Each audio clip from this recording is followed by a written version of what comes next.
Greetings, one and all! KY's the name, and welcome back to Date Everything. When we last left off, we made quite a bit of stuff in our house. Most of them are pretty cool. I really like the bed. I do not like the toilet, and I cannot stand the lamp.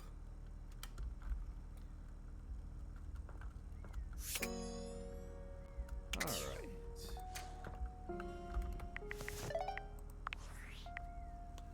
Look up and there's a new workspace notification.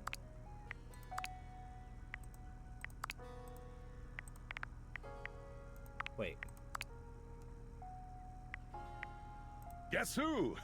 If you guessed David Most, three-time runner-up for Business Magazine's CEO of the Year, you'd be right.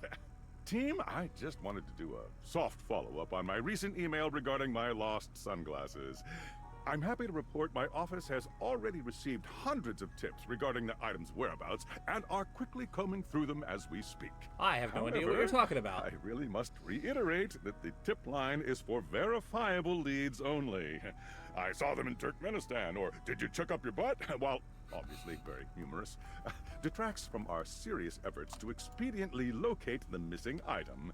In that spirit of camaraderie, anyone who sends a false lead will be downsized on sight. Thank you for your ongoing support in this matter. Alright. Downsized on site. So does that mean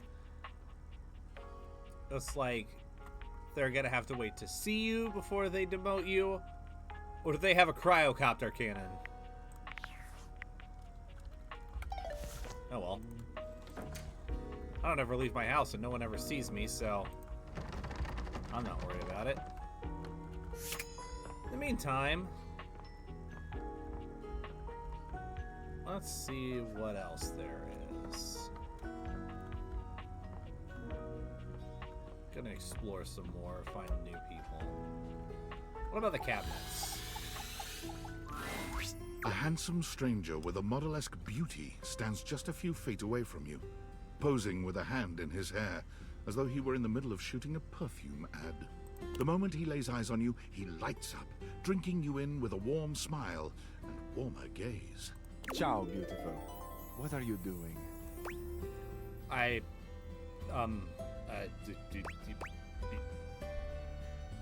You talking to me? Or... Ah, Amore, of course I'm talking about you. The contour of you, the shape. I would love nothing more than to paint you, or sculpt you. Anything to continue looking at you. Ah, but first, I must introduce myself. The music of courtship has its cadence, after all. I am the one and only Fabrizio. Fabrizio! Amore.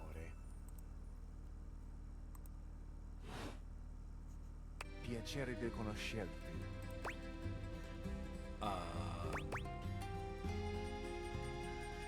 Okay. Now that we are introduced, we must get to know each other, eh? Let us begin with a simple question. Un aperitivo. Do you, and so much is contained within your answer, have a favorite flower?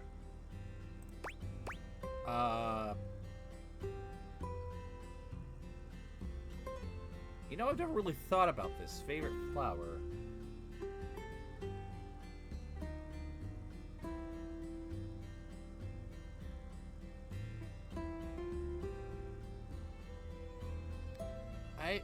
I can't say that I have a favorite. Haven't given it a whole lot of thought, honestly.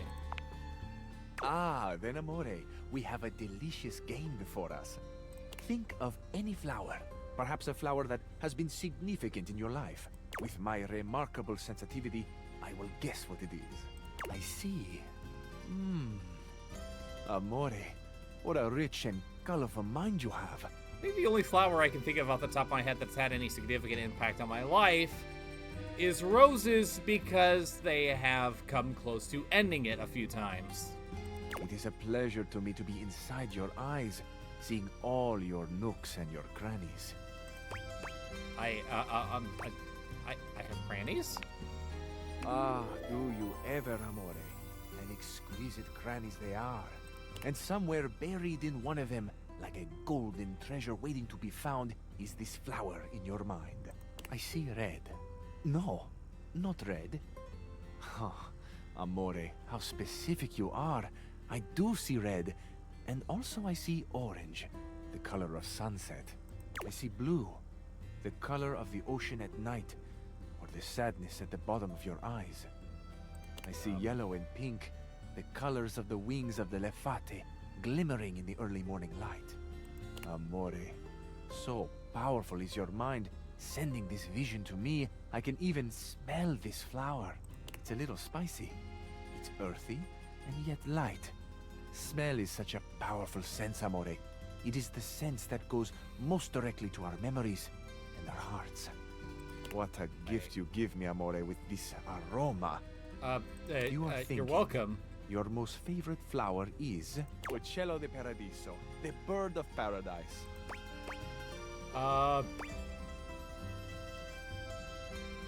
You know what? I'm gonna go with it. I do like the bird of paradise. I don't have a favorite flower, but I would not be against having that as my favorite flower. I know nothing, amore. I know only what you show me, and I am at your mercy. Thank you for the gift of your favorite flower.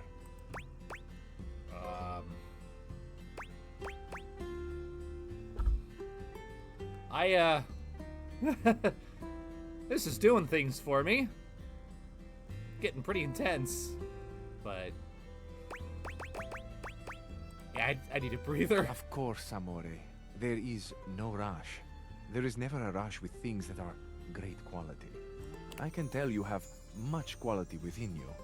It would be my pleasure to help you blossom. I feel I should tell you also, it may look as though I have something of a hard exterior. I have heard before, though not from lovers, that I can sometimes appear closed. But let me assure you, nothing could be further from the truth. I am open. I take great pleasure in being so, open to the world, to experience. I am open to you, amore.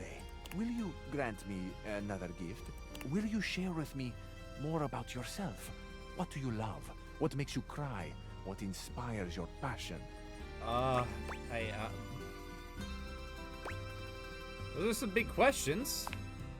I love the big questions. I love the small questions.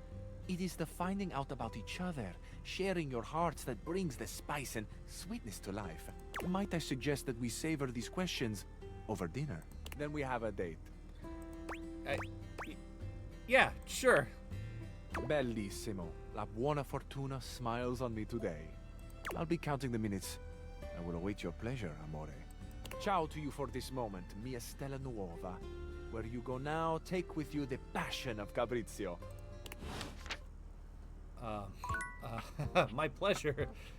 Hi, Thanatos. How you doing today? All right. What else is there?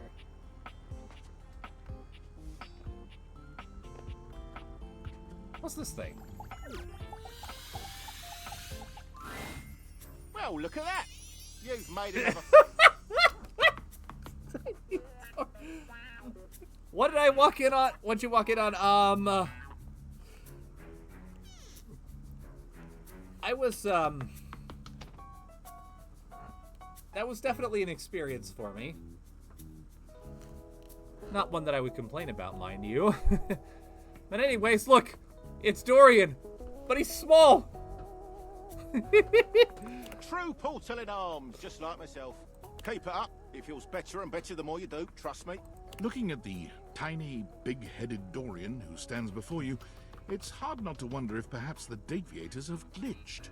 But a quick inspection does seem to show they're working just fine. What are you looking at? I think you're shrunk in the wash, my guy. I am slightly smaller than the rest. You're literally standing on a step stool. No big deal. I'm still a door, not a cabinet, not a hatch. A door, just as much as the rest. Understand? Sure. Whatever you want. Good. Hi, Flaywheel. How you doing today?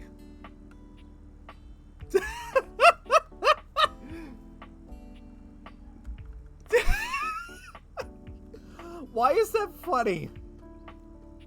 Why is that funny? It's going really good. All right. 3 more hearts. So you guys get to pick. Thanatos, you pick one. Flame Wheel, you pick one. Where shall we go next?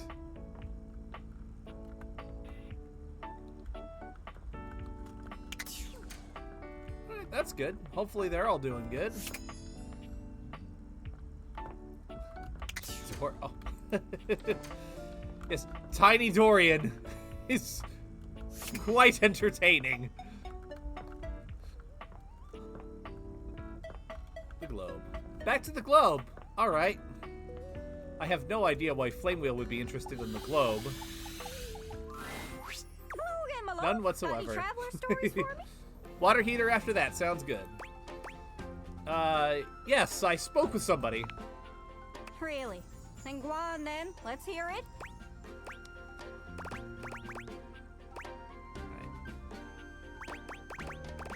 Water heater, boiler.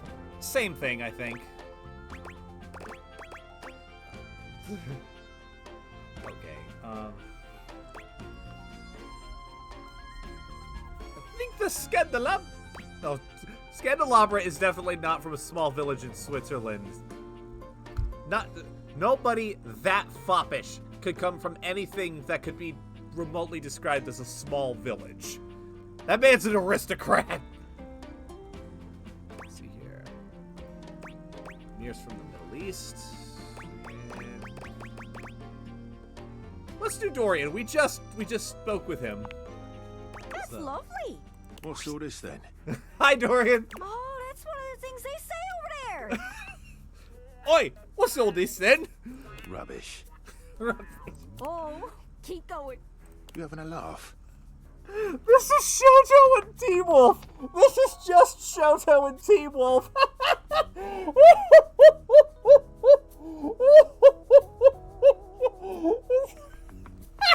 I'm taking the piss. Listen, you two. Canada and America are beholden to England for smithing and refining the language we're speaking right now, Oh my god. which is called... Why don't you speak American? No, English. English. From England, land of angles. Did we learn anything from that? Yes. I do like getting under his door frame just a little though. Always worth a giggle. Anyways, that's great. Got it all written down. Did you have any more? let's Really? do some Then more. Go on then. Let's hear it. Right. Scandalabra's from a small village in Switzerland.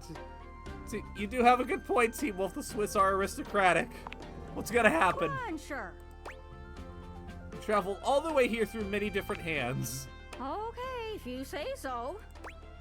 What do you mean? Sorry, Ducky. Sounds like he was pulling your leg. He just doesn't have that same something that the other travelers do. You think he lied? Yeah. Sorry. Why would he ever do Anyways, that? That's great. Got it all written down. Did you have any more? Yeah, let's keep going. Really? Then go on then. Let's hear it. Amir's from the Middle East. Oh.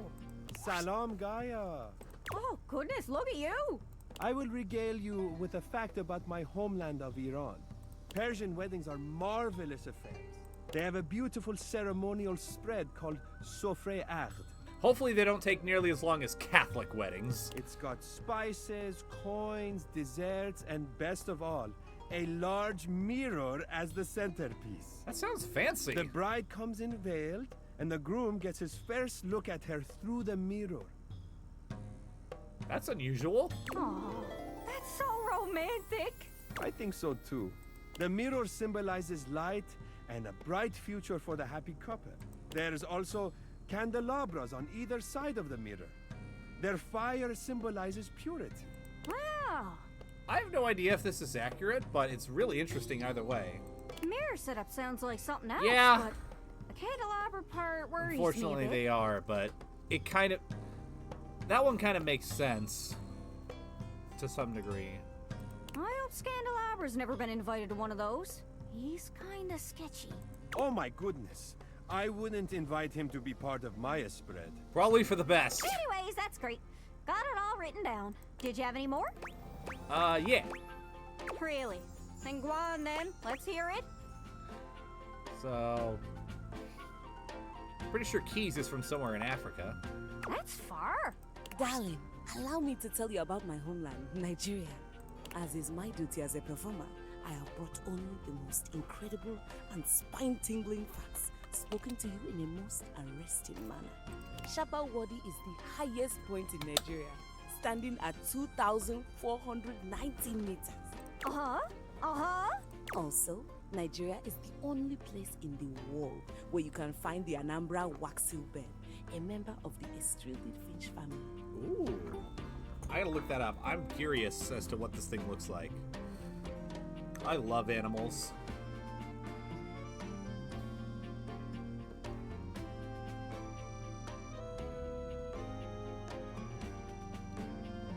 Alright, let's see what this is. Anambra waxbill bird.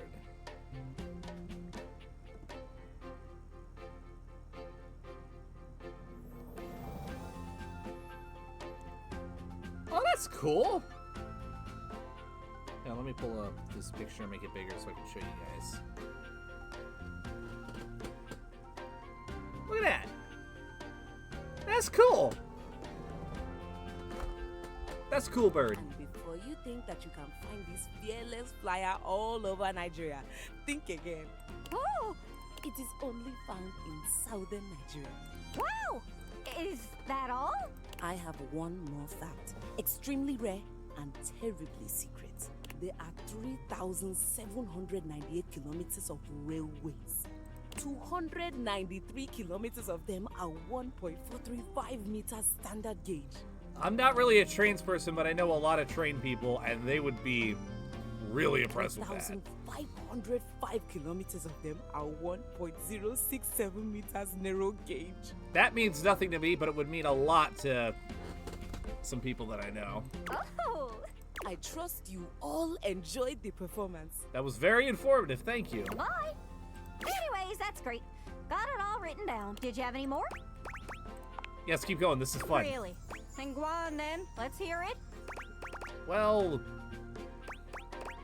okay, let's get this out of the way. Let's just keep going down the list. You know how Jean-Loup is a rapper? Pretty sure everyone knows that. You can hear them all over the house. Oh my god. How do you people not have earplugs as mandatory? Including here! Jean-Loup is here now. No! No! No! Flame wheel! Get it! Please! Ah! Jeez, boy, scared the mountains off me. Little Crapper, he has been informed that you wish to know about his homeland, eh? Oh my This he will god. tell you. In the form of a rap! Please don't! Oh, no, that's okay. Jean-Loup begins beatboxing. Well, I'm glad the globe's on my side. Hip-hop is popular in the US. When it comes to the rap, people say they're the best. But the French start to lash out with their silver tongues. You think we're second place? We're second to none. Hi, PXD. You come for my people? The battle is on! Flashed out to the festival of Verlon. You know, he mentioned battle. It's funny that he said that because if you think about it, that makes it very appropriate that he's a toilet. Because when confronted with combat, the French always shit themselves and run the other way. Jean-Loup leans over and does a call and response with himself. Verlon! Verlon! Qu'est-ce que est Verlon? Oh god, stop. Dude, that's cringe. Verlon is a well where new language is born. If the syllables permit, you turn and reverse it. The meaning's the same, but you change how it's worded. So, you take the syllables of a word, but then you swap them. So, example, music becomes zikmu. It means the same as before, but now it is backwards. Now it is spicy. Oh, okay. I What? get it, I think. That I'm pretty sure that's not how it works. I took French in high school, and I'm pretty sure that's not how it works. That's cool. Or I guess, cool? Nah, that's Pig Latin. Doesn't really work in English, huh? No! This is one of the reasons French is the best language! Oh my And so god. Jean-Loup uses it now to bid you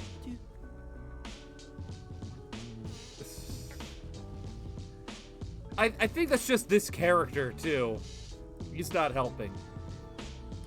Like, real talk, I do enjoy French as a language. But the thing about French is that it's one of those languages where everything that you say sounds like a compliment. Even when you are swearing up a storm, it sounds like you're painting a picture of a beautiful sunset with your words. It's the inverse of German, where even something as simple as pen sounds like a swear word. Like, pen in German is Kugelschreiber. If I didn't know German and I heard somebody say Kugelschreiber, I'd be like, the fuck you coming at me for? What'd I do? Oh. Anyways, that's great. Got it all written down. Did you have any more? Yeah, I need a palate cleanser after that. Really? Then go on then. Let's hear it. Jacques Bureau is a pirate from places unknown. Oh, I've always wondered where Jacques was from. Wondering about me without my permission, eh? Oh, I'm sorry. I am from the sea. My mother was a gale, and my father a column of thunder. Oh! That's, how very Greek of you. But where were you assembled? Egwell Bay, just east of Ramsgate. Is that where you got Where? your peg leg? Oh, I got this peg leg from a fierce battle with the seven-headed hydra known as Penelope. Sounds frightening. I wonder. And I know more about that ocean than your painted swells can ever tell. Dude!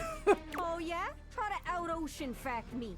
Well, when a sailor scrubs the deck of a ship at sea, the goal is to scrub the salt water deeper into the wood, because it prevents wood-eating bacteria from growing. I do all the scrubbing myself, because my own crew seems to be on permanent bloody holiday. I actually have no idea if that's true or not. Okay, fair enough. Didn't know that. Most of my ocean facts are about how cold and murdery it is. And also how water in our bay is totally toxic for a long time because we dumped like 500 years of sewage into it. Whoops. Yeah. Aye, sewage. The true scourge of the seas. Anyways, that's great. Got it all written down. Did you have any more? Yeah. Really? Then go on then. Let's hear it. I really do enjoy a lot of the characters. Like, none of them are boring so far. It's just, most of them are pleasant.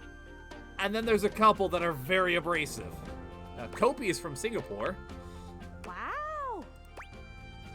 Her name is based on a special kind of coffee called Kopi Luwak. It's true. It's brewed from a special kind of bean.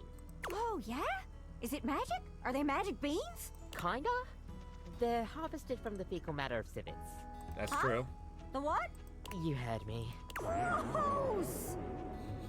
It's supposed to be a delicacy. That's poop from a butt. From a butt? What?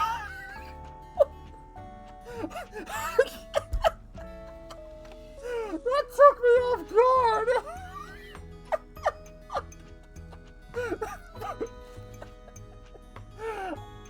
I did not expect the phrase "that's poop from a butt" to actually be. Oh my god! Oh my god! I have such a juvenile sense of humor. Holy shit!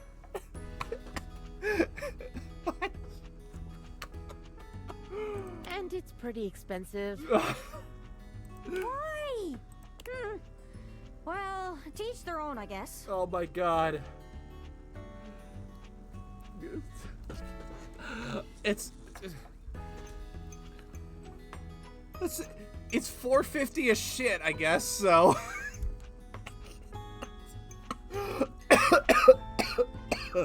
Oh my god.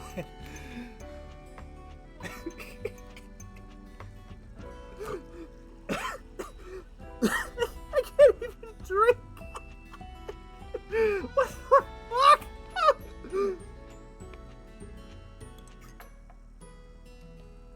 Oh my god. Oh my god.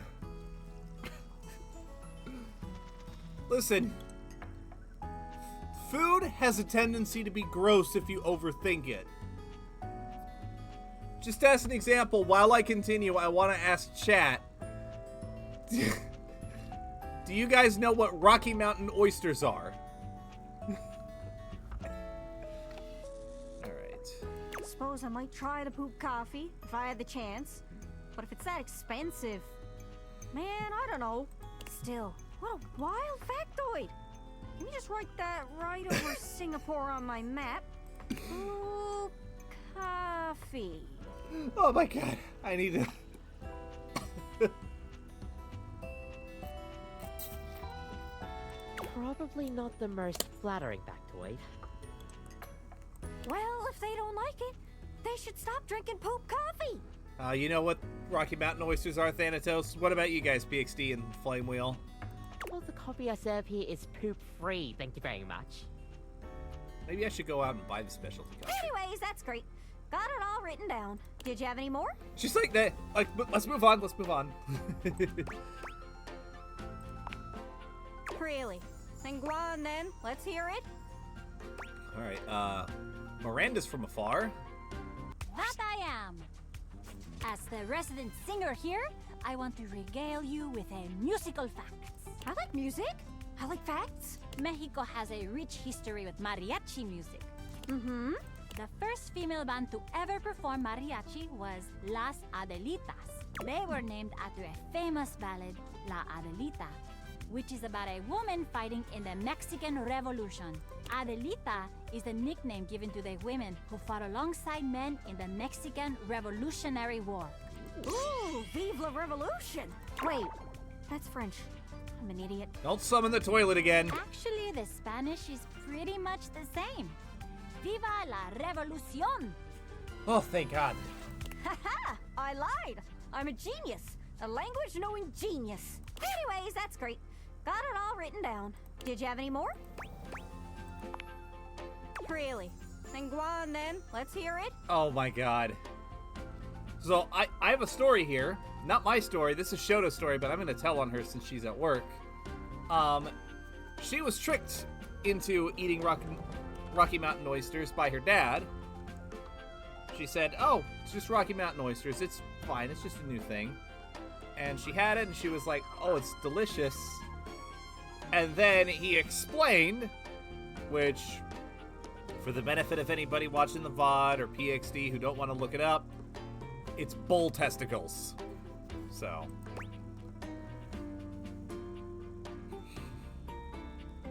Anyways, Capricio's very Italian. Is Capriccio gonna show up? And rather fetching, no? Oh, yes. I am Fabrizio, and I am from Italia. Do you have any facts? These are all the facts I can give. Aside from the fact that I am from Italia. Well, at least we got to hear your beautiful voice. Thank you That for it is. visiting Fabrizio. Isn't that my line? Anyways, that's great. Got it all written down. Oh, that should have lasted longer. But it was nice to see him Did you have any again. more?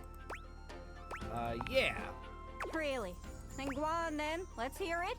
Last one is Kristoff. He's from somewhere that there's Vikings. So, Denmark or Norway? I'm pretty sure. Norway. Norway, then.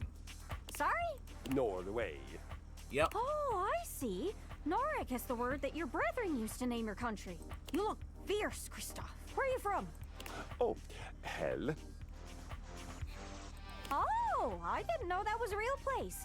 How do you deal with all the fire and brimstone? Brimstone? Are you speaking of hell? Oh, yeah. This is... No, hell. Hell. Yes, hell? I think he's spelling it differently, Gaia. Hell is the town where I was made. Hell is the place you will go when I am done with many, many violences upon you. Unless she fights back, in which case, wouldn't she be worthy of Valhalla? Upon me? How else do you think I will conquer the world if not on a globe first? Do you two need a room? Is this a thing? Besides, Gaia's a sweetheart. There'll be no conquering of her today. I mean, unless that's what you're into. I don't judge. Fine. Maybe not this globe. But watch out, other representations of the world. Should I be afraid? Nah, he's in the gym. Ooh. Anyways, that's great. Got it all written down. Did you have any more? That's it. Oh, what's this now? Oh, love, you didn't have to go and do all that for me. Thank you. It really means the world to me. My brain is actually working. I feel filled out, completed. Oh my god, Flame Wheel. Hey, I'm so happy for you. Wow, that's so strange. Finally, I have a full list of places that I know I could visit, but the only place I want to be is next to you. Well, The realization of what she's just said brings a sweet flush to Gaia's freckled cheeks. Gosh, that's embarrassing. Probably shouldn't just say stuff out loud like that. you know what? I'd love that. Sounds like fun. Thinking about you just makes my head spin, to be honest. Listen, you mean the you to me. If it's not too much trouble, would you mind bringing me along on your next outing? I don't care where we go. As long as I'm with you, I'll be peachy keen. Oh.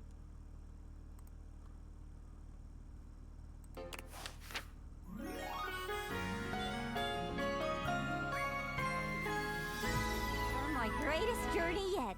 Listen, I say this having worked as one for many years. Chefs are a strange and colorful bunch. Like, it takes a special kind of person to be able to do something like that. It takes a special kind of person to take seeds out of poop from a butt and boil it and make a drink out of that. It also takes a special kind of person to leave curdled milk somewhere dark and damp for a few days to let it harden, and then put that over ground up flesh, and then put that on grain that has been mixed and beaten and allowed to rise. It's... yeah, exactly. And when I say chefs are a colorful bunch, I don't just mean in they can make anything sound delicious. But having worked in a kitchen, I can confirm that cooks will often say things that can make sailors blush. Alright, put that out of the way. It's off to the boiler room. Where was that again?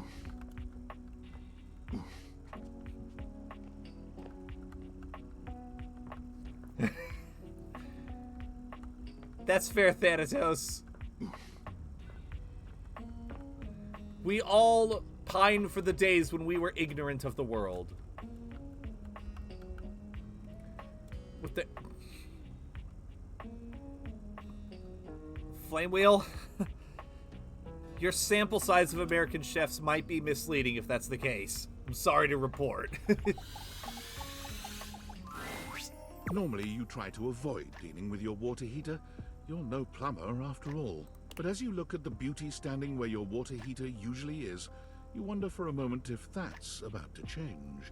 Beyond the rigid metal of the heater lie dangerous curves. Brown skin swathed in orange and blue and silver.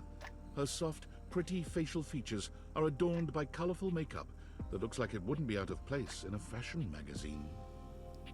Really good job with your color palette, ma'am. She doesn't seem to notice you at first, but when she does, she lets out a sharp scream. Bubbling boiler rooms. You scared the living. It takes her a moment to calm herself down. She fans at her face with her hands, exhaling loudly. Indeed. Steamy. Got me flustered is all. I wasn't expecting any visitors. Last folks who lived here only came down when the pilot light was out, which wasn't often. See, I'm made of the good stuff. Southern made and made to last. Well, you do look top quality. Your eyes don't lie to you. I'll tell you that much. Here I am just talking and you don't even know my name. I'm Winifred. Nice to meet you. Pleasure to meet you, How Winifred. you doing, sweetheart?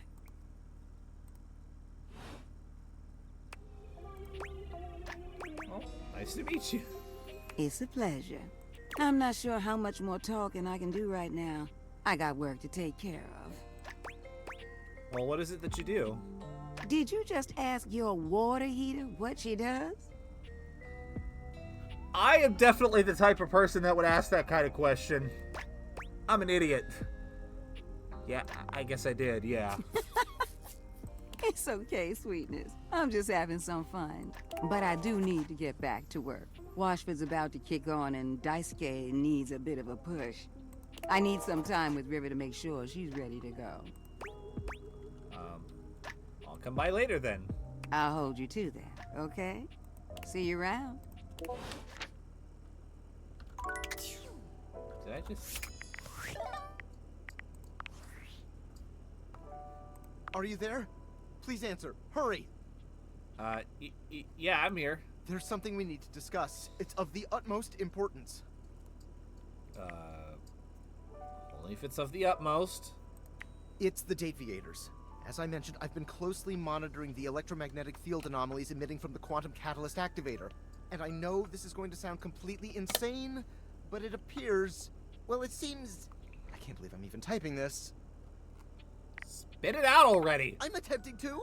Based on the data I'm looking at, you may actually be able to use the Dateviators to bring objects to life. Yeah. I've been doing that already. I slept with my bed already, and I want to kick the toilet in the face, and I want to turn off every single light in my house. And, I will never look at my cabinet the same way again, my guy. I'm just saying, that man has a voice. No, you're not listening! I don't mean to engage with an object's sentience during intended usage. That's what the Dateviators were created to do, and they've been working perfectly. I mean to 100% literally transform objects into living, breathing humans. Listen, she's very lovely. And... anyways, oh my god. This is crazy. Tell me more. We have absolutely no idea the ethical implications of turning objects into people. Would they have rights? Do we need to feed them? And if so, how often would we need to feed them? Is only lunch enough if it's a big lunch? We're sleepwalking into a minefield of existential dilemmas here.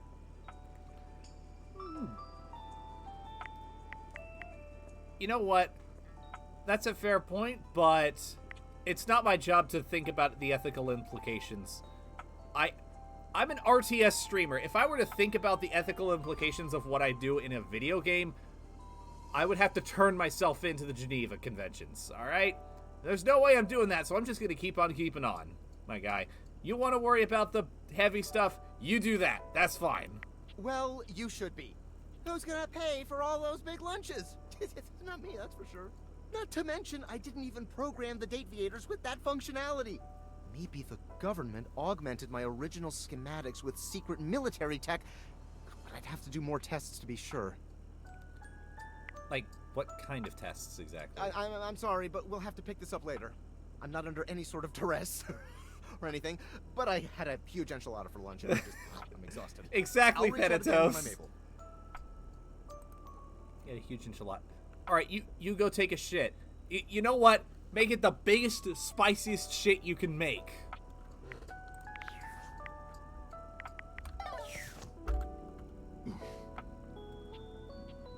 Make Jampu regret the day that he wanted to try that exquisite shit from a butt.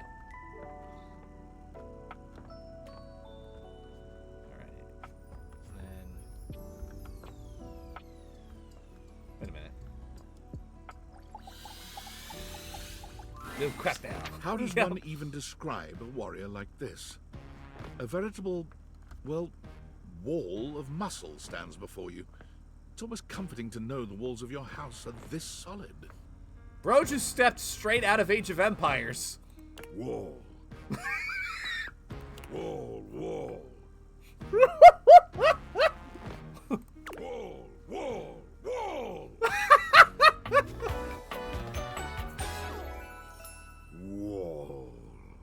Wallace. Oh my god.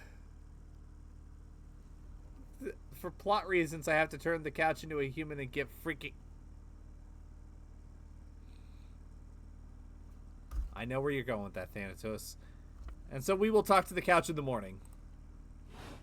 But first... What the literal... No, I'm just gonna go with...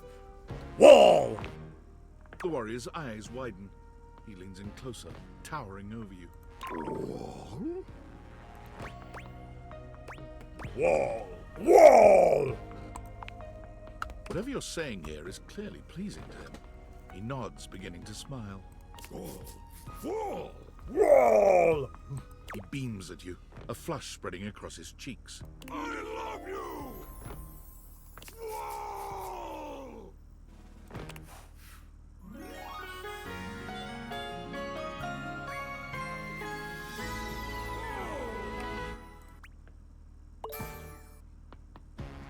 That was quick. Oh, that was sudden, wasn't it? Yes, it was.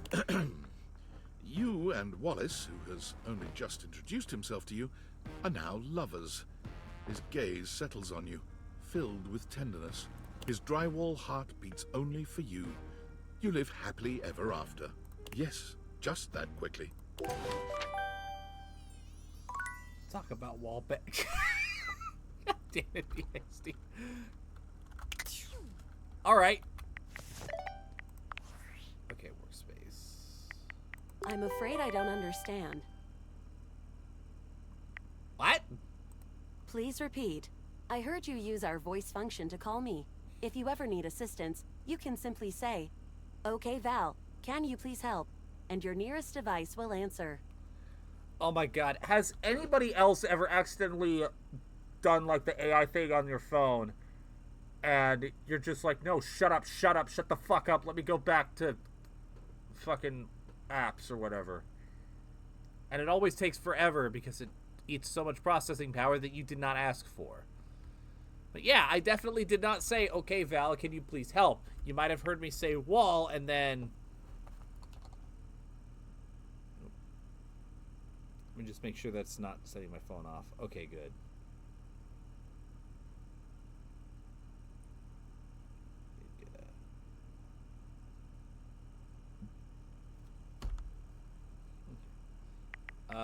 Yeah, I definitely didn't say that. It very much sounded like you did. I doubt it. It very much sounded like you did, though.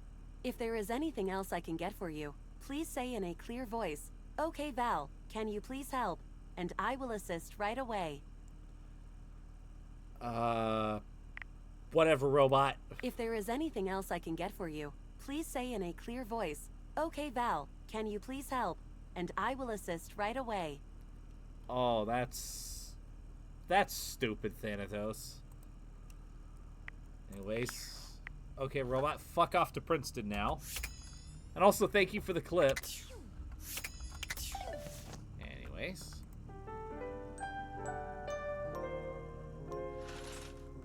Saturday.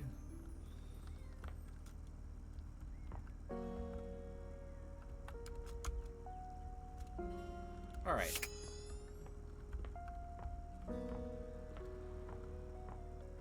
Where shall we go next, chat? I'll let you guys pick the first two of the day. One from Thanatos, and one from Flamewheel, and one from PXD, of course. Nope. So, first three, actually. Trophies! Awesome. Where's the trophies? Aha! You see before you a glistening, oiled male form, perfect in its chiseled majesty. His gold, or is that bronze skin, is perfectly smooth. Oh, hello there. Don't mind me. I'm just catching a bit of air. bin after this sounds good to me.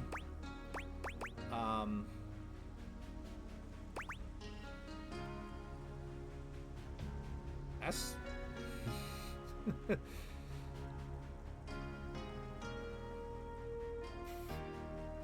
what do you use as conditioner? Because hair looks stunning. Just plain old metal polish, actually. Kind of does that naturally.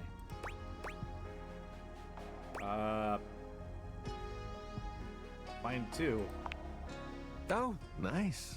It looks lovely. I'm Stepford, trophy of trophies at your service.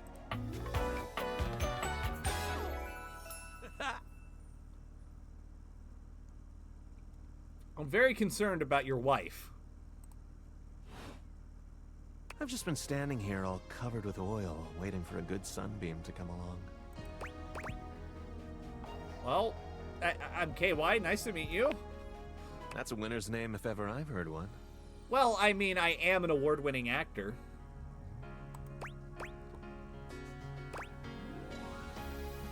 But on the whole, I tend to think of myself as a bit of a... no. Self-confidence, KY. I got an award at a 48-hour film festival competition. So...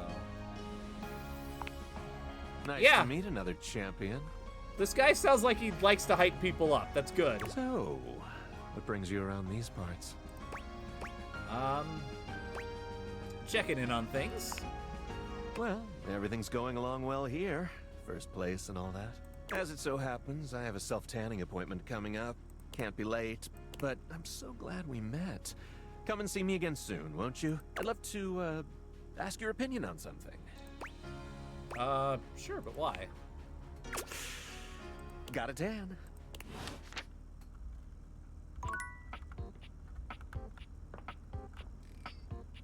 Alrighty then. Alright. Bin next. I like him. He's cool.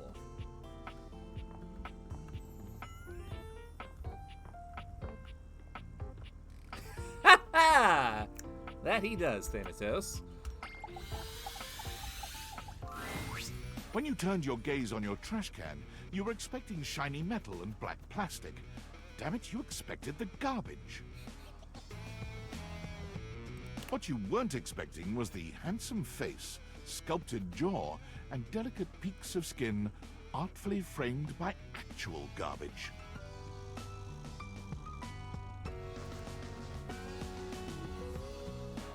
This seems like the douchebag in school that you would find out back at Denny's. This garbage lurker, for his part, seems far less impressed with you. Definitely the douchebag from high school that you would find out back at Denny's. Huh? What? Cam.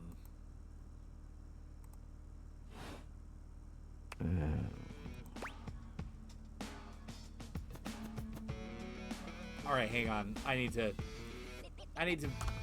make myself appropriate for this conversation. Saw, dude. Things that aren't down, I guess. Yeah, good point. Yeah, I make those from time to time. Try not to look so shocked. Have anything for me today? Like what, dude? I do this every day, dude. What'd you bring? Oh, let me check. I'll just wait.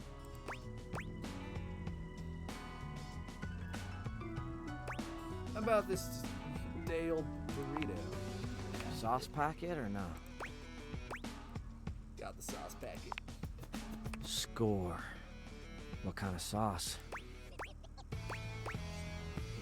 Spicy kind. Oh, bring it on. Day old Pinto Fiesta, let's go. Nice haul. I'll take it. Great. Enjoy, dude. You hand your trash over to Cam, and he takes it from you, pocketing it without another word. And you're still here. Yeah, dude. Want to talk or hang out? Wasn't planning on it. Then now what? Now you go. Go, go. Be free. I am free. Free to be Damn, here. Chuckles. Bye. Oh my god, I cannot believe I just did that. What the fuck is wrong with me? Alright. Well, well, well. If it isn't the Casa Casanova. Do you see what I did there? That's wordplay, baby. It's... Don't break your arm patting your own back. Oh, someone's feeling spicy. Thank you for the Dating clip, your furniture Thanatos. really got you confident, huh? You're out here dating all these appliances and shit. But, like, why? Not why are you dating them, like, why is this happening now? To you. I'm kind of caught up in the middle of a game of a tech cat and mouse. I don't know what's going on, but... On the plus side, I found out that some parts of my house, like my bed is very sweet, the globe's really fun, the cabinets are helping me figure out things about myself that I never quite understood before. But on the other hand, I want to shove my lamp into the toilet and then break them both with a sledgehammer, so... Up and down. But yeah, caught in the game. Hope David doesn't catch you. He thinks he's sneaky with his email blasts about his precious sunglasses, but only your partner and spy, Sam, knows the truth. Well, I'm glad it's you, Super Spy. So, like, where did the Dateviators come from? Like, what's the point of them? Who made them, and why? Apparently somebody calling themselves Tinfoil Hat, who I have a feeling is J.D. Vance. Tinfoil hat? Okay, this is some conspiracy shit. Yeah, Your life is yeah, half Flight Whale, that's a pretty good way to describe it. So, like, did you find out what your purpose is or whatever? Are you a top secret operative in the furniture dating war? Are you collecting data on people in love with their shower? I have no idea. To be completely honest, this is the weirdest... If this is an undercover operation, it is the weirdest operation that Hammerfest Isle has ever undertook. This is... Yeah, I have no idea. Well, damn. Oh well, guess we can just make up our own theories. Or maybe just enjoy the furniture dates for now.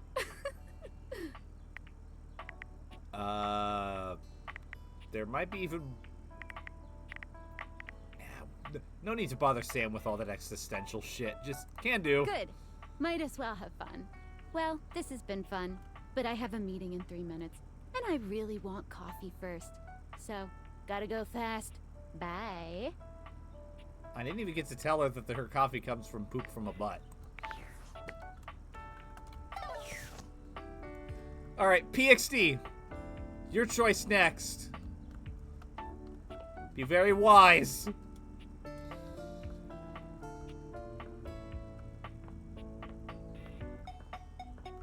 Washing machine. Okay.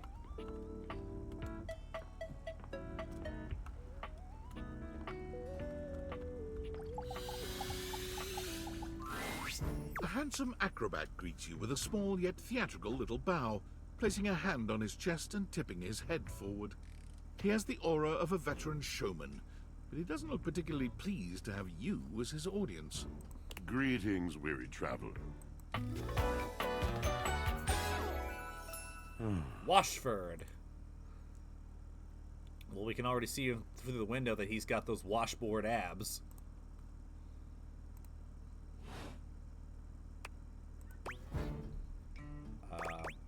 Hello? You seem taken aback. Quite natural.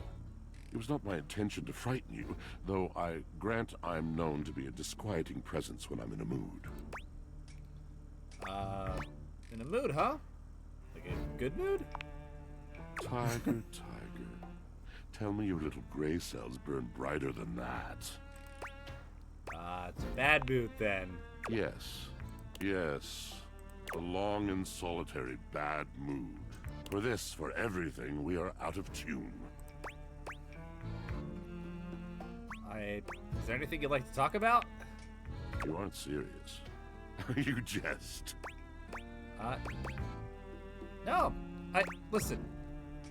No jesting here. I've been told my jests are bad. You want to hear my story? For sure. I am a servant to the drama of the heart. Well, this should be good. Good, bad, what's the difference? I'm intrigued. I am awash in the scurryings of lives.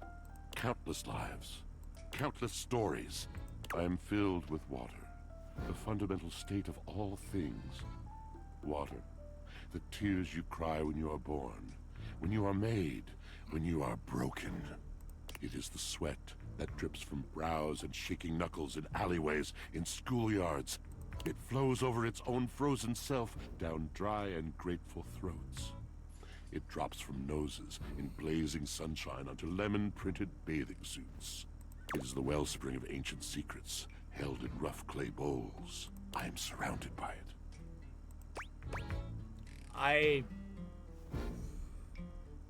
Now I'm remembering all the times I've left my clothes in the washer for too long. I'm sorry? You cannot know the agony that exact decision has caused me. I cannot talk about it. You'll have to ask Drysdale about it. The pale betrayal. That sounds intense. You have no idea. But not only that. Not only do I hold the limitless, the unfathomably simple, I hold the dirt of life. Attention, Commander.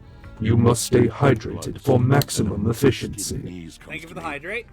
The stains of earth from a weekend spent burrowing into trees and the slimy, crawly things. The makeup smeared onto shirt collars and cuffs, streaked mascara, and embers of a lipstick that blazed once. Attention, Commander. The probability of a favorable outcome will increase if you stretch. Thank you for the stretch. It cannot. Nothing does. Alright, so what happens? I must keep it all.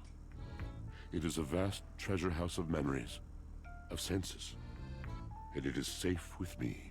But how can I, just me, survive that? How could anyone bear the weight of that much life? Tell me. It is the words. It is language. To be able to communicate, to share the burden. It is poetry that keeps me afloat in my own sea. I think I understand. You mean it? And this at last is the dawn? Such bewilderment comes with the sight of the room, I cannot tell. Deep breath. I have lost my only friend. Nod sympathetically. He gazes off into the distance, something clearly weighing on him. His eyes narrow for a few moments, and then he sighs.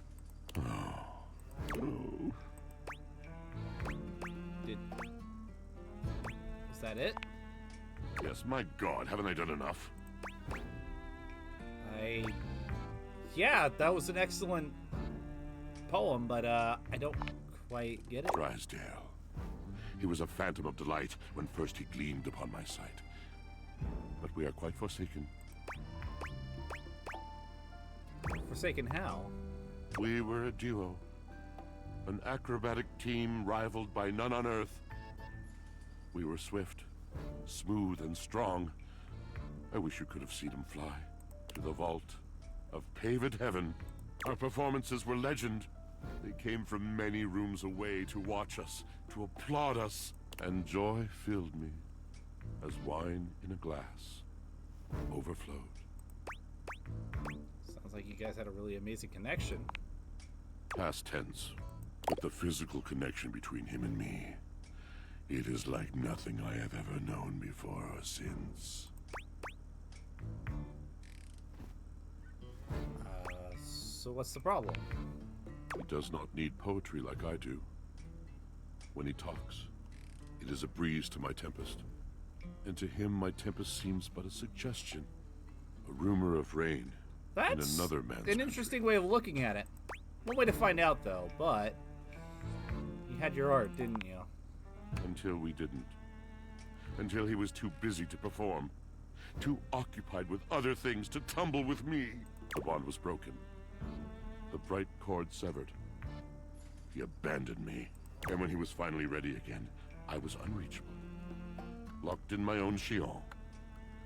Trying to claw my way back to a friend who could not hear me. The wall between us has been impenetrable ever since. Oh yeah, I'm aware. I know exactly what you're going for. I'm just probably going to talk to Drysdale after this to see if that's where they're going with these two. Starting to... Whoa. Yes, it's been years. As I said, traveler, a long and solitary bad mood. All moving things come to an end. A knotted willow. That would be good if that's the direction they I miss him take. every day. Yet speaking with you gives me hope that I might be able to move on and accept a new companion. Well... Hey, these things have a way of working out. You're asking me to have faith. I would be hard-pressed to acquiesce if not for, well, I've tried everything else. Is it just me, or did he cast a Morrowind spell? Because that sound effect sounded familiar. Thank you, sincerely, for listening. It has been so long since anyone has stopped, has heard me.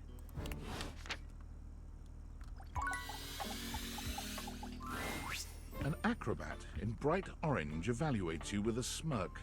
His hair is streaked with grey, and there's a twinkle in his eyes that tells you this guy is definitely going to keep you on your toes. Well, hello there, new face.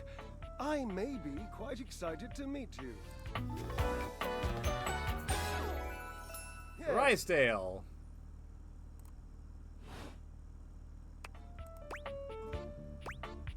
You may be excited? I have a voluptuous suspicion that may be the emotion I'm experiencing. Yes. Flame-Wheel, I think you're right. I'm excited to meet you too. But of course you are. How could you not be? Look at me after all. Listen to the mellifluous murmur of my voice. Well, hardly a murmur. More like the euphonious booming of a cannon from a stone-turreted castle. Marble on all the floors, gold leaf, filigree wrought iron, and my god, the velvet. Filigree, apogee, pedigree, perigee. I remember that. If I were a castle, I would be absolutely dipped in velvet. Modesty is impressive. If that was intended as some passive-aggressive hint for me to lower my personal volume, allow me to adjust myself upward a notch or two. I love that. Moving on. I do get distracted, don't I? Just so many wonderful things about me on which to expound. My form alone is a temple of wonders. Which part is your favorite? Bro. He gestures to his muscled frame, inviting you to drink him in. Which of my parts sings the most to you? For me, today anyway, it's my pectorals. They're glistening, enough almost to be felt through the fabric of my tunic. Perhaps this can be the first bridge between us. The first bits of woven lint eventually to form the sturdy, braided rope of our friendship. Do you, like me, enjoy celebrating at the altar of your own glorious form?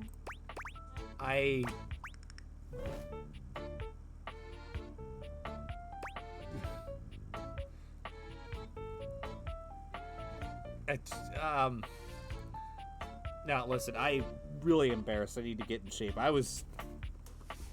If there's one regret that I have about Commando, it's that I was still a bit of a fat lard, and I wasn't more in shape for Logan. You hate the tireless pursuit of physical excellence? No, it's just function over form, you know? Indeed. I am an enthusiast for anything that challenges all sides of my glorious vessel. So how do you work out exactly? Jereb, I cannot even begin to tell you, but I am nothing if not inventive, fearless, indefatigable.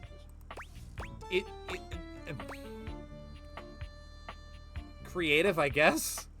Because I have no idea what the hell you just said, my guy. Devilishly so.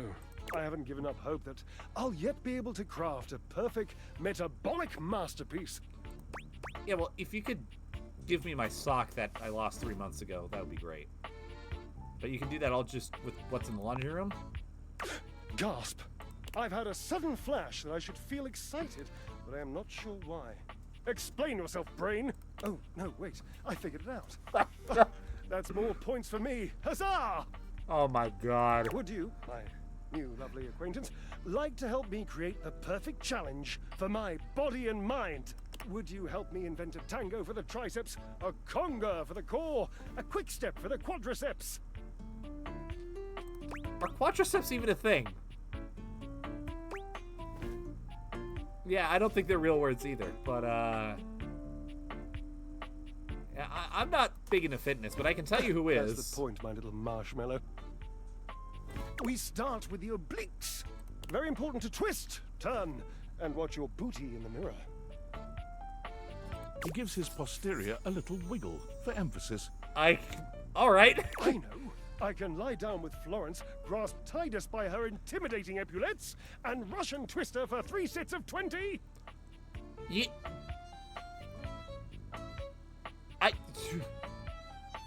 Buddy, you can't just say that you're gonna grab a lady by her epaulettes, all right? Consent is important. Just saying. What do you think?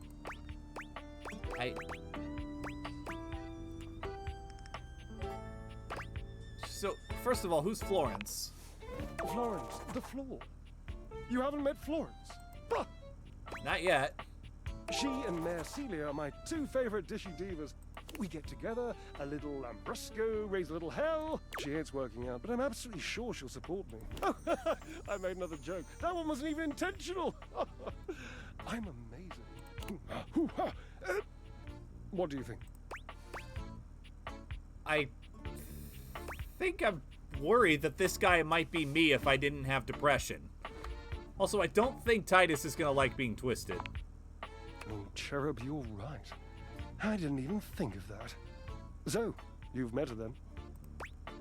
I've heard about her at least. She might not appreciate being included in my sweat sesh, but twisted... Let's just say she has some dark and deeply held feelings. Let's work those glutes.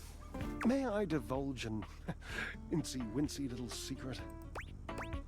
Sure. To me, it isn't the gluteus maximus. It's the glorious marvelous. It's my favorite muscle group. I even love sitting on it. I'm that much of a fan.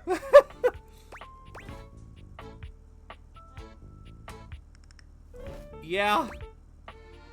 Do you have a favorite exercise for your glorious marvelous? The perfect move. The deadlift. Deadlift, deadlift, deadlift. Ambrosia. What's the best thing to deadlift around here? Look around. What do you think? The washing machine. I know you and Watchford make a good duo. The washing machine? Yes, the washing machine. My Washford. He is an ass man, confirmed. I used to use Washford. Well then let's honor those glutes. Honor thy glutes. Let's go get him and fix this whole miscommunication. Get a real workout in.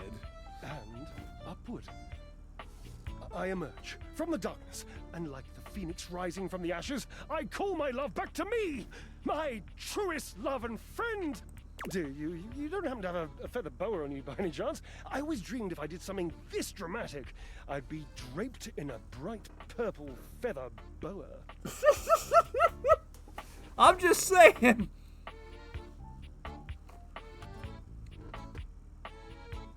All of the muscles in this guy's body are stiff, except his wrist. I might somewhere, I have no idea. Oh, don't worry about answering that. I know your garments intimately. And there ain't no boa. Call Washford for me. You're on top of each other and you're not talking? Yes, obviously.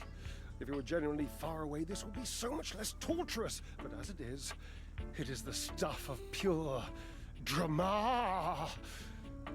Sumptuous, don't you think? This guy is reminding me of Clayface from the Harley Quinn show. I love it. God, I can't believe I'm doing this. Washford! Just wait a moment. He should be here. It appears your pipes are not glorious enough to traverse the great distance that still persists between us. You'll have to use your feet. Yes, you called it correctly, Flame Wheel. Not as glorious. Slightly floppy, really, but hopefully effective. Have at it!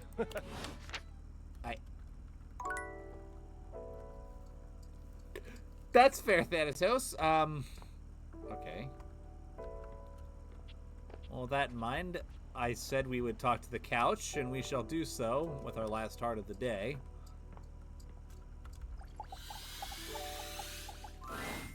Seated in your living room is a being who seems to truly embody the concept of comfort. His arms are draped over the back of the couch, his head tilted back, and his eyes beginning to flutter shut. He looks just as though he's about to fall asleep, but when he sees you approaching, he shakes it off, looking up at you with a sweet smile. Hello. It looks so cozy. Join me. He pats the seat next to him. Come on and take a load off. I'm Koa, by the way. Hey, here, oi.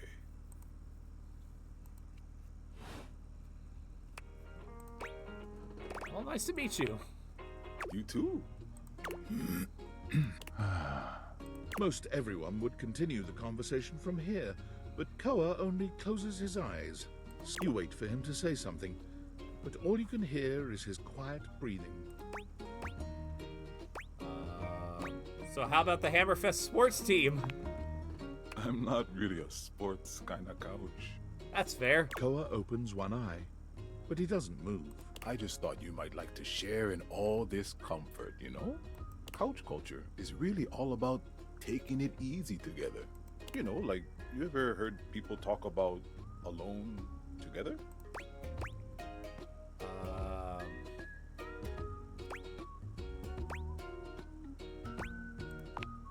How do you it's define kind of more it? a feeling than anything else, but it means you can be at peace with another being without even saying a word. It means not forcing a conversation or an activity between the two of you. It means just enjoying the moment without any expectations. He sighs pleasantly. Well, when you put it closing like his that. eyes.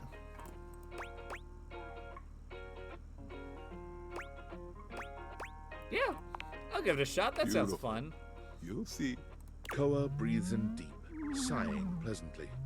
When he relaxes, the entire room seems to relax with him. You find yourself growing sleepier alongside him. You're not sure how much time passes as the two of you sit side by side in companionable silence, but it's certainly a good while. Yeah, they do go with a Pacific Islander theme for him, and I kind of like it. Thanks for keeping it chill, buddy. This was real nice. Got something I want to give you. Oh, hey! Pocket change. You know it. You know, in couch culture, we're not big on expressing ourselves verbally. We prefer to let our actions speak for us. And a gift like this, it's just a way of honoring our friendship. That's kind of how I am in real life. I tend to let my actions speak for me. But yeah, I'm touched you shared your culture with me. I'm just glad you appreciate it. Koa yawns. I'm gonna take a nap. Feel free to stick around as long as you want, alright? I'm just so comfy.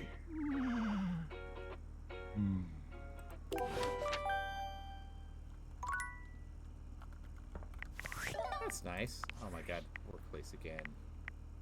Valdivianites, it's David Most, your beloved CEO, with an important question. What do the following items have in common? Cellophane, eyeglasses, and bottled water. Yeah, I like if you him too. guessed they're all 15% off today, only on Valdivian.com, you'd be absolutely correct. Did you But even interrupt more, all of this just for an ad? They're all transparent. As your leader, I value transparency above all else. especially when the board of directors changes the locks on my office. Message received, Ian. With that spirit in mind, I need to share some difficult news with you today.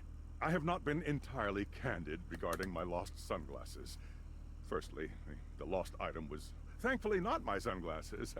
My sunglasses were handcrafted in Italy by blind artisans, are inlaid with conflict diamonds, and are locked in my safety deposit box. Sounds ostentatious. No, the missing item in question is actually a Valdivian prototype. And even more importantly, it's the only existing prototype of the amazing new gadget we're planning to launch for the Q4 Blissmas season. Unfortunately, the engineer who invented the prototype was a disgruntled former employee who destroyed the schematics before disappearing himself. So, as you can see, it is imperative that the glasses are found as quickly as possible. To that end, and after discussing it with the board, we are now prepared to offer a handsome reward for their expedient return. A $50 gift card to Valdivian.com. Wow.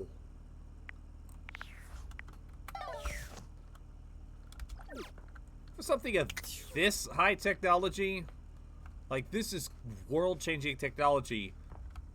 $50 Amazon gift card? No, thank you.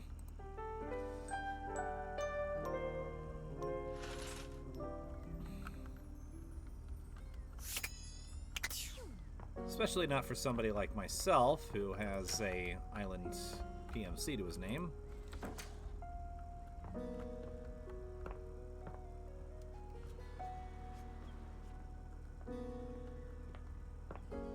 Next up.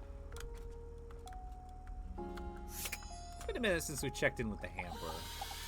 Let's see what's going on here. Once again, Harper and Dirk are going at it when you walk up on them. This time, Dirk is the one shouting. You need to let go of this stupid Chappie thing. I'm not him, and I never will be. Don't you dare say his name. You could never be him. I envy him, to tell you the truth. He finally escaped from you. Harper is stunned into silence, her lower lip quivering for a moment before she points a finger at the door and screams. Get out! Get out and go do whatever it is you do when you're living your double fucking life! I can't wait to get out of here and not hear your shrill-ass voice! That's what I do when I'm away from you, by the way. I just enjoy the goddamn silence! Go enjoy your goddamn silence then, you fucking asshole! I will! Dirk stomps away from Harper, stopping for a moment to look at you. He puts a hand on your shoulder, leaning in but still speaking loudly enough for Harper to hear. Get away while you can, buddy. Don't let her get her claws into you. Trust me on that. You say that like it's a bad thing. He walks away. But anyways. Flinching as Harper lets out a frustrated scream. The moment he's gone, Harper exhales, turning on a bright smile for you. I'm so sorry you had to hear that. Durkee just gets so grumpy sometimes.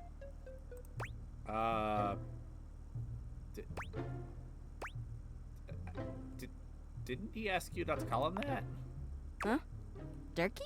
Oh, he doesn't mind. He just gets weird when other people are around.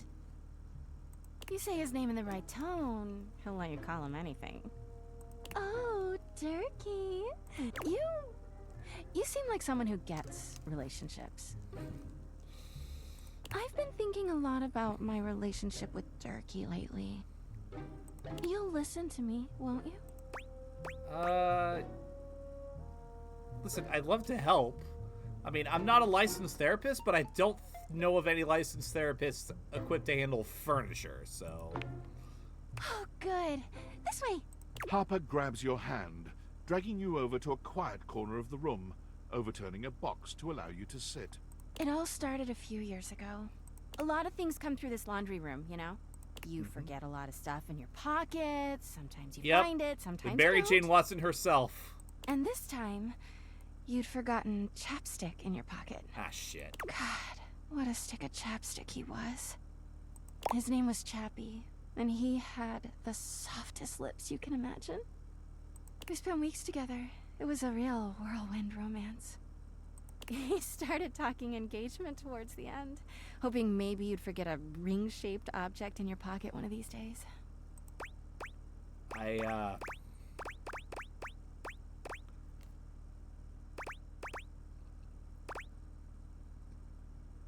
I was looking for that chapstick for, well, I wouldn't say ages, because I would just go down to the dollar store and get another one if I needed to, but,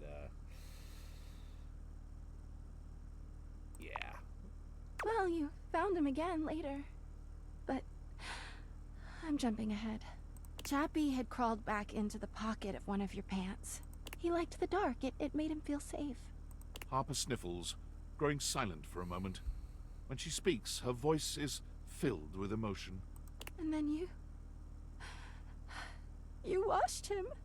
Washford and Drysdale brought him back to me. I'll never forget it. He was melted. Oopsies. Yeah, I've had that happen. Not with chapstick, but I had that happen when I was a kid. I left crayons in my pocket. My parents were not happy. She lets out a sob. He wasn't the same after that. I tried to keep things going. Harper turns to you, sadness and anger in her eyes. But you threw him away! Sorry, I didn't know that any of that had happened. That doesn't make it better! Anyway, ever since then, when Turkey gets washed by Washford and Drysdale, he leaves. And when he's up there in your closet, he pretends he doesn't know me. I've gone to see him so many times. I've cried and screamed and practically kicked his door down. I don't think Dorian would appreciate that.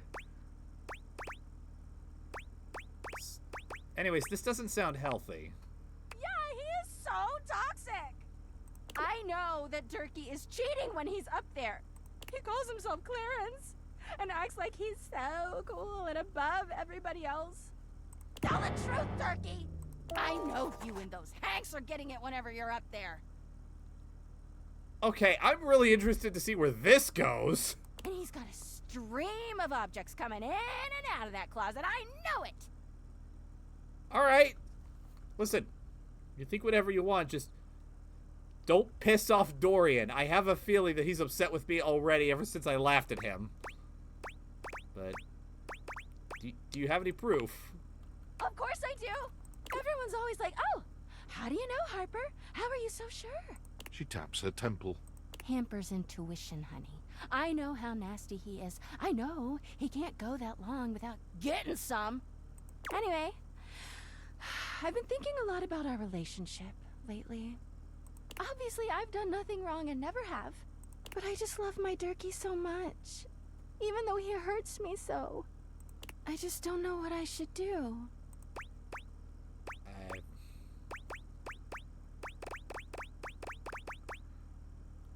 Why am I in the middle of this? Because you're just so smart and thoughtful and good with relationships. Well, I guess I should go. Durkee could be doing God knows what out there. I gotta find him before he cheats on me. Dirk is dirty laundry. She sits up, smiling cheerfully. Thanks for listening. I feel so much better. Bye! You're welcome.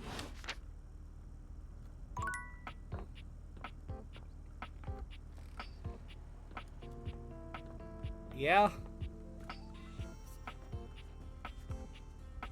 Okay. Clean clothes anywhere that I could.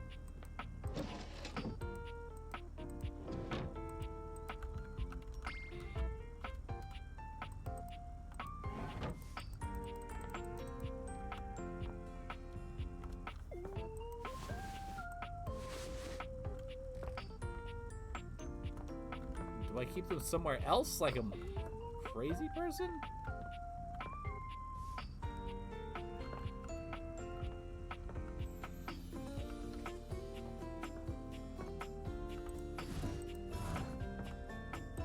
Where's Clarence? Where would if I were clean clothes, where would they be? Diary on the dresser. Yeah, I can do that. I can take a break from following this up. A strange figure stands before you, a whirlwind of conflicting energies and vibes. Manic and dignified, friendly and intimidating. She's dressed like some sort of quasi-Victorian text-themed aristocrat. You couldn't have imagined what the Dateviators might make of your thoughts transcribed on paper, but if you could, it likely would not have been this. Oh, That's not my diary. That's my Sweeney Todd book report. As you approach her, she launches right into what feels like the middle of a one-sided conversation. Why do you ask? Hi, new friend. Ah! But the blue one, and then the butterfly. Why is there so much sand? Ugh. All right, she seems a bit scatterbrained, which, based on your interpretation, Flame Wheel, yeah, that sounds about right. Hold on! My content aware is going off. Diana, your diary, experiences some mental health concerns that might be too much for some players, including things like hallucinations, paranoia, extreme mood swings, loss of sense of self, and executive dysfunction. You cool with that? Or you want to skip it? That's fine with me. Carry on, then. Why is there always sand in places where sand should never be? Yeah, I don't like sand either. It's coarse and it's rough, and it's irritating, and it gets everywhere.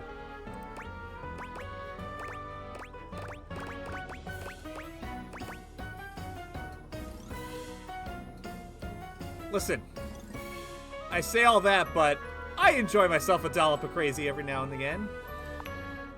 Into it, out of it. It's all the same. Into one thing is out of another, and on until you're dizzy and there's nobody to catch you because the basketball game started late. Huh? I mean, I'd catch you.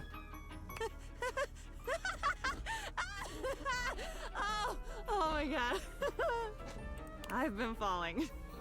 I fall so much. I can't even remember the last time I landed. It's all falling. You said already that you'd be there. Wasn't that you? At the Italian place that Saturday in New York? Wasn't that you? It should have been. Tomatoes. Yes. Come back when you've had enough tomatoes. Listen, she's a better Mad Hatter than Johnny Depp. Though I don't know if that was necessarily Johnny Depp's fault or just the fact that that movie should not have been constructed the way it was. Falling down the rabbit hole. I wouldn't mind falling down her rabbit. Good thing Show doesn't work, or else I'd be in so much trouble right now. With that, she is gone. Just like that? Okay. Yeah, that's true.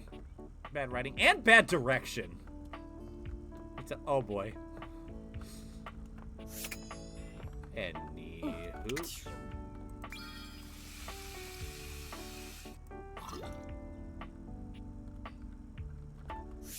I have no idea where Clarence would be, so let's take some time to... Wait a minute. Before that... It's me. Were you followed? Is this signal encrypted? I think we're clear. Listen, I've been giving more thought to our previous conversation about the ethical implications of transforming inanimate objects into humans. And I've come to a realization. Okay? It's honestly not up to us whether an object should become human. It's up to the object. And if an object expresses desire for personhood, who are we to deny them? I mean, yeah, that's kind of what I was feeling from the get-go. I did discover one other interesting piece to Weights themselves? After analyzing we can check the data, here in a second. It appears that certain objects can only become human if the Dateviator user possesses the necessary personality traits. I'm not sure why. I theorize it's because certain character attributes emit an energy vibration on the same resonant frequency as the molecules of a particular inanimate object. But in all honesty, it's likely a mystery that science will never solve. My brain hurts. Regardless, I was able to discover which personality traits seem to resonate with each inanimate object, and I've uploaded that data into the Dateviators. I've labeled it Realization Recipes. You should be able to access those files now. Why Realization Recipes? I'm so sorry, but there's no time. Valdivian's goons were closing in, so I was forced to flee to a country in South America to avoid detection, and my cell carrier's overseas data plan is very limited. Seriously? 10 megabytes a day? I can barely send a GIF. What a joke! Remember, check the date It might for be the Realization Recipes. I don't know. I've never even seen Beastars, so... Okay.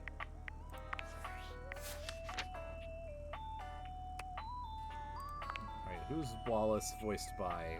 Ray Chase! Yeah, that makes sense. Nancy Lenari. It's been a minute since I've checked in on all of this. Ben Starr. Neil Lynn, voiced by Carrie Walgren. Steve Bloom, absolutely. That makes sense. Steve Bloom's voice is one of the most recognizable on the planet. Michael Lors. Bryce Papenbrook. Koa's voiced by Moses Goods. He just likes relaxing, that's good. Dante Bosco. That makes sense. Isaac Robinson Smith. Joy of voiced by Oz Ryan. J.B. Blanc. Caprizio, voiced by Sonny Onorati. Wait a minute. Caprizio likes Italy, imagination, romance. Dislikes urgency, reality, France. Caprizio doesn't like France. I knew I'd get along with him very, very well. Anyways. Freddie Yeti. Fred Tasticore.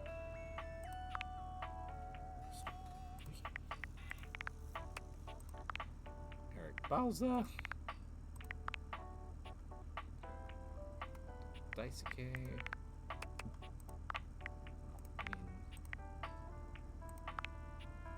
Cam, voiced by Adam MacArthur, dislikes whatever this game is. Oh my god. Wow. Ishvadat. Max Middleman.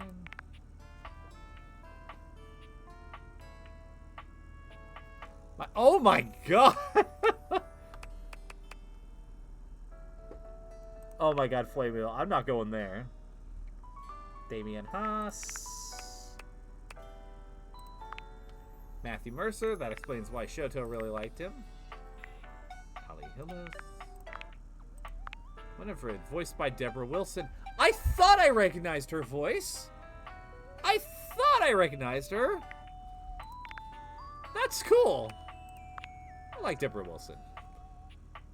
Ray chases the wall and the candelabra. Erica Mendez. Ella Lee is the bed.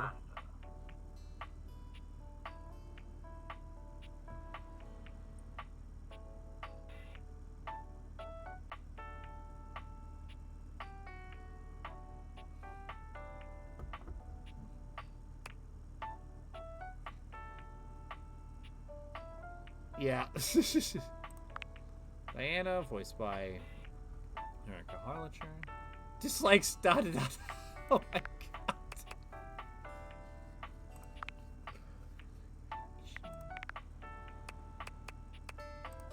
Washford, voiced by David Sobolov. Oh! I thought it was Fred Tasticore.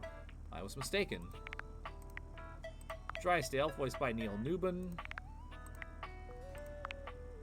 Harper, voiced by Laura Bailey. Dirk, voiced by Johnny M. Bosch. Henry Hooves, voiced by Zeno Robinson. Christoph Troy Baker. Pantina's Mike Burton. Stepford is J.P. Karliak. Shuttle Lord, Alex Lee. XXX Shuttle Lord 420 XXX. And Nightmare, voiced by Erica Luttrell. Okay. What was it doing again?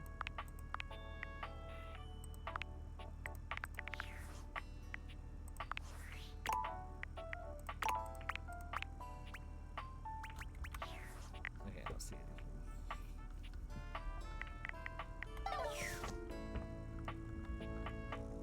Alright. Weights. That's where I was gonna go next. One moment you're looking at your old sports equipment, and the next you're looking at a gorgeous, muscled man dressed in various pieces of sports equipment that once belonged to a far more optimistic version of yourself. As you watch this guy go through an entire squat routine, it's more than clear that, unlike you, this guy has never struggled to maintain an athletic routine. You actually can, Flame Wheel. I was going to talk to her after as the last part of this day, funnily Mid-squat, enough. he stops suddenly, bending down to peer at you through his legs. A handsome, smiling face, boxed in by thighs so thick and developed, you're rendered speechless for a few minutes. Oh, hey! He sets his weights down, standing up and beaming at you like you've just told him he's won the lottery. I love that he's got football on his shoulder. It's about time you made your way over here. I was starting to think you forgot about me. Well, don't judge me, but... Hey, no judging here, pal. Look, why No don't judgment, we that's a just good start thing. over? The lights dim, and a spotlight appears from... You're not quite sure where, really. Alright. Ladies and gentlemen, now entering the stadium, the king of the ring, the Duke of Dunk, the jack of all trades, master of fun, Mr. Duncan Dunk Shuttlecock! Shuttlecock. Dunk Shuttlecock. Oh, I love it. Hey, thank you. I actually miss playing badminton.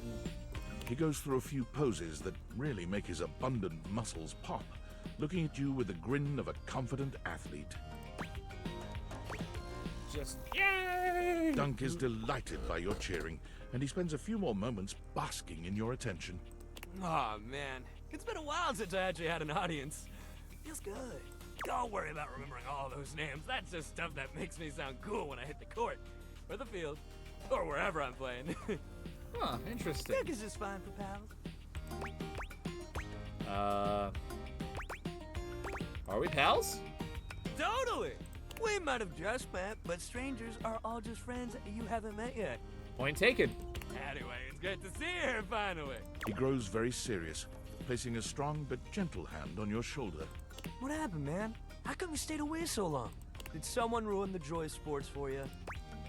I got really busy. Ah, man, I get that. Life is so much sometimes, but you gotta make time for yourself, too. Dunk gives your shoulder one final little squeeze, and then he's slapping you on the back so enthusiastically you nearly collapse. This fine hunk clearly does not know his own strength. Well, hey, no matter what happened before, you're here now. Your inner athlete said, let's get it, baby! And who are we to say no to your inner athlete? I don't really have an inner athlete, I don't think. What? Of course you do. We all do. I mean, I have an inner frat boy. Billy and Mady taught me that everybody has an inner frat boy. Yours might be like sleepy right now. Yeah, But that's fair. okay. We'll wake him up. We just gotta get you into the flow. But I want to make sure you're ready for it. After all, working out without a proper warm-up is a great way to get a nasty injury. So you come back here when you're ready to get into it. Meet me by the weight rack, all right? Bring your positive attitude. We're gonna have fun! I like his go-get-em attitude. So, next I was going to talk to the hangers. See if I can get some information on Clarence. 5 handsome himbos in colorful jumpsuits are flexing and chatting animatedly amongst themselves. When they notice you, they begin to buzz with excitement, all speaking in rapid-fire sequence. Yo, check it! Quick, dudes, clean up the digs. We got company. Some real fine company, if you know what I'm saying. How's it hanging, homie? All good, fam. Word. Oh, that's facts, amigo. Well, what are you waiting for? Slide on in here and take a load off. And, anything else you want to take off? Whoa. Welcome to the Extremist Dojo in the Pad. The perfect place to sit back, chillax, and recharge your bats. Hell yeah!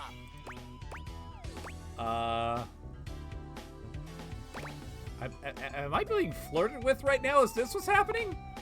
Hell yeah, you're a snack, baby. Don't mind Hank number 3.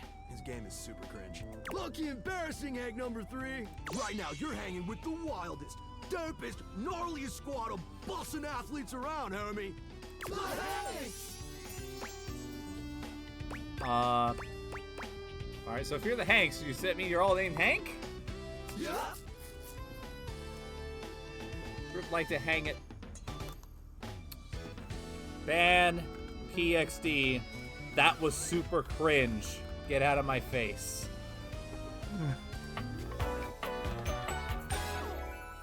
We're the Hanks!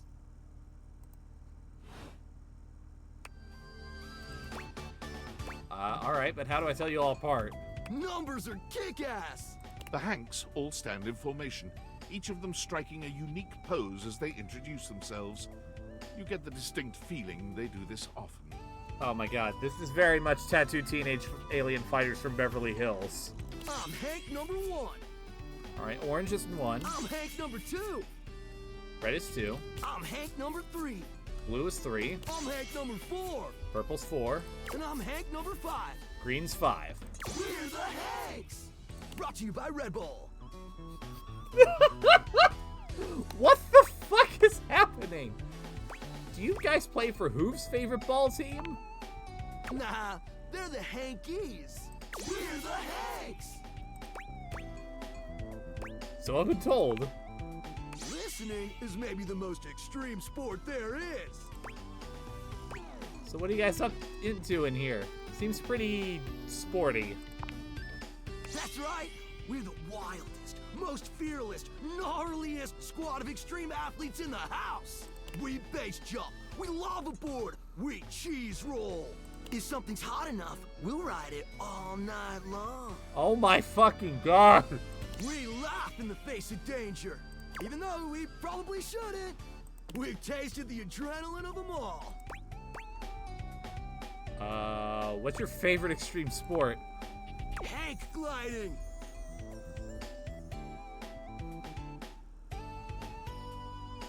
What the fuck is happening? What the fuck is happening? It's like hang gliding, but with us. We're the Hanks. Yeah, I got that. So you guys are adrenaline junkies then, right? Oh, we're way beyond junkies, hot stuff. It's legit insane. But no cap, we live here with you.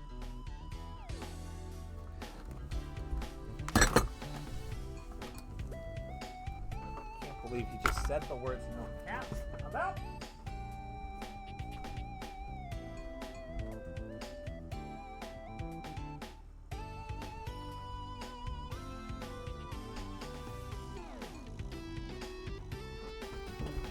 But if I leave, I'm gonna miss out on all the good datables.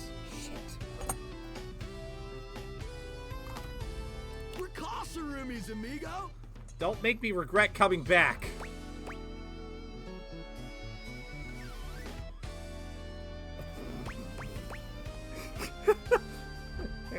So you call these things chips instead of crispy, crunchy, munchy, crackerjack, snacker, nibbler, snap, crackle, and pop. Westport, Chestershire, the Queen's lovely jubbly delights. That's a bit cringe, isn't it, bruv? Where the fuck did that hat come from? Yeah, I get that. We don't plan on crashing here for much longer, though. With our new sponsor, the cash is gonna start rolling in. Maybe. Who's your sponsors? Red Bull's our sponsor, brah! Got it. And they're not just a sponsor, they're our fam. They fuel our adventures. They provide our wicked gear, get our exploits killer exposure, and provide the best medical support when things get gnarly. Let's be real, they do get gnarly. If by gnarly you mean dope AF. So what happens when things get gnarly? Gnarly just means Thank you for the awesome. clip, Thanatos. Things are always awesome when you're hanging out with the Hanks. I have a feeling that their next sponsor is Raid Shadow Legends. We high-key love it all, homie. So you hang around? Yeah. Well, we hang around most days, but when the conditions are right, we love getting out of the closet.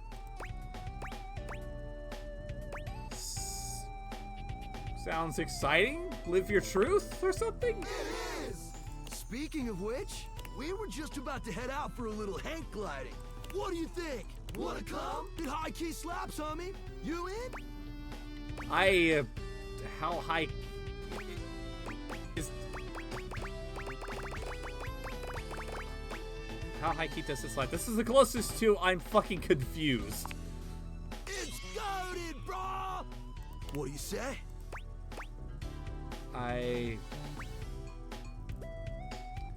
Listen, I really don't like free fall, so thank you. Sorry to disappoint you. We're not disappointed. Heck, we just met. This stuff takes trust. Another day, another adventure. If you change your mind, we'll be hanging out here, as per usual. But we'll probably only head out 4 more times this season, so don't miss out. I'll think about it. Haha, so you're saying there's a chance?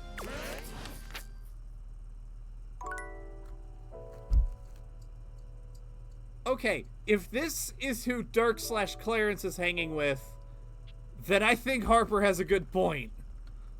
Just saying. Anyways. Welcome! Ma'am. This steak has been nuts. What can I do for you in my main menu? Let's chat about you. Oh, let's. There's lots I can chat about. Me? Let's talk about our relationship for a second. Relationships? My favorite subject. What do you want to know? Let's back up a menu. Backing up. It's the chat menu. What do you need? I'll talk about some features. Oh, definitely. What's on your mind?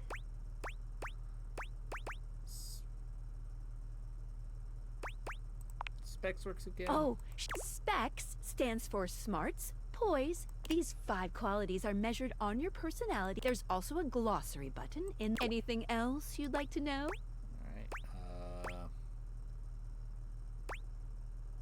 I'm good on specs. Anything else you wanted to know about features? Let's go back. Cool. What can I do for you in my main menu? Let's talk about... Oh, there's lots I can chat about. Me? Alright, let's talk about how this dating objects thing works. Oh, my favorite subject. What do you want to know about my lore?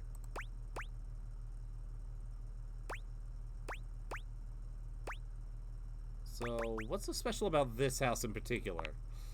Honestly, nothing. Aside from some traces of some previous owners who I have to keep secret. What was that? The time isn't right.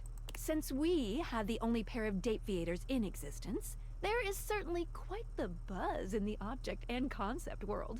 There's a whole lot of vibrating going on. Feel it? They always seem to talk about me specifically. Am I more special than my neighbors? They are always aware of their other forms in other places for sure. But that doesn't mean that the ones in this house are any less or more conscious. This is confusing. A table leg never forgets, no matter where it is. What did you think about that? It's a lot to take in, but sure. Nice, thank you. Oh, my suspension. What's that she's saying? Skylar removes her Dateviators, holding them out so that you can see her suspension of disbelief. Skylar beams at you, her eyes glimmering behind her glasses. Are those happy tears? For a moment, she looks as though she's contemplating hugging you, but she manages to keep her arms at her sides, her hands curled into excited fists. No, you didn't go ahead and...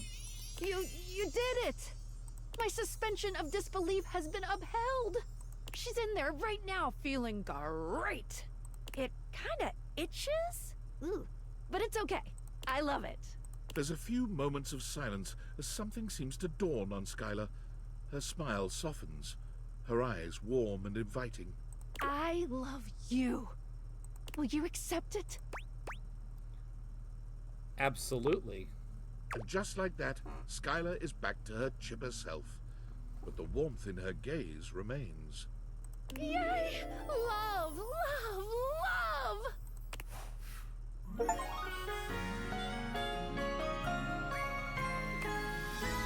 love you.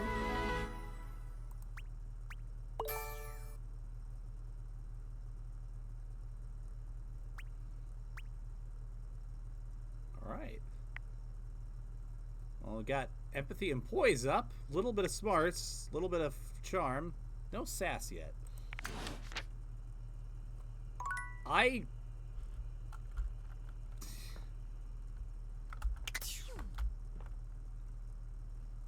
You know, the worst part about that, Thanatos, is that I cannot deny that without being incredibly dishonest. I am pretty easy, I will admit.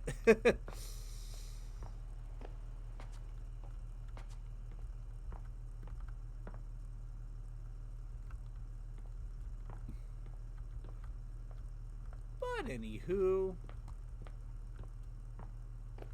just gonna walk around because I have no idea where Clarence would be located.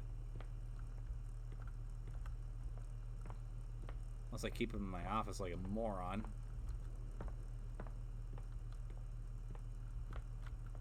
Oh well. New day ahead.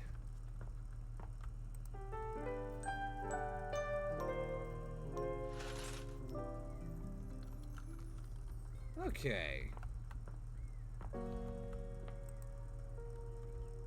Let's see what else there is.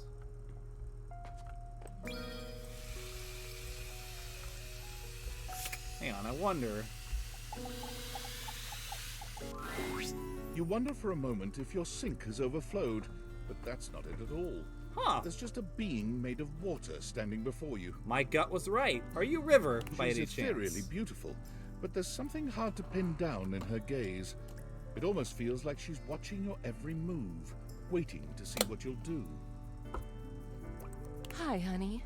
You looking to cook something? Wash your hands? Here to see you, I guess. Me? What could you possibly want with little old me? Please, just tell me if there's anything I can do for you. Maybe I could get your name? You see me naked every day and still don't even know. To be fair, that goes for like half the objects in this house, so I'm just gonna... I was actually hoping to get your name. What? Not going Little into that old me? right yet. Better you don't know. Keeps the mystery. Not asking too much, am I? Oh, I suppose not. Guess the mystery had to end sometime. I'm River. Knew it. What can I do for you?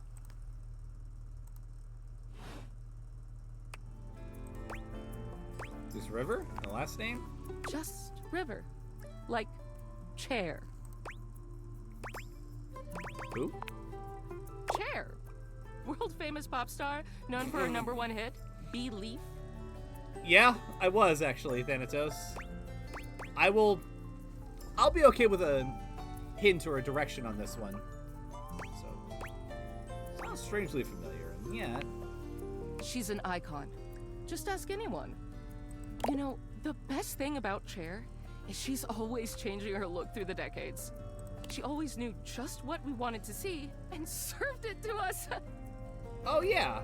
Oh yeah? I really admire that about her. Because I know he and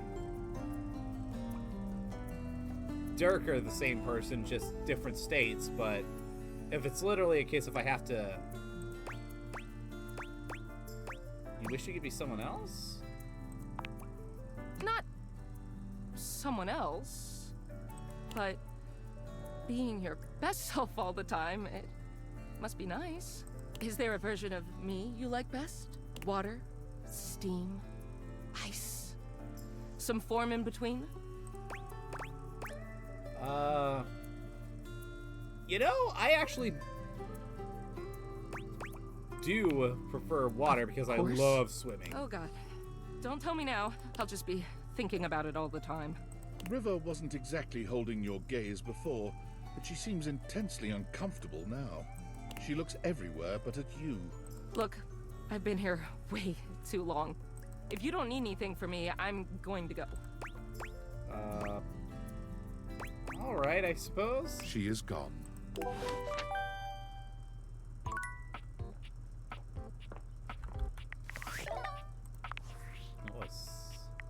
Attention, jackasses!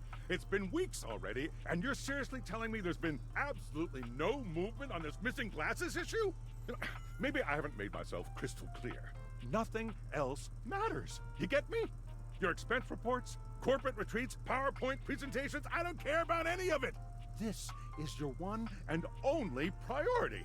You find me those glasses if you gotta burn this whole worthless rat trap down to the foundation, and do it now! Secretary Dawson at the Pentagon is breathing down my neck, and his breath stinks like flaming garbage! You think shareholders are bad to piss off? You do not want to screw with the U.S. Department of Overseas Violence, get me? We're all gonna end up buried alive in some desert somewhere! Find me those glasses, now! And who the hell came up with the 15% off transparent items promo? No consumer buys anything based off of how transparent it is! Find me whoever came up with that crap and fire them! Hi, Decabee! How are you doing today?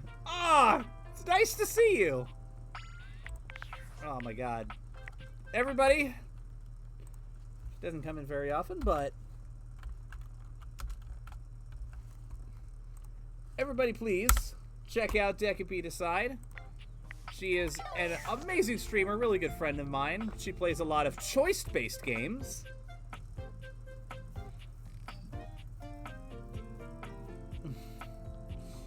Oh, you're welcome. That could be. Yeah, I hope the working and wedding planning goes well. All right. Well, Decabee, since you are here, I will let you do the honor of choosing who I talk to next.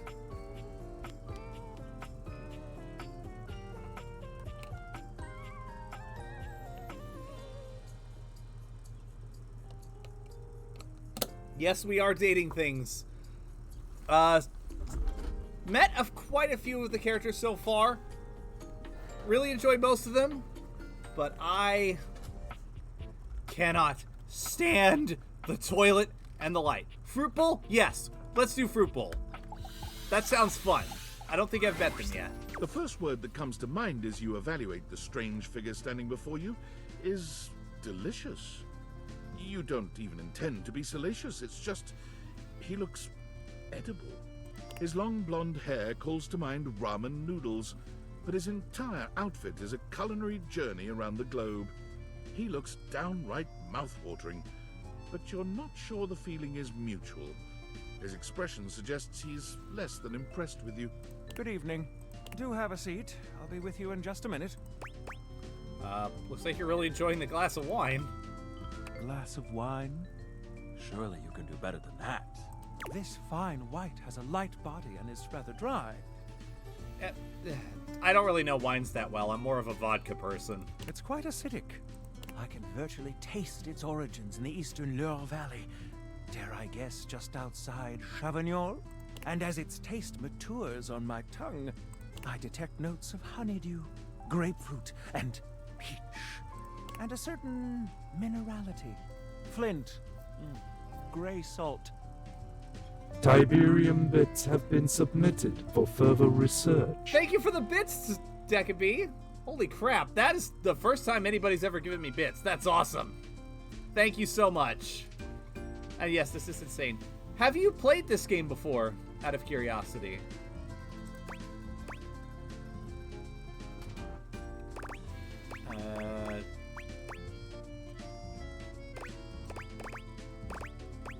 I don't know wine, so I'm just gonna say it's a Chardonnay? Close, but Chardonnay is from Burgundy. I'll give you one more try. Oh yeah, knowing how you do your streams, I think this would fit very well for you. Whenever you decide to get around to it, I think you would have a lot of fun. And I think it would be a lot of fun for everybody watching. But this is a lot of fun so far. Awesome. All right. Is it a rosé? A rosé?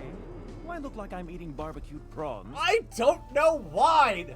I'm a cheap bastard. Vodka. But where are my manners? Allow me to introduce myself. I'm Mitchell Lynn, food critic extraordinaire. Paragon Mitchell of the Lynn. perfect, advocate of the adventurous, and bane of the It might have been. I have no idea. Salutations. Oh, his pants are chocolate. That's interesting. And his vest looks like... I want to say corned beef? Yes, this is amazing.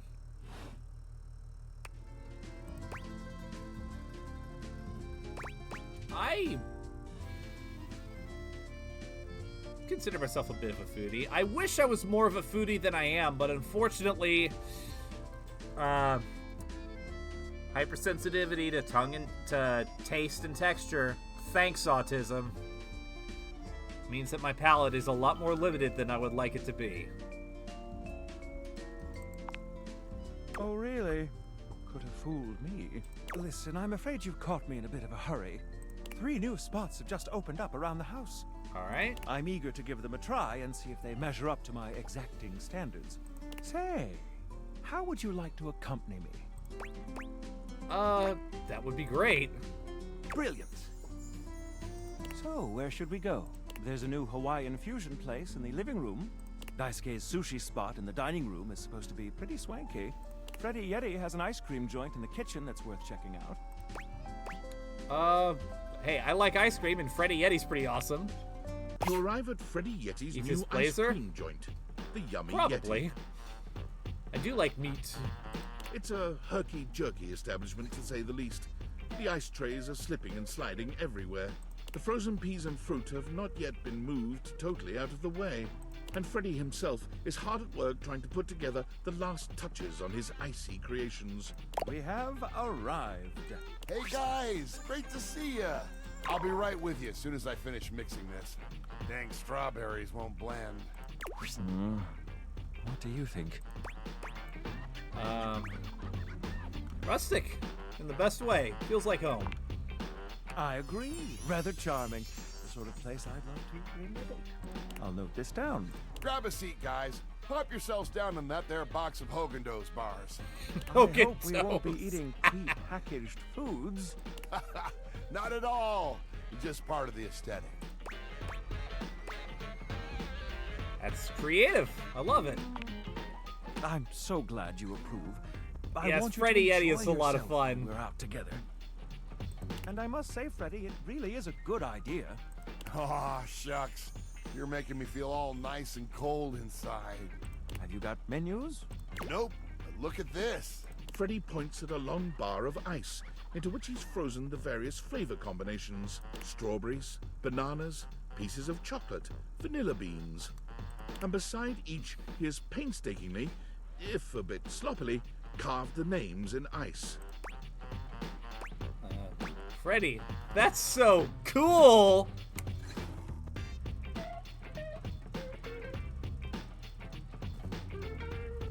I'm funny. Thanks, guys. Mitchell, you inspired the idea. Oh, yeah, I know. My voice was having a rough time with Stardew Valley. So I'm so glad to have that this game is fully voice acted. And all the voice acting is top notch. I'm touched. Anyhow, we've got strawberry vanilla swirl, chocolate chill, coffee with cream, and classic vanilla. What'll it be? You first, mon ami. So much about a person can be determined by their choice in ice cream flavors, don't you think? Well, Kopi already established that coffee is poop from the butt, so... Besides, I'm a sucker for chocolate ice cream. One does not simply chill with chocolate. One indulges in her. One luxuriates in the devouring of her decadence. Your lack of respect for the consecration of cacao has been noted. Well, don't just leave me hanging. How is it? Frederick! Can I call you Frederick? Frederick's over there. It's a street. But it's absolutely sublime. Oh, that makes me so happy. Freddy, dare I say it, this is the most voluptuously iced cream I've ever had the pleasure, nay, the honor of tasting. Oh my god. Bravo, my friend. Bravissimo. Well, guys, I've only got one more thing to offer, and that's my Every Day is Sunday. That's a clever name. That sounds interesting. Lay it on me. First, we've got the ice cream. Vanilla and brown butter caramel. Just take me now, I Consider don't me shoot. titillated. Then comes the chocolate syrup, which has been heated. Oh, man. Next, we have a subtle glaze of butterscotch. Oh, did you...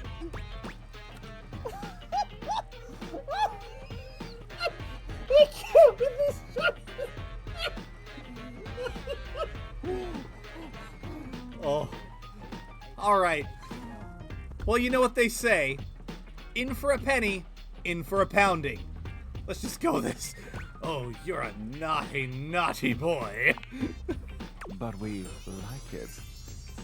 Some ground roasted almonds for a crunch. A bit of whipped cream. And last but not least...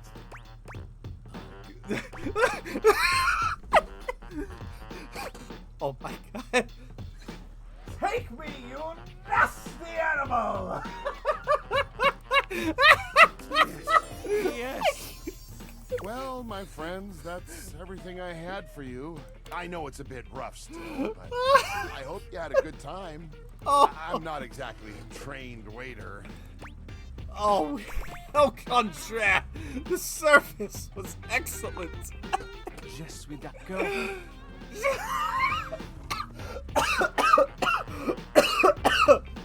Oh my god. Oh. Oh man.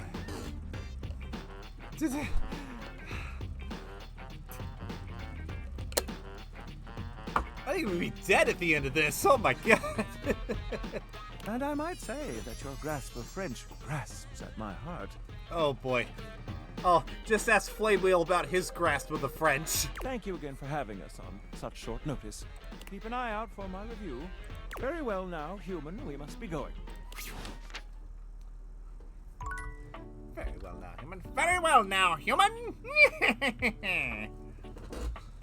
Well, listen. When you love food, you love food. I will say no more on that subject. Anyways, continuing onward.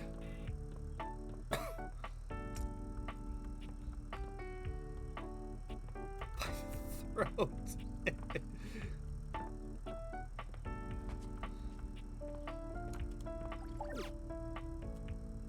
Titus. Oh wait, I remember hearing the name Titus. The gladiator who stands before you is at once intimidating and alluring. She glares at you like she means to run you through. Please tell me that you laugh like Titus too. She also emanates the refreshing scent of springtime breeze. It slightly undermines whatever murderous intent she may actually have. She is beautiful and terrifying, an Amazon in blue and pink. But even as she points her sword at your throat, all you can do is marvel at just how clean and sweetly scented it is. Who dares disturb me?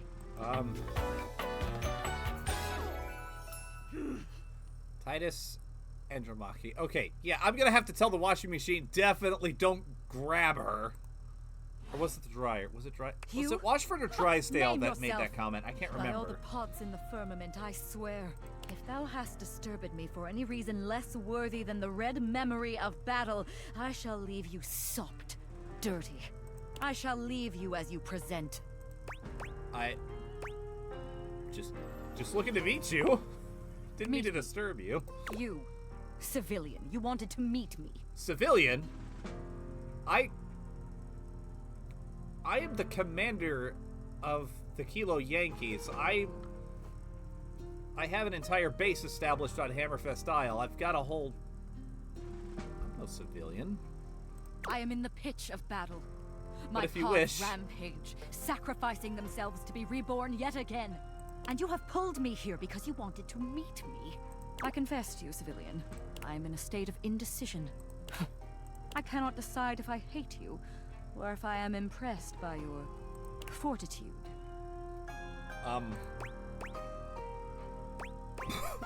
Excuse me.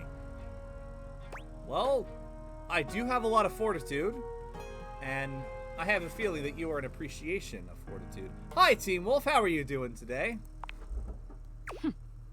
Fortitude. Such bold abandon flaunts a newling's claim. For converse, strange at altar side untold. You're not hated, despite thy impish impertinence. Perhaps there is something about you. I mean, I am impertinent, that's true. But now is not the time. My occupation, my profession calls me back. For passion's sake I fly. For passion's sake I am not pulled again. Warrior poet. Come to me only when the hurly-burly is done, to win or loss. Oh, Come that's so before, cool, Team Wolf. I and can't even wait. thy puckishness shall not save thee. I'm having a blast. I have almost choked to death on my laughter twice this stream. Oh, that much I will say. Wait. How will I know when that is? You won't. Okay. I gotta ping on this cord. David is obviously becoming desperate. He doesn't do well under pressure. I'm worried his behavior will gradually become increasingly erratic until he crosses a line he can't come back from. That sounds bad. You have no idea. I should never have put you in this situation. Naively, I believed as Valdivian's lowest paid employee, you would be safe. But it's become clear that as long as you possess the Dateviators, you'll be the target of David's wrath. Anyway, I have a solution. What is your solution? Is it letting me keep the Dateviators? Because I'm really liking most of the objects around my house. Use the realization recipes to bring Skylar to life. If Skylar becomes human, the Dateviators will instantly cease to operate. And if the Dateviators cease to operate, there will be absolutely no evidence implicating you in their theft. Realize Skylar and destroy the Dateviators before David unleashes his full fury upon you. He has access to resources you'd never believe. Hold on. There's a time limit. Yes, this game is incredible. No time to explain. There are See, I so forgot to many. charge my phone's battery last night, and now I'm at 2%. Oh my god. And I can't charge it because I also forgot my charging cable. Can you believe that? Ugh. But remember, realize Skylar ASAP. Yeah, okay. Can I go back to...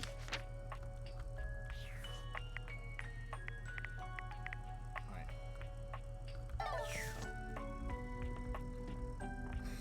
It's like a parfait. that it is. Alright, so Team Wolf, now that you're here, you get to choose what object we date next. Where shall we go? Who shall we talk to? In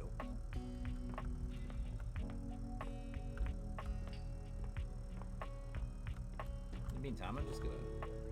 Fridge. Alright. Fuck. What's wrong with food fetch? There's nothing wrong with food fetch. There's something wrong with us always using food fetch. I was not made to simply reheat pizza. Did I catch you guys at a bad time? It's the best way to do it. But to make your own pizza, to place your own toppings, arranging them in the masterful design and allowing me to help elevate the dish to the best it can be. To be fair, homemade pizza is amazing. Like, it takes a lot of work, but if you can get homemade crust, homemade pizza sauce, and bake it in your own oven, absolutely rewarding, so delicious. Just don't do what I did the first few times and think that one clove of garlic was the entire thing. That is the stuff dreams are made of. Mm-hmm. Am I interrupting something? Stefan is upset I told him to warm the pizza up in the oven. Upset? I'm not upset. You told them what you suggested was correct. I just wanted them to have a great lunch. Isn't that what we both want? Of course I do. Who do you think I am? A good meal is the best thing in the world. What did you think? Was the pizza better warmed up in the oven?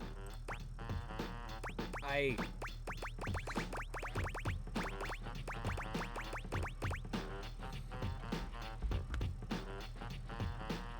actually do prefer warmed up pizza, but cold pizza's nothing to shake a stick at. See, Stefan? Nothing wrong with some leftovers from Food Fetch. I'm glad you enjoyed that meal then. When you're ready to cook some real cuisine, you know where to find me. Loosen up a bit. Cool Kid enjoyed the food. Isn't that all that matters? You have a point, Freddy. I still think fresh cooked pizza would be so delicious. And it is. I can smell the cheese now. And the tomato sauce. And oh, I'd watch it bubble and crisp up. What do you guys like on your pizzas? Since the subject is up, I'd like to ask Chad. For me, I really love pepperoni and bacon. And I know Shoto loves mushrooms, even though she's not here. Alright, let me just get in contact with the ion cannon crew and position them over Team Wolf's house.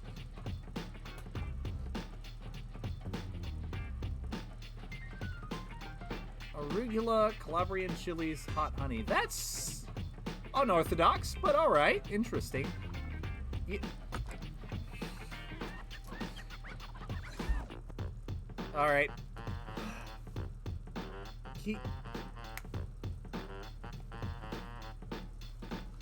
Alright, looks like the ion cannon is gonna have to fire twice.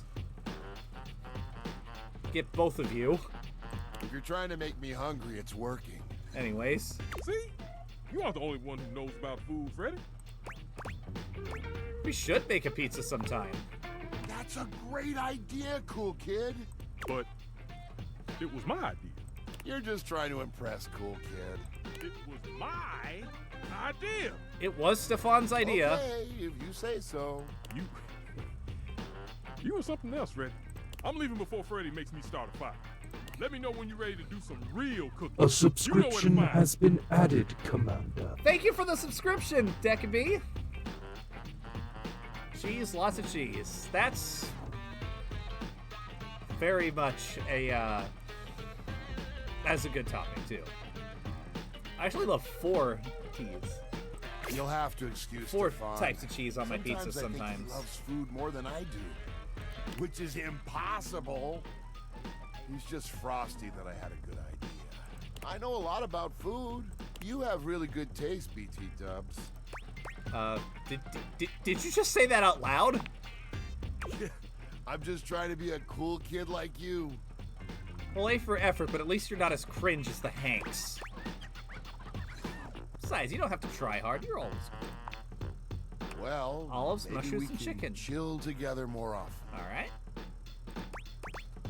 Good thing I know where to find you. I'll be chilling here, waiting for you. Oh, before you go, you want a snack? Yeah, sure. Great. Here you go.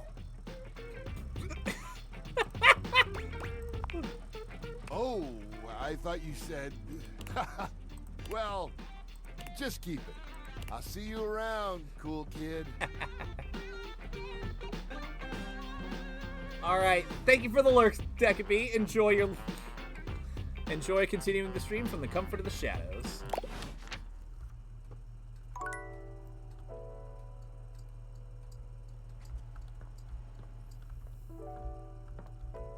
right, something went weird with that command, but anyways.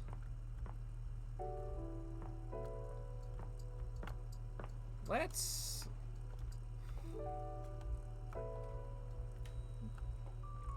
Cumberland sausage. Ooh. Oh, that all sounds good. God damn. Now I want cheese, but payday is... Now I want pizza, but payday's Friday, so I'll have to wait until then.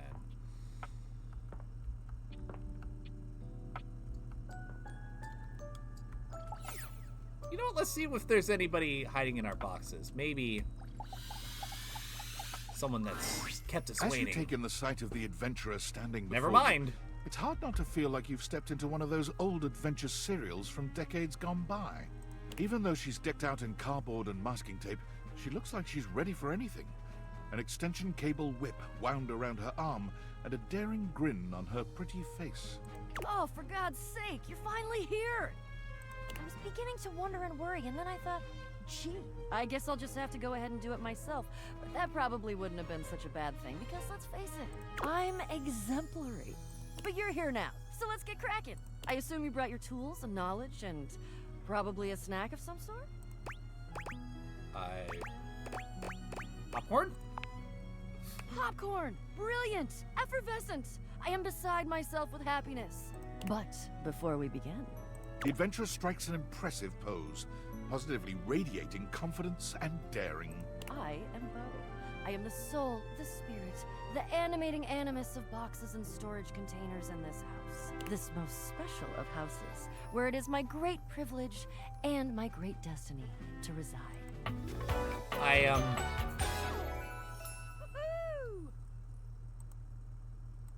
Please continue, madam.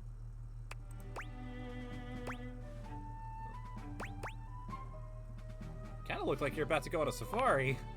Ah, indeed I am. I am about to embark on a great quest. That's what I do after all. I quest. I am an adventurer. I am a great explorer. I'm also an avid reader. I enjoy bubble baths and secluded mountain hot springs, trips to the beach studying turtle migration. Anything involving the words ancient, sacred, statue, gem, or priceless piece of history. Well, that first word would definitely describe Team Wolf. Wink. Exactly. Did you just say wink while you were winking? I did. I find it useful sometimes to Also, tell people what I'm doing. I'm sorry, as Team I Wolf, I do. was just, That way I can I was distracted. be more sure that they're getting a complete picture of my personality. Well, alright, what's the quest? I'm in! Onward! I have introduced myself, and then I just got so darned excited my mouth ran right away with me, and I didn't give you a chance to introduce yourself. Not that you need to, of course. I know who you are, but go ahead. Alright, well, who do you think I am, then? I know that you are the... well... Bo takes her hat off for a moment, holding it over her heart. She bows her head, just a little. It is my great honor, my passion, my destiny to have the opportunity to follow my path, alongside you, the leading houseologist, to whom I owe such a debt of gratitude and respect. Houseologist, that's a new one. The leading what? Houseologist. The leading authority in this, or any province on this house, its history, its mysteries, its great secrets. You are the resident, after all, aren't you? Yeah, I am, but I kind of just moved into this place recently. I didn't... Are you telling me you're not the leading houseologist? I just live here. I'm sorry. Oh, dear. Bo returns her hat to her head, her reverent expression fading into a rather more sour one. I'm starting to feel, well, a bit like I've got some birds in the box. And what does that feel like? Fluttering in the stomach, birds trapped, slightly nauseated because the damn birds keep trying to tip me over. Oh, I know that feeling. But you, I may have already said too much. I'm currently putting on a facade of being hale and hearty, in case you missed it. All is well. Leave. Go away. Get out of here, you scamp, and maybe come back and we can maybe talk about some stuff, and maybe the quest will make its way in there somehow. But no promises. Okay. See ya. Yeah, I'm definitely coming back to her at some point.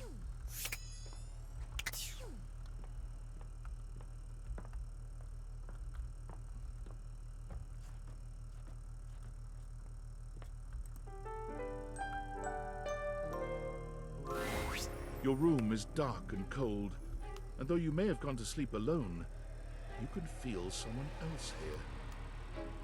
Nightmare looms over the edge of your bed, at once friendly and disquieting.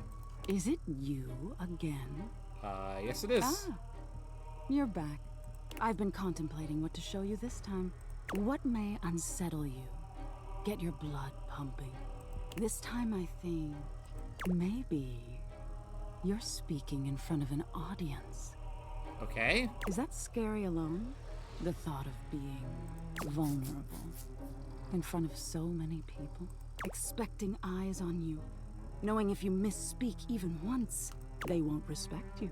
They might not even like you, or be able to stand you. Your words tumble out and you start mixing them up. You can feel your heartbeat in your ears. The spotlights on you make you start to sweat. You start to get your lips under control and the words start to flow the way you intended. Then your tongue presses against your front teeth and they give. One of your teeth slips out of your gum and down onto the podium in front of you. You stare in horror. You reach to pick it up, and then a canine tooth drops to your tongue. Huh? You let out a petrifying, guttural scream as your own teeth fall loose from your gums. A tickle in your throat makes you cough. The people in the audience gasp, retch, lean back, flee from their seats. You're coughing up more teeth. They come out of your mouth and into your hands bloody. Your mouth is just gums now. But the teeth, they're still coming. Tears prickle in your eyes. Then you try to apologize to your audience. I forgot to eat an entire thing this morning. I'm so sorry. I got a little bit indigestion. You realize you're a monster. Oh my god, Team Wolf, you need to get in the willy pit, like right now, my guy. The teeth clatter to the podium, and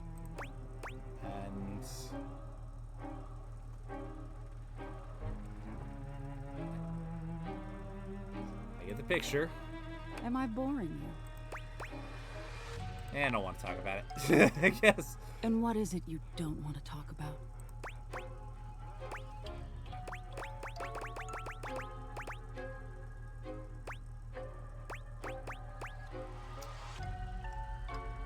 Messing up a public presentation. I'm an actor. This is the kind of thing that I confront often. I'm just gonna go with teeth.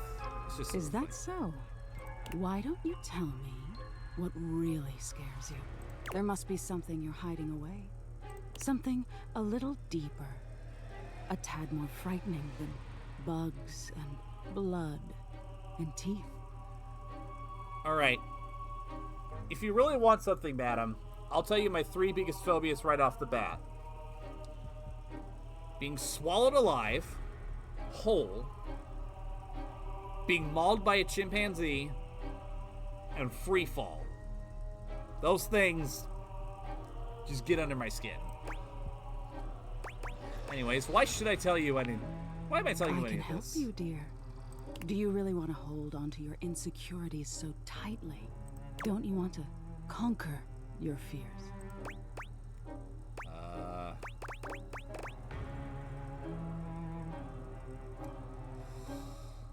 Let's see here.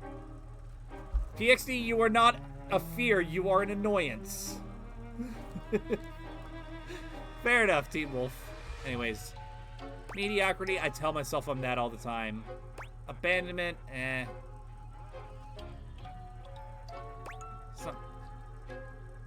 Sometimes there are points where I'm like, I wish people would abandon me, but failure, yeah, that one is a big one for me. Fascinating. Aren't we all in some way or another? The thought of not being enough, of making a misstep. I'm surprised it would bother you so much. Yeah, there have been a couple sinking ships that I've stood on longer than I should have because I don't like failing. I don't like myself failing. If I'm able to acknowledge that there's nothing more I could have done, it makes it easier. Nightmare takes a few steps back, beginning to fade away as the room grows lighter. It must be getting close to sunrise. But thank you. This has gotten for pretty being deep. Honest with me. I will have to think about your answer. Good night. Let's go.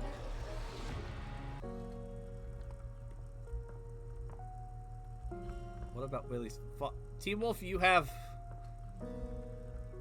You are a fascinating person, Team Wolf.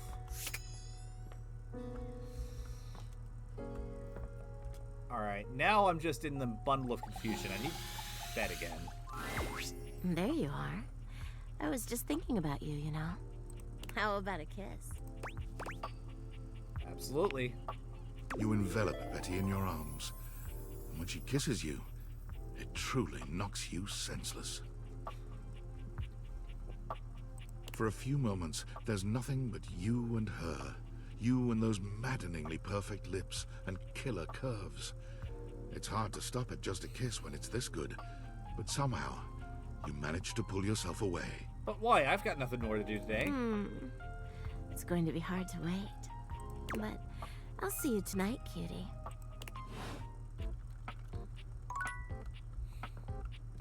That's fun. Anyways.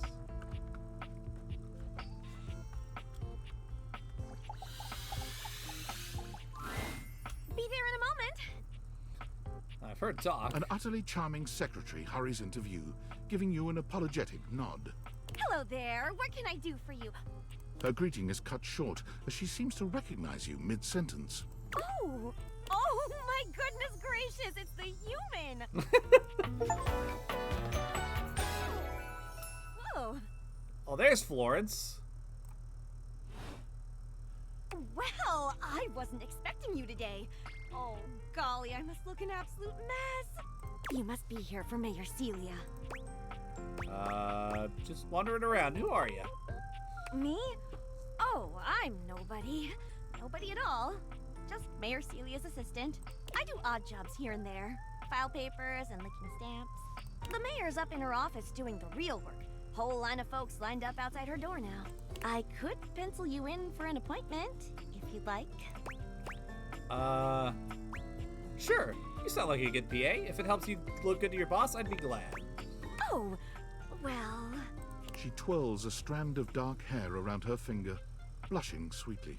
Would you care for some tea while you wait? You know, I normally don't like leaf water, but in this instance, I'll be... Nah, that's alright. I got water. Okie dokie. I'll let you know the minute she's available. And let me know if you change your mind about that tea. Yeah, your mind is made up. No tea shall pass these lips on this day, so help me God. Nah, tea's more of a Shoto free thing. In just a second. Ah, there we go.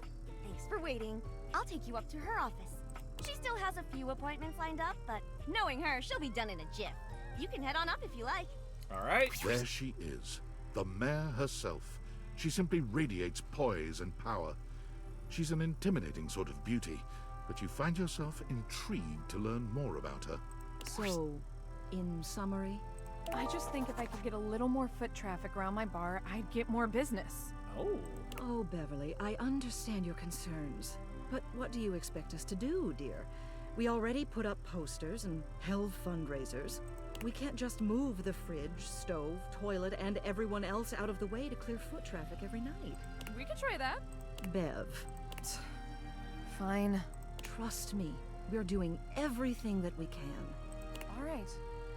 But if nobody's in by next week, I'll be back. I'm sure you will, darling. Celia presses an intercom button on her desk. Florence, dearest, send the next one in. Yes, miss. Hi. Hello, Mateo. What can I do for you today? That's a great question, actually. Now that I'm here, I can't even remember. Isn't it funny how that always happens? Right when you need to think of something to say, your brain just sort of goes blank? Yeah, it happens to me all the time. You know what? It was probably nothing. I don't want to waste your time. I know how busy you are. I'll just see myself out. I feel like that happens to T-Wolf all the time, and then when that happens, his brain just defaults to Willy. Mateo, come. Sit. Tell me what's bothering you. Right. It's just... Go on. It's Lux. They're kind of pulling cords around the house, refusing to pick up after themselves, keeping the whole bedroom up late with their streams. Yeah, that makes sense. Lux is getting on my last nerve, and I haven't talked to them in a minute. It's really been stressful for the Inanimals. And I don't want to get anyone in trouble, but it's just been a lot, and... All right, Mateo, all right. Lux, you said. Yes, ma'am. I'll have someone take care of it. Thank you. Next. Whoa. Hello, Wallace, darling. Whoa. Yes, I remember from last week. It's... Whoa. Think nothing of it. Next. Whoa! I love Wallace. You know, that's exactly what I was just talking about, Team Wolf. I literally said that, like, a character mentioned that their brain blinking out, and then you can't think of what to say. And I said that happens to you all the time, so you just default to Willy when that happens. Oh, it's you. Oh, it's me. I don't believe we've formally met. Mayor Celia. I'm also the president of the HOA. That's Home Objects Association. Oh. Oh, it's an HOA. It's HOA that we're dealing with then. Huh? HOA. Yeah. I know how to deal with an HOA. I know how to deal with an HOA. So you guys pay close attention, so you know exactly how to deal with an HOA if you ever have to deal with them. All right?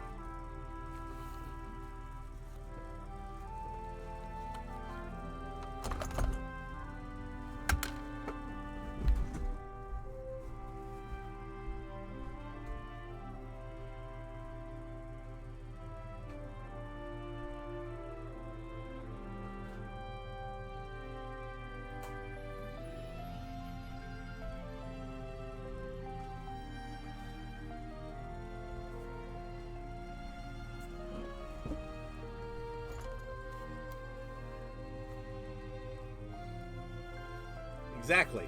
That's what you do.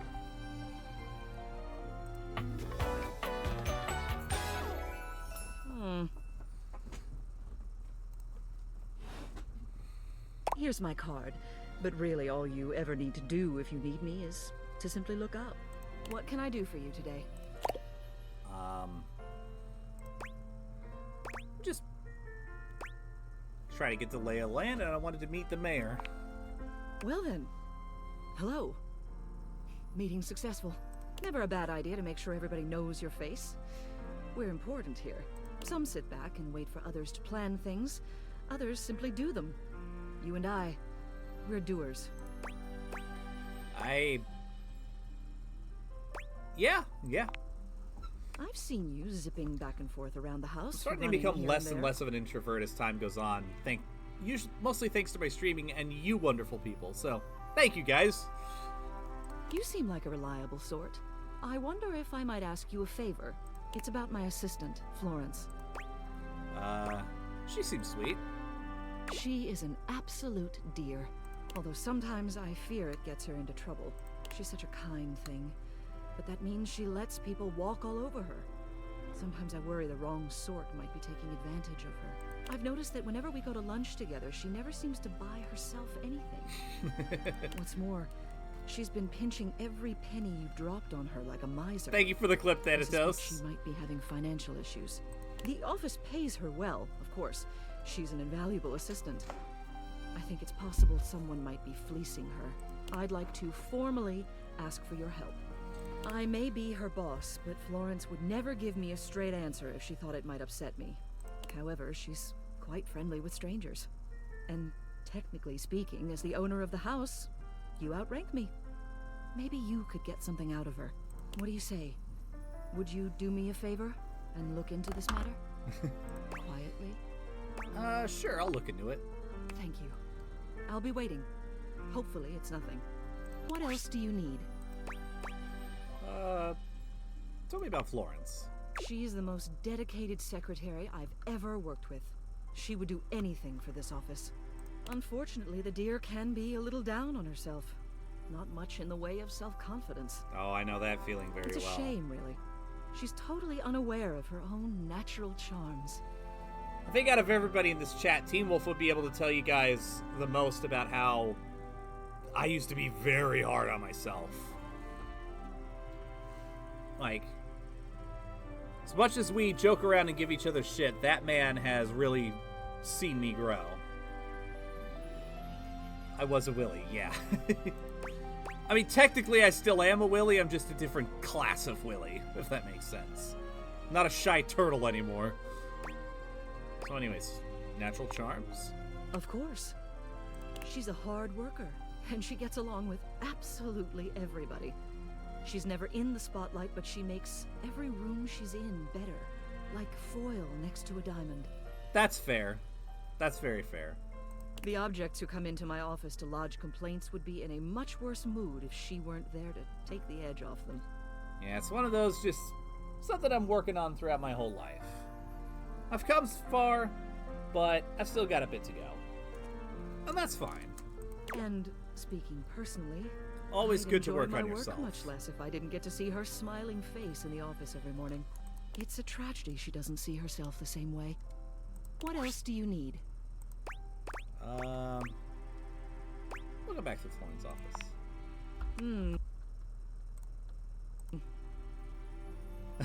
Yeah, that's fair, Team Wolf. Hello again. I trust your meeting with the mayor went well? Yeah. Mayor, what? The meeting went well. Wonderful. Anything else I can help you with while you're here? Why don't you tell me about yourself? What? You want to know about me? Oh, no. No. You just spoke with the mayor. A little old fuddy-duddy like me can't hold a candle to someone like her. I just handle the paperwork, that's all. Pay me no mind. Anything else I can help you with while you're here? Oh, bye-bye. All right. All right, and with that out of the way. All right, chat. Who to next? Or what to?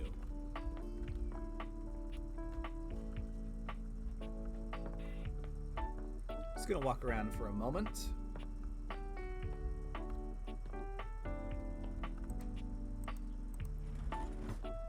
See what various things can be opened.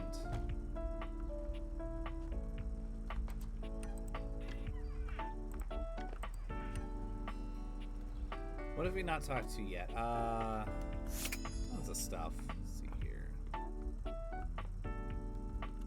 Might just be a cabinet. Fan? Okay. We can go talk to the fan.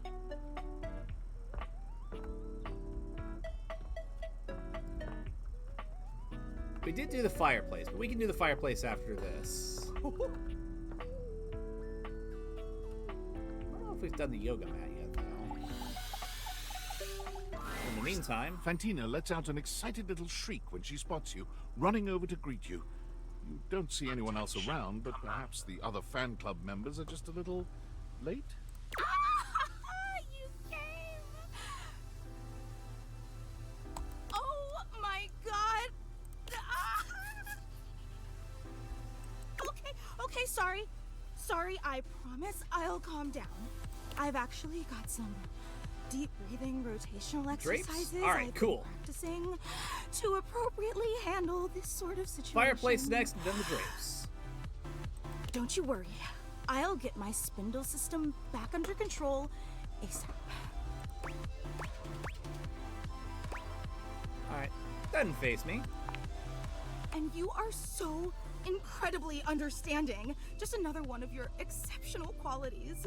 And again, my sincerest apologies. I just thought that the last time we met would be the highlight of my entire year, but suddenly, here you are again.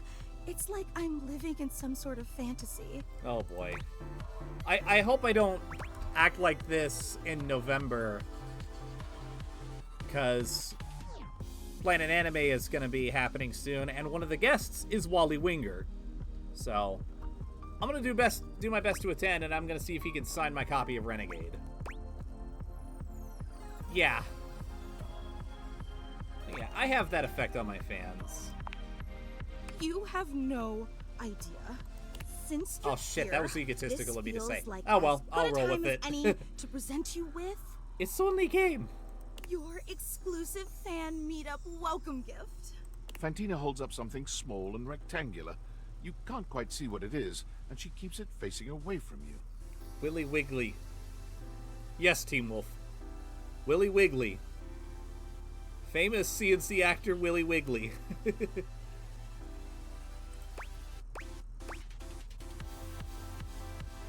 Yes. Alright. Got me a gift?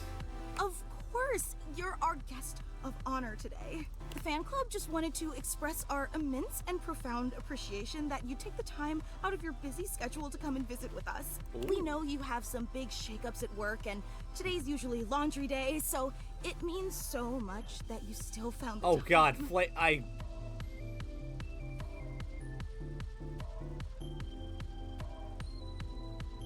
that might be a bit. I I don't know. That one's I'm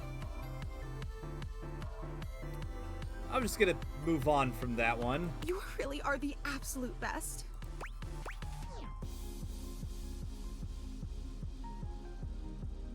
Anyways, you're so sweet. I'm just doing my best to compete with you.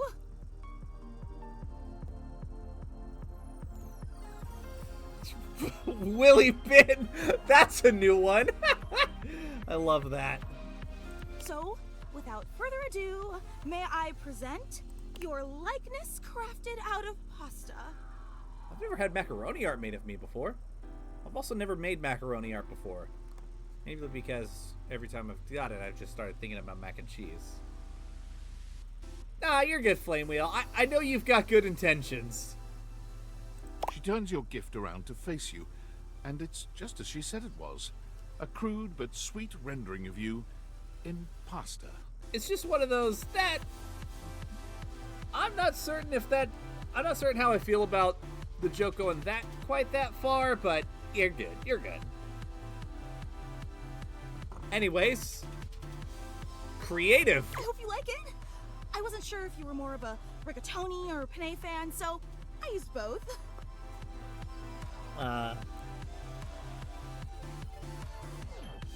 It's creative. I'm definitely more of a, oh God, what is it? It's not ravioli. It's rotini. That's it. I love rotini. And that's mostly because I just happen to use rotini with most of the recipes that I actually use. With just a dabbling of fettuccine. That's amazing. So what do you think? Do you like it? It's very unique. Oh, I'm so glad. Yeah, no harm done, Flame Wheel. You're good. It took me like 8 hours to make, which may seem like a lot, but pasta is actually an incredibly volatile medium. Michelangelo may have been a whiz with marble, Just maybe but note for I'd the like future. to see him try to sculpt something out of rigatoni. You know, that's fair. But yeah, that's a very sweet gift. Thank you. It warms my spindle to know how much you love it. Again, the fan club is just so incredibly appreciative that you stopped by.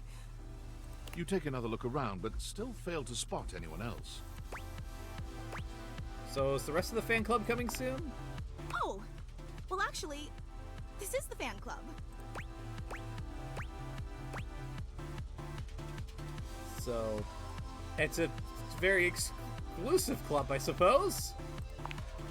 True, it is very exclusive, but, well, I suppose I should probably address the circulator in the room. I'm listening. Okay, but try to reserve judgment until you hear the entire story. I always like to hear people The out. fan club was me and Gary. We've both been your biggest fans since literally like forever. Gary? Gary? Gary!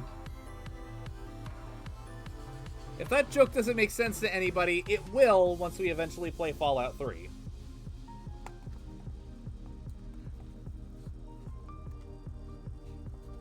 Eventually. By which I mean... I actually don't know. But that one's going to be tricky because I'm going to be playing all the Fallouts except for Brotherhood of Steel. Yep, Team Wolf understands what I'm talking about. It's actually my sister's favorite Vault, funnily enough. And we used to share the job of orchestrating the fan meetups to make sure no one would have to shoulder too much of the load. It's a huge responsibility, you know? That makes sense. But recently, Gary and I, well, I guess you could say we've been having clashes over the direction of the club. Oh boy. Yeah, New Vegas, for some reason, there's some sort of mental roadblock with me in New Vegas. So when I get to the Fallout block, it's going to be largely an excuse to, like, fully play through New Vegas, but also a way to really experience 1 and 2. Because I've played a decent amount of 1, but I never finished it, and I haven't played Fallout 2. But, 3 and 4, I've played a lot. A lot. And I'm going to throw Tactics in there just for funsies. There were some new initiatives that I'd been championing that he just wasn't on board with. And he's obviously completely allowed to voice his opinions. I think that's essential in democracy. That's completely fair. 4... I feel like 4 is very much a love it or hate it game. Like, it either clicks with you perfectly, or it completely falls apart. For me, the story has a lot of issues, but it's still overall kind of fun, and the gameplay loop just clicked perfectly. But anyways, that's for the future. But as your biggest fan, I just didn't think that Gary really understood what this fan club was all about. Oh boy, 2 project leads having disagreeing opinions leading to a total schism. Why do I feel like I've been in this exact scenario several times? So we opted to go our separate ways, and now it's just me. Slake by Mecha Kaiju Cinema Club, yeah. Wait, you're disappointed, aren't you? Hey, any fan club is still pretty cool. Like... No, it's okay. I can totally tell. And why wouldn't you be? I promised you this incredible, fantastic event worthy of your presence, and what did I deliver? Just me and a lame statue made of pasta that you can't even eat or date? You probably don't even like rigatoni. A real super fan would have known that. Come on. Come on, rigatoni's great. You're just saying that to make me feel better. Oh, I boy. can't believe I took you away from laundry day and wasted your time all for nothing. Oh my god. Washburn and Drysdale, I forgot about them. I'd be disappointed too. God, I'm so stupid. Hey, I don't think you're stupid at all. But I am. I just so desperately wanted to impress you, you know? After all, you're so amazing and incredible. And I wanted you to know how special I think you are. How I'd do anything to make you understand how much you mean to me. Hey, I promise. Still think you're great. Really? In spite of everything? In spite of the rigatoni? Yes. Let me make it up to you. I don't want to overpromise, but remember the initiative that Gary and I butted heads about? Yeah. Well, I've been waiting for the opportune moment to reveal that project, but I think now is the right time. So, if you'd be willing to give me one more chance and come to the next meetup, I'd love to unveil it for you. I know it's an imposition, but it'd mean the world to me. Would you consider coming for me? Sure. Every time I don't think you could be any more awesome, you go and exceed all my expectations. I promise it'll be an experience you'll never forget. I hope to see you soon. Okay. Alright, the next one was the drapes. Where can I find... Oh, there we go. And then we'll finish off the day with the well-dressed fireplace. Duo stand with their backs to you, peering through the curtains and pointing at something outside that you can't see. They seem quite absorbed in their own conversation. Look over there. Look at that. Across the street. What are we looking at? What do you see, Rod? I see a dog. I see a car that could use a wash. Hey guys! One of them turns to you, holding up a finger before turning back to his friend. Hi. 1 second. Now, why in the world do you think I would care a single thread about an unwashed car? I don't know what you want from life, Kurt. The shoes, my dude. The shoes. Oh, you were looking at the neighbor's shoes. Those are nice. Right? That's what I'm saying. Hey there. Hold on. Those are way better than those shoes we saw last week. Ain't that the truth? Only those kicks could have kicked rocks. Oh, whoops.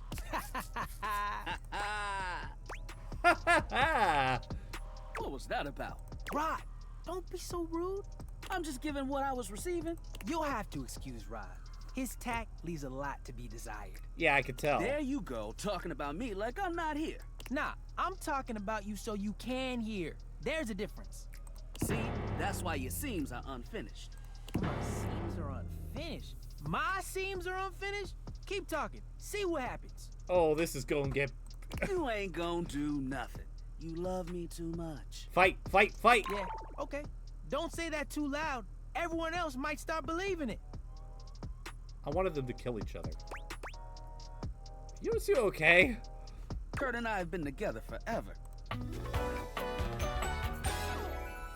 Yo, what up? Kurt and Rod. I love that. I'm like his brother. But not my brother. If we were related, you might actually be polished. We both know you wouldn't look good unless you were next to me. Who told you that lie? Say, who do you think looks better? Me or this delusional drape I call my friend? Yeah. Listen, you both look good. Lame. Oh my god, Skids and Mud Flap. That's fine. It'll be our little secret. Don't even try to make them lie. They're just trying to make you feel good. I'm the fly one. You're both fly? One thing you gotta realize is that we aren't mean to each other. Yep. Nah, this is my homie. For life. Those movies weren't that great, but they were fun. Except for the first movie. I will stand by that movie was good. We're just a little shady. I think my brain hurts. Being shady isn't always a bad thing. Oh, to the contrary. I'm shady all the time to Kurt. Why? Because I love him. So it's like your love language? I guess you could say that. Yeah. But we have rules. Oh yeah. You must throw shade appropriately. What do you mean rules? There are 5 rules to throwing shade. First off, you have to know the person. All right. Sure. You can be shady to folks you don't know, but that is just me. Wait, we made fun of the new mail carrier just the other day. That's because they were wearing that uniform with open-toed sandals. With socks. Oh yeah, they asked for that one. This rule is one of those, do as we say, not as we do things. Okay. Unless we ask you to do it with us, at which point you better come correct. Which brings us to rule number 2. If the roast ain't hot, you're toast. The shade is all about the laugh at the end. Maybe even a strong guffaw. A guffaw? Are you a cartoon dog person? Cause if not, I best not hear a single guffaw out of you, Rod. Oh, all right. Keep your aim true. Never bring in secondary parties. Others shouldn't be collateral damage because you decided to mix patterns and it turned out unfortunate. I tried to throw shade on Kurt's mom once. Mrs. Chiffon has never done anything and she will not be brought into this foolishness. Okay. Rule 4. Read their body language as you read them down. Everyone has their line and their limit. Don't be so caught up in the goofs that you step on that line. It's easy to be on a roll and run right over your friend. Which is why rule number 1 is important. If you don't know them, you don't know what might actually make them upset. Right, like I don't talk about Rod's crush on the blinds at the last house. Dude, not cool. Sorry, I was just giving an example. You really thought this out, but you know, yeah, all of this is making sense and perfectly describes my banter with Team Wolf. It's an art form. And there is one rule that you absolutely cannot break. Oh, yeah. The final rule. Is it don't talk about Willy's size, because Team Wolf and I break that all the time. Rule 5 is... If someone you know starts throwing shade on your friend... You better prepare for war. Oh. It is your duty to fire back. Verbal warfare has begun. Do what you gotta do. Oh boy. It's just a domino effect of verbal treaties at that point.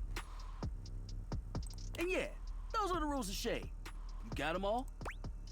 I sure do. All 5 locked in. Unless we're talking about the game of Mafia, in which case the rule of shade is he lives in an alternate universe, don't trust a single word he says. Okay, confident. I like that in a person. If they breathe, Kurt likes them. You act like you're the one to talk. The tree outside sways, and you think it's flirting with you. How can you not be charmed? Have you seen those branches? And the grass is just playing hard to get. Alright now, calm down. They said the grass. Yeah, exactly, Flame. The grass, Rod! Oh, you can guffaw, but I can't? Okay, fair. But damn, they got you. You right. That was a good one. You catch on quick. Yo, Rod, that fashion student is getting off the bus. Ooh, what are they wearing? I'm not sure, but it is fly as hell. We've got some people watching to do. Swing on by soon, but come holler at us at different places. Each window has a new thing to throw shade on. Variety is the spice of life, baby. All right. Bring your jokes. We like to keep it lively here. They're fun. All right, last stop, fireplace. Well. The enigmatic Amber returns for another lesson. You ready? So stoked. Nice. We're gonna stick with getting to know you, but it's time for a new kind of icebreaker. As you might know, ice sucks. Don't tell that to Freddy. So we gotta break it. First off, what's the worst way to get someone's attention? The worst way. All right. I'm gonna go with unwanted touch because these top 3 are all good answers. Like flowers is just kind of whatever, but catcalling, unwanted touch, inappropriate comments. Don't do any of these. Don't do any of those 3. Flowers thing is whatever. I'm gonna go with unwanted touch. Right! That's just an insincere and unsolicited form of selfish flattery. And for what? Someone who does that isn't trying to get to know you. They're just being a creep. So the real question is, how do you start a conversation with someone you don't know in a respectful way? That's all tricky, right? That's what we're gonna explore today. Oopsies. Alright. Well, you're really passionate about this kind of stuff, aren't you? You ain't lying. I am fire, after all. A flaming hot, hopeless romantic. You know what I've seen? How many proposals I've warmed? First date flirting in the living room, Valdiva flicks and chills, wine night cuddle sessions, bearskin rug rubdowns. Whoa. Let's just say I've done my research on this sort of thing. And not to mention, well, I'd like to be in love one day. Yeah, my first girlfriend turned into the moon. Anyway, I know about fiery connections. That's why I can help you.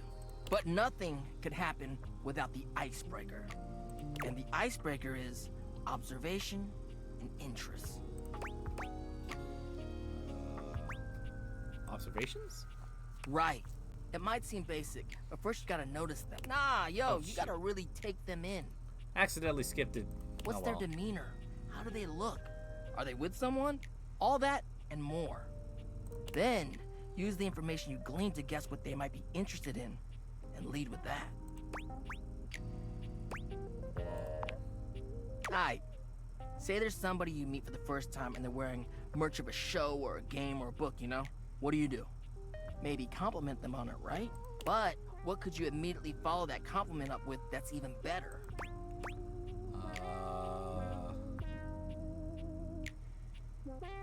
Ask who their favorite character is. That's a good one. Make it open-ended and... Smile, gently ease into the topic, and you can build a great rapport with them really quickly. So, you learn about, or even better, share in their interest. Make them excited about it. Start that connection by talking with them about what brings them the most joy. What better way to build a friendship? Exactly. That makes a lot of sense. Dope. You get it then. You gotta communicate, you feel me? Let's go to phase 2. Alright, so you made it past the icebreaker. Now you're vibing a little. They mentioned they're going to a concert of one of your favorite bands. What do you say next?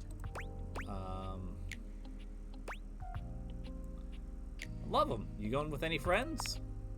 That's what I'm talking about, playa.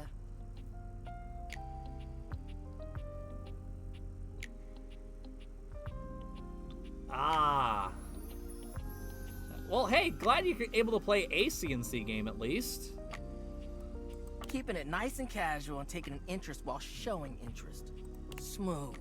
If they say no and they don't really have any friends who are into this band, let them know you might be down to go if they want company. If they say yes, maybe just tell them you're stoked for them. Don't want to seem pushy or self-inviting. Get to know them before getting too personal. You know, build up to it. Maintain that good balance of digging somebody, learning about them, and gauging their boundaries.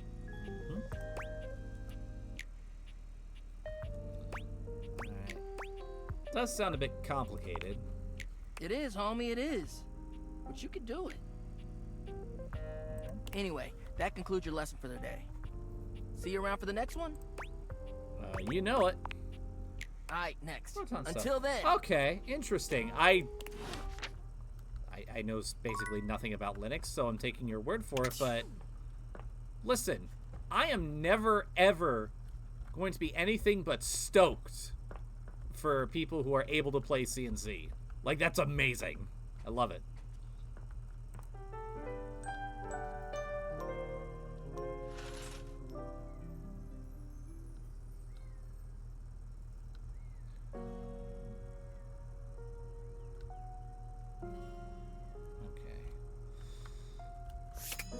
Due day. Start talking to... Actually, before I start talking to other objects... Oh, I have a notification from Skylar. Welcome! Oh, yeah, dude. I'm excited. Hopefully you can get Renegade and the WedHub mobs to work, too. What can I do for you in my main menu? I'm not going to realize her just yet, but... Let's just chat about you for a second. There's lots I can chat about. Me? So let's talk about our relationship. Relationships? My favorite subject. What do you want to know? Do you love me? You ever drink Bailey's out of a shoe? Of course I do, silly. Let's go back up a menu. It's the chat menu. What do you need?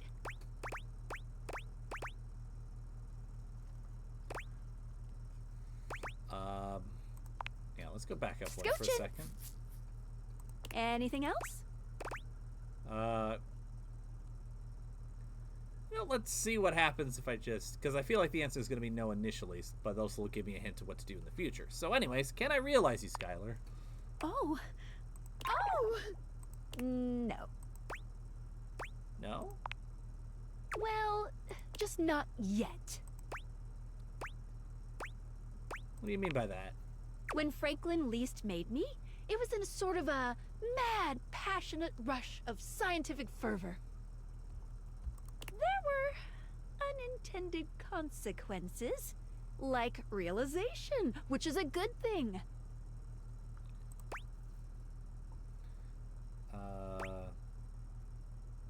Definitely. But one of the issues with realizing an object is that each of us can only leave once our own little purposes are complete.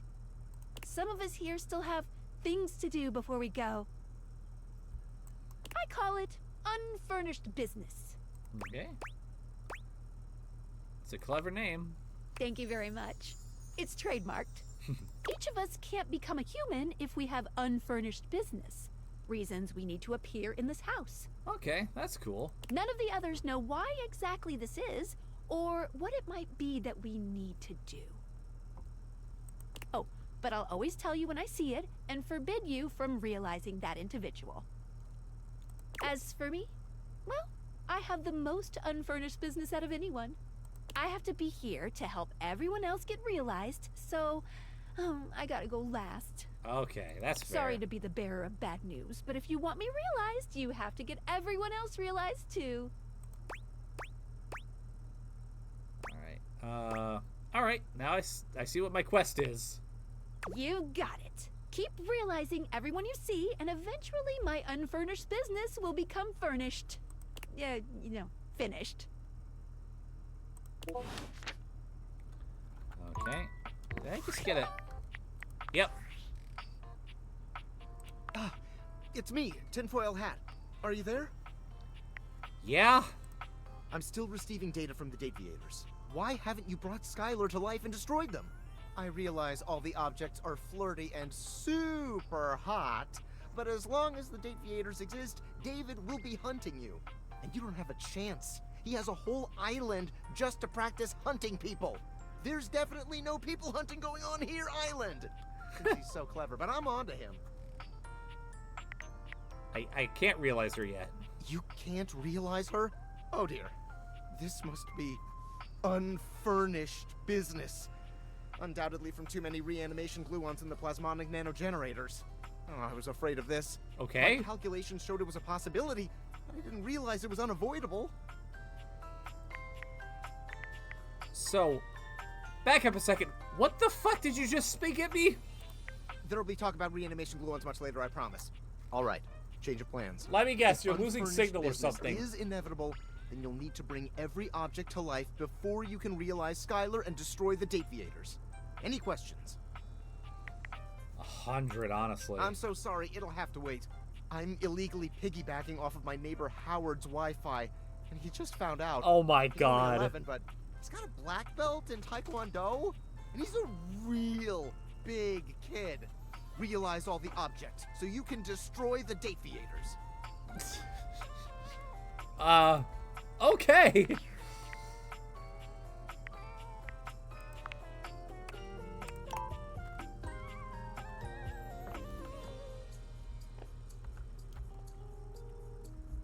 Moving on. Let's check back in with Harper and... Harper and Dirk are screaming at each other once again. A sight and sound you're starting to get used to. Do you even hear yourself? Do you know what it does to me knowing you've been with other objects in this place? So what? That was before we ever got together. Oh, so you're saying it'd be totally fine with you if you had to fuck in a place where all my exes did? That is not the same thing. Besides, we both know you're cheating on me, so it's only fair. I wish I was cheating on you. At least then, it makes sense for you to scream at me all the time. Stop playing innocent! I know you're cheating with the Hanks, and there's way more, too! Not, but hey, maybe I'll start! Those guys all have one brain cell to share between them, and they're still smarter than you! Oh my God! Ooh, ooh, ooh. Oh, buddy, you need to go see Freddy for that burn. My God. Yeah, I have to be stupid to be with a loser like you! You can't even see when you're insulting yourself, you bird-brained bamboo bozo! Maybe I'll just get with the Hanks too. See how you like it. I don't recommend it. I'd love that! I could get a little peace for once! Harper lets out a scream, her hands clenched into fists. She looks as if she wants to say something, but her face crumples into a sob, and she leaves the room with a quavering wail. Dirk slams his fist against the wall, seething in silence.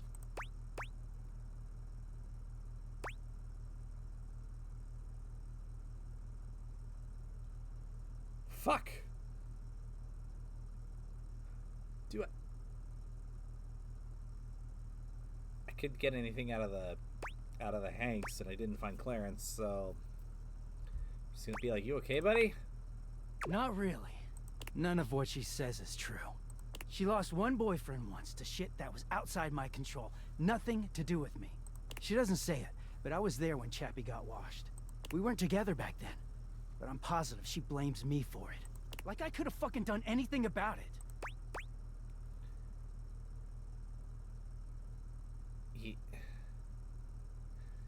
You sound like you could use a good listener right about now. I could, yeah. Dirk leans against the wall, folding his arms over his chest. I wish those two happiness and whatever, but I knew it wasn't gonna last forever. Nothing that goes through Harper stays with her. Eventually you come along and take things back to their rightful place. Or they go through the laundry, and with the exception of Monique, most never come back. But no, she acted like they were so in love and just built to last. You think she was wrong to be happy? It's not wrong to be happy, but it is wrong to keep talking about your ex to your current partner. The ghost of Chappie is hovering around us all the time. Chappie never hurt me. Chappie never cheated on me. Chappie's lips were the softest material on earth. You dated for weeks. You didn't even know his favorite color. I know, because I had to listen to their mind-numbing conversations. You know Chappie wasn't even his real name? His name was Chapsworth L. Stick. She gave us rhyming nicknames. She thinks I have no idea what their relationship was like, but I saw it all. And she literally says and does the same things with me. Except she worshipped Chappie. She screams at me for not being Chappie, even though she just subbed me in.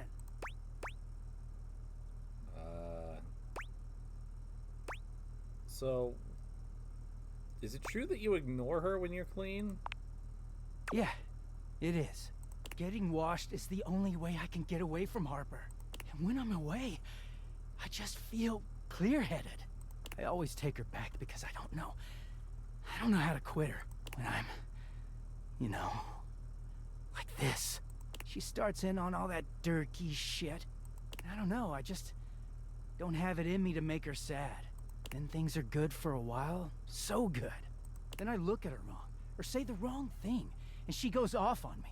It's like she's just waiting for me to fuck up so she can unleash.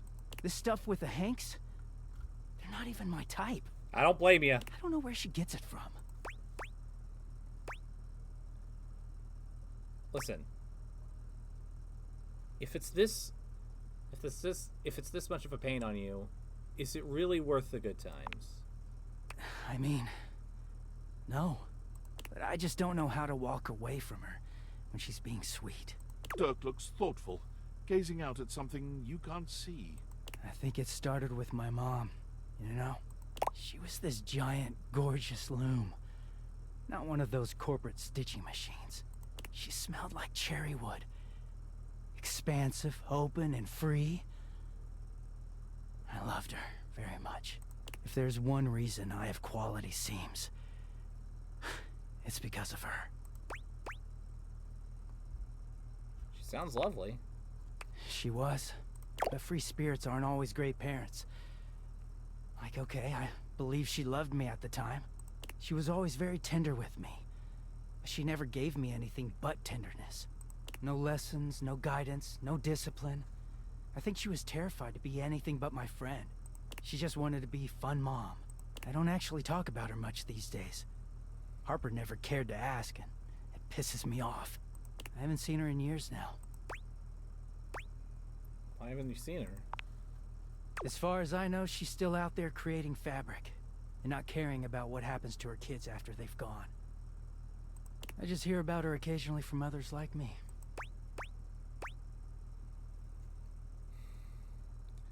So maybe Harper makes you feel like, for better or for worse, she's giving you something more than just love? It all makes sense, doesn't it? Harper hurts me, but there's way more to her love than just tepid, safe support.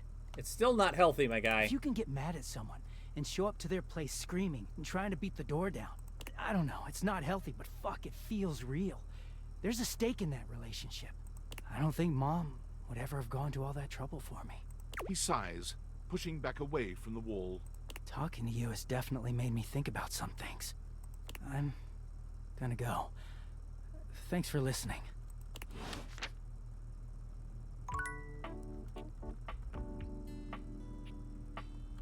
Alright. Okay, then.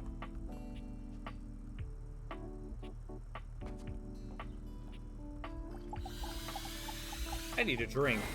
A bartender drums her fingers on the countertop, clearly bored out of her mind. Her long red-orange hair is pulled back into a ponytail that flows down her back, like the drinks she pours so expertly. She makes herself a drink, taking a small sip of it and setting it down. Your entrance startles her so badly, she nearly knocks it over. Someone's here. Welcome to my humble bar, the Tipsy Tumbler. I'm Beverly, but you can call me Bev, or Beverly, or Madam Proprietress. That would be so cool. Hello, Madam Proprietress. Yeah, we can do them next. I'm the owner and bartender and janitor and stockroom attendant. Nice to meet you. Hiya.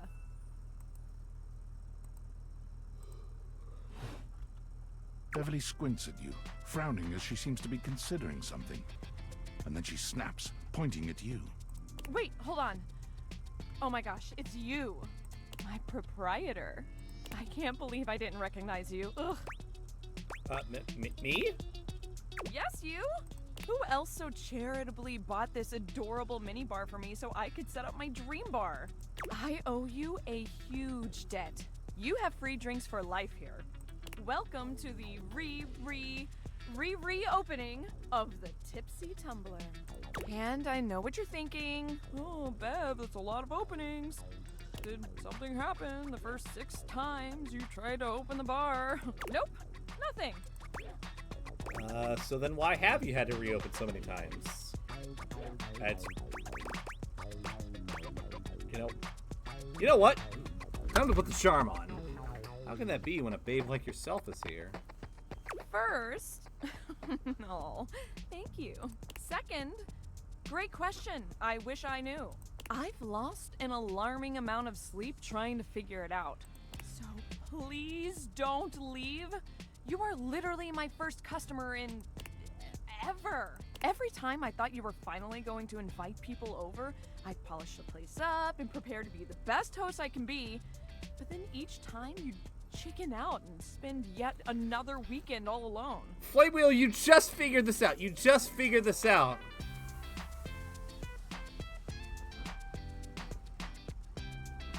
Although, I'm not like that kind of fedora tipper, like, I'm a nice guy. Why doesn't anybody talk to me? I'm just a charming, polite man. Just, thank you very much. You have a nice day. There's a difference. Why did you get a mini bar if you weren't going to invite guests over? I thought it would finally motivate me, you know? But that's... Okay. It's all water under the bridge. You'll have to talk to River if you want that. Anyway, that's enough babbling for me. So take a seat and let me fix you something already. Please, let me fix you something. Very well. First and foremost, am I making you a cocktail or a mocktail? Mocktails are the non-alcoholic versions of a cocktail. Just as fun and delicious, but without the burn. Listen, we went to the minibar. Or the drunk part, obviously. As we said, in for a penny, in for a pounding. So, cocktail. Excellent. So, what'll it be? I'll take a martini. Shaken. Ooh, Stirred. those are just delicious. So many different floral and spirit-forward flavors. I've been in a bit of a Bond mood lately. I think next on my list to watch with Shoto is Man with the Golden Gun. Coming right up.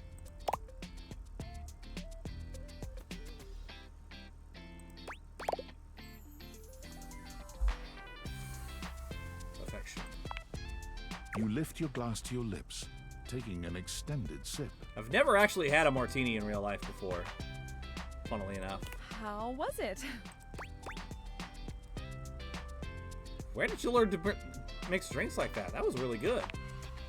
Well, after 6 grand openings, I got a lot of practice in. Plus, with a name like mine, I should know my beverages pretty well. I really don't want to close this place down. I've put my bar and soul into it. So, will you be my first returning customer? Absolutely. Really? Oh my gosh. Yes. Yes, thank you. I'll be back for the drinks and the company. Tell your friends. Tell everyone. Please. I will tell every soul I meet. And I'll be seeing you next time. Alright, one more. Oh, we got 2 more. Okay, so we can do Washford and Drysdale in one go. Works for me. You may have wandered with mad disquietude into a world which will overwhelm you. I must confess, there is a part of me which longs to see you drowned in it.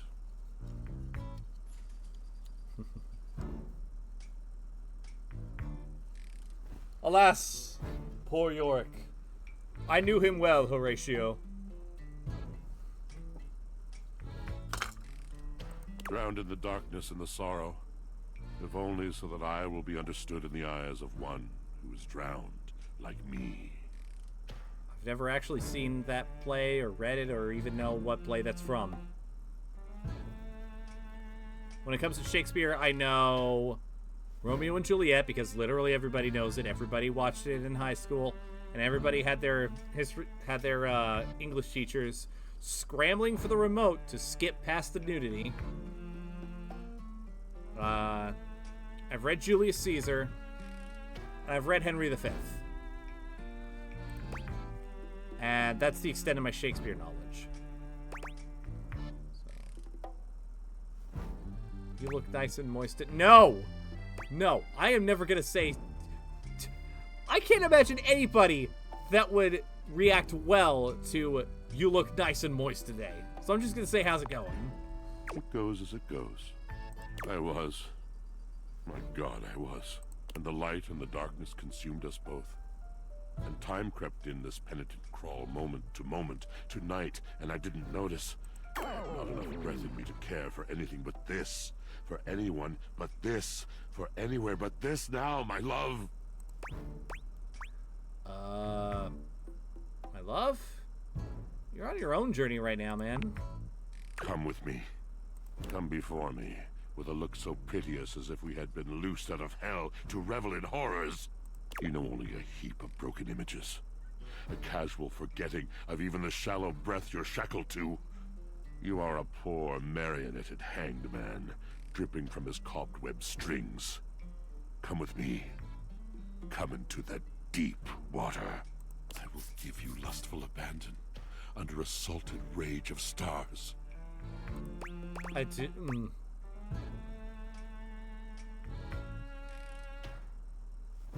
Rather forward, aren't you?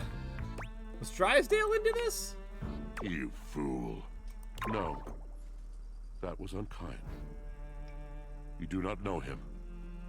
You do not truly know me either. Pleasure, ecstasy. Was he into this stuff? We exalted in each other in a way you could not possibly imagine. Yep. I definitely can't imagine that. My guess is you never really tried.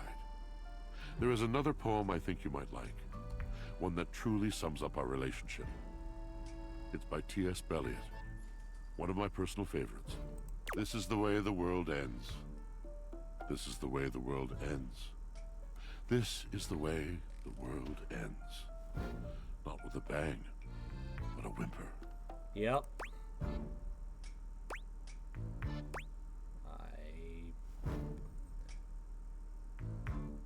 I think you've misunderstood me.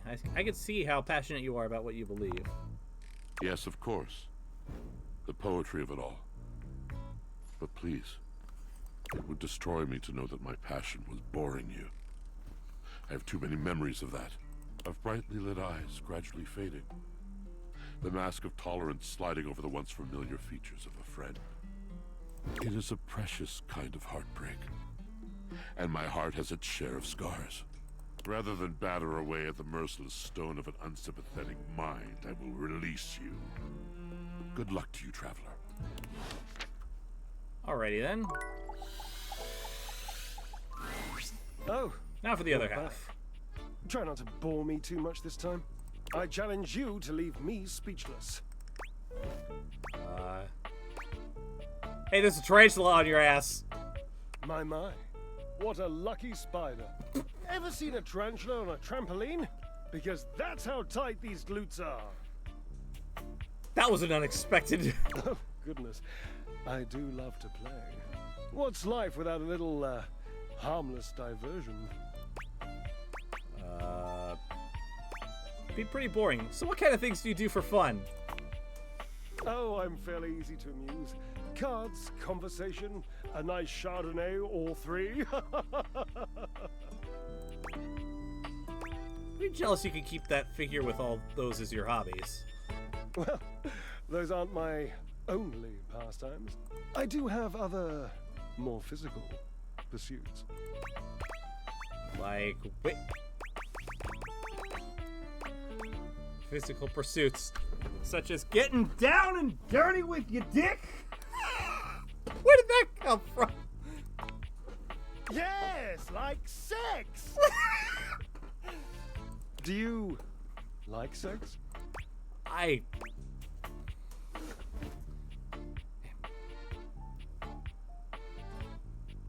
gonna let the game answer. And you like it when two charming male-orientated appliances have feelings for each other and act on those feelings?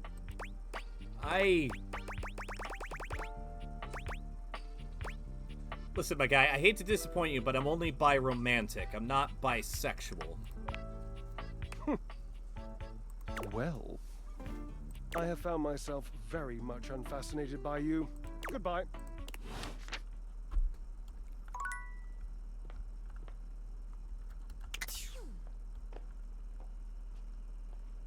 Yeah, well.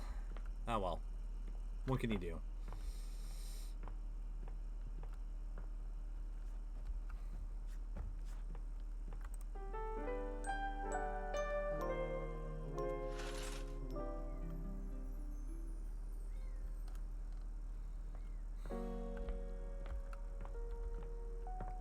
Alright. Continuing onward.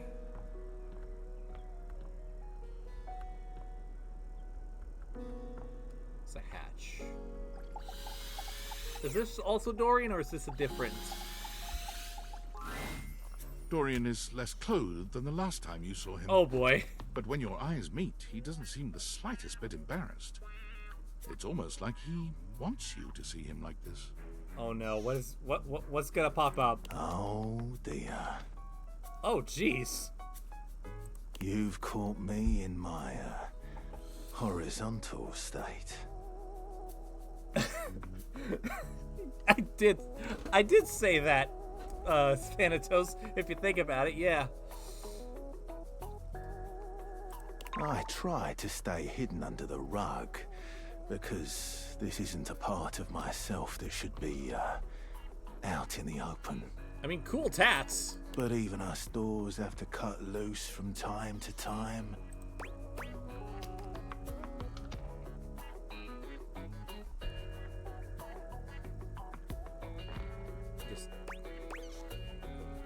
I feel like I'm Frieza looking at Goku right now, just, oh my god, you could grind meat on those. Ah!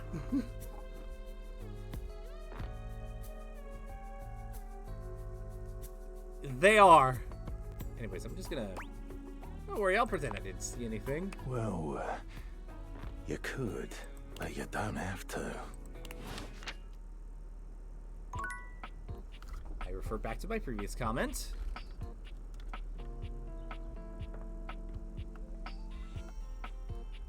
But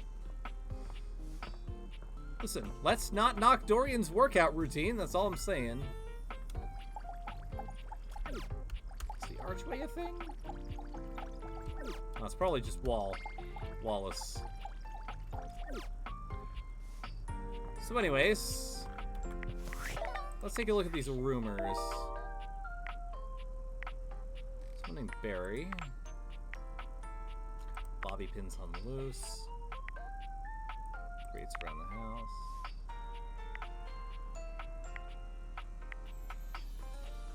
Oh yeah. Dirk mentioned Monique as somebody who gets lost in the wash sometimes. Rainy. Reggie.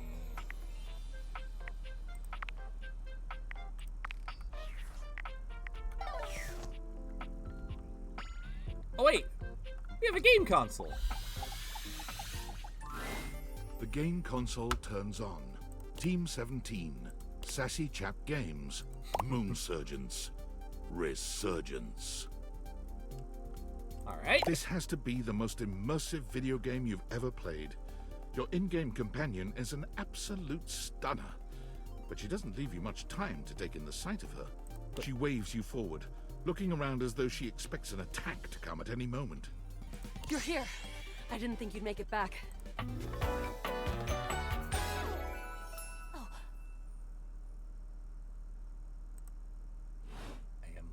Which way do you want to go?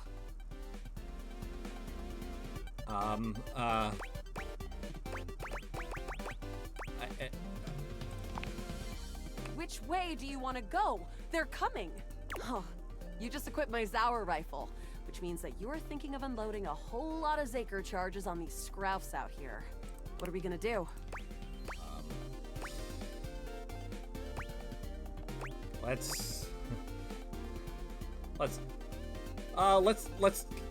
go full Zaker charges. Fuck it. This Twitch.tv/killing_you, the #1 stop and shop for virtual war crimes. Let's go. The Zork!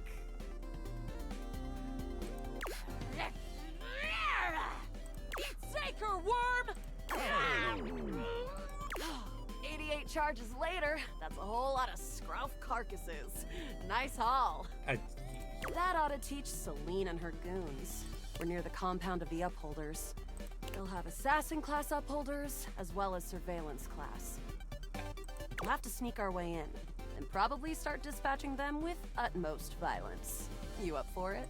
I am. Okay, I gotta know, is this a stealth section? And what kind of stealth section is it? Is it one where we are forced to make sure there's no bodies for the guards to find? Or we can make sure that there's no guards to find the bodies? Because I prefer that. Yeah, sneaky stuff. I found an entrance on the dark side. Should be an easy way in if we just follow the marker on the map. Alright, sounds good. After a short walk, you find yourself standing in front of a bullet-ridden metal door, way out in the middle of the cold, grey landscape. This is the entrance I've never seen anyone use. With my trock-picking skills, we'll have this open in no time. Alright, let's get it done. Luna picks the lock, allowing you to peer inside. You can see hallways filled Alright, with cool, shining Thanatos. I'll electronic take a look at doors this off into the after, distance. Here we go. Upholder Central inside. I'm seeing Grunt class Upholders, who shouldn't be too bad. There will be Surveillance Class 2, which can sound the alarm. Sounds dangerous. It is. Very. How do you suggest we do this?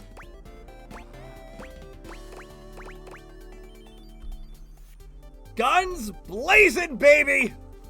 Let's light this place up! Fuck yeah! After merely a few charges springed from Luna's rifle, the corridor is absolutely swarmed with guards. Ah, bits, we've got company. Drop your weapon! Cease! Cease! Cease! Plasma drites! The battle rages through the halls as you and Luna drop guard after guard. There you are. Oh no. I can't see them. I can't move.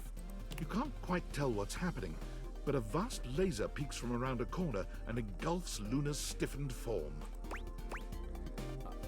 Grab her and run. Bravely, you take Luna's frozen body and crash through the remainder of the hallway. Once she is removed from the power of the strange weapon, she hangs limply in your arms for a moment, enjoying the ride. Don't worry, I'm gonna get you out of here. Give her a wink and a smile. You run further through the maze-like compound and finally make it to an empty office. Krah. We lost a lot of gear there in the Tristan battle, but at least we still have enough health to get us through to the end. We're getting close. Wanna press on, or should we take a crafting break? Right, to the boss. Let's go. We got you this. You and Luna make your way through the final threshold and stop right before the entrance. Oh no. There it is. The horror of it all. The way opens up into a large regolith cavern. Mining constructs mingle with moon rocks as the terminus of the station is reached. But perched high on the crane next to a large glowing blue crack in the regolith was a well-outfitted spacer who looked just like Luna. You came just in time for the festivities to begin. Celine Moonrise, prepare to die! Luna, you'll never take Crescentia's power. All right, shoot her in the face already. Let's get this done. Yes. Oh, what's wrong with me? The glowing crack seems to swell. Charge, bitch! The blue deposit of moonrock erupts, and from the crack, a monstrous creature bursts forth. Crescentia! Go!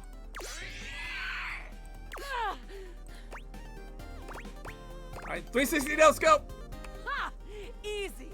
The battle is fierce, but ultimately Crescentia and Celine fall to the ground, presumably dead. Wow! Did that without even a single save.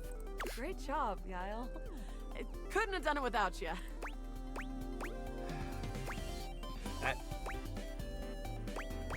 Alright. That was great, but, there be something more? Well, I'd love to be friends with you. Even though it can be dangerous out there in Novaya Moskva, having a real friend by your side means you keep your KD ratio way down. Oh, oh well, sounds good. Well, come back anytime and let's play again.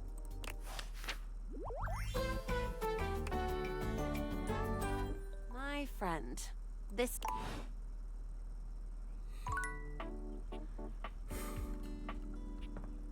Definitely going back for round 2.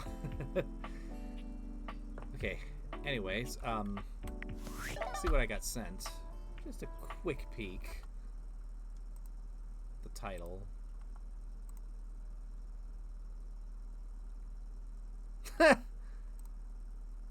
Appropriate. I'll definitely have to listen to that. Anyways, after that, what next?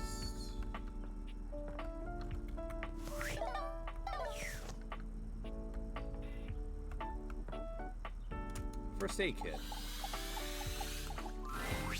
You see a medic with bright eyes, a kind smile, and a sort of maternal air about her. She doesn't even wait for your introduction, greeting you cheerfully. Oh, my. Hello there. A fresh face. Here to see the doctor, are ya? Sure.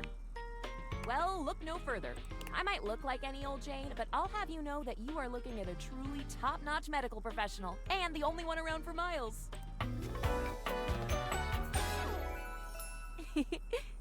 Faria. Whether you've got a tummy ache or a life-threatening ulcer, I'm your gal. She pauses, looking you up and down, hopefully. Do you have a life-threatening ulcer? No ulcer or anything life-threatening right now. You've never seen anyone more disappointed to hear of your good health. Aw, heck. I do get my hopes up, you know. One of these days, someone is gonna bust through that door bleeding from orifices, natural and contrived, and boy, oh boy, what a red-letter afternoon that'll be. Maybe I should get Luna to stab me. Anyways, no, I hope it's not me. Hopefully it'll be somebody else. I understand they're quite painful. Yeah. Then again, if you ever find that it is you, if by some misadventure or chance you find yourself in possession of said acidic incubus, I hope you know you can come to me. I would know exactly what to do. I would have a very good approximation of exactly what to do. Yes, basically. Anyway, what can I do for you today? If not an ulcer. Guess I could use a band-aid. Oh, bandages! They are the first line of defense. Oh when my the God, interior of the body probably. has the temerity to propose to become the exterior. As a side note, does anybody else actually not like Operation? Just the you fucked up buzz just, for some reason, gives me a really weird feeling, and I don't like it. Get back in there, blood. Back to your proper course's lymph. And you, skin, have a little help controlling this raging horde of fluid and marrow. Band-aids are basically magic. I could go all day. Anything that you might need, hydrocortisone, non-latex gloves, even a simple pen, that, darling lacerated one, will be duck soup. Lacerated? You're making me sound like a battlefield casualty here, and while I do usually get those on this channel, that's not usually a relaxed state thing. That's usually more of an action strategy thing. Zounds, something is drawing my eye. My meta-senses are tingling. Better let me take a look at that wound of yours. You sneaky little sufferer. Thought you could slide one by me under cover of a Yeah, metacarpal, that's eh? fair. I feel like it's probably the same for me. Metacarpals are... Is that my hands or my feet? I know one's tarsals, the other's carpals. I want to say maybe... Is it carpals? Because you can get carpal tunnel in your wrist for masturbate. I mean, rotating chicken legs too much. I don't know. And, metacarpals are good. Just to double check, you don't need an injection or two. Take it from me, dear. You're better off safe than sorry. After all, if there's any sign of rash, you won't know it's there unless we do a thorough examination. Well, I'm afraid there's always a chance for scarlet fever. I would not like scarlet fever. Might as well check me, just to be Once safe. more onto the exams. Faria looks you up and down, tapping her chin as she considers you from every angle. Exactly what I thought.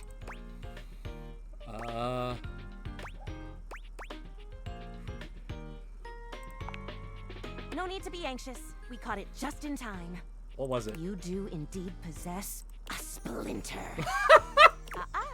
But it's not just any old splinter, dear. What you have is a deep, deep Anchor's splinter. cramp, yes. Deep splinter. I imagine most of us here have had wooden splinters. Anybody else have metal splinters? Because those are not fun. Plenty of tender flesh open to infection, just waiting for those little microbial monsters to set in. Do you know what that means? Does sound bad. And how? And that's just the beginning. Because once the infection's done a number on you, and your poor, beleaguered immune system staggers back onto the field of battle for another round with the enemy, you watch helplessly as your body swells and burns and turns all different shades Yeah. of red, pink, and yellow, and the true engine of the enemy rolls up to the line. Gangrene. Gangrene? Oh yeah, the gangrene gain. And before you know it, we'll have to amputate entirely.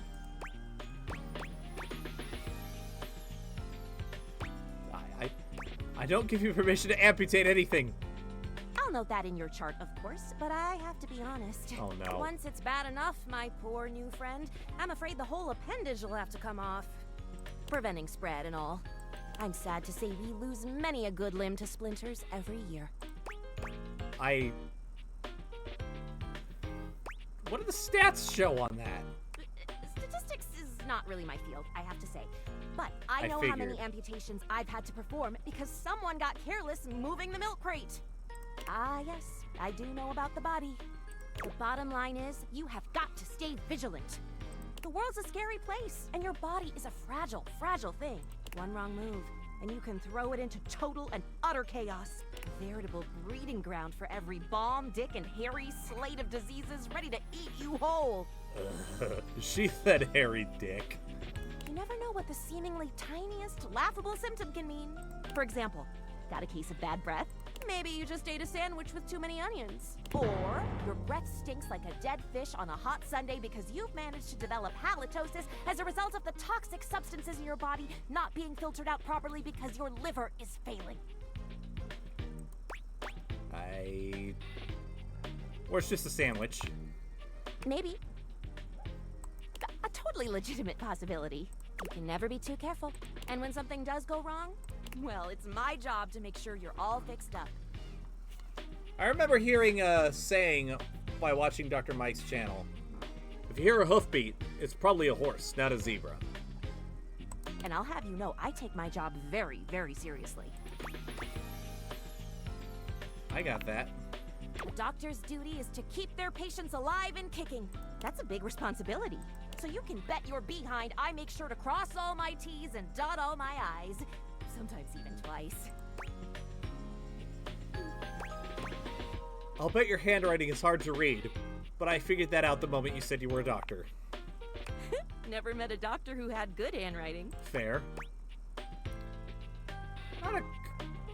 Don't think they're necessarily proud of that. Horse feathers.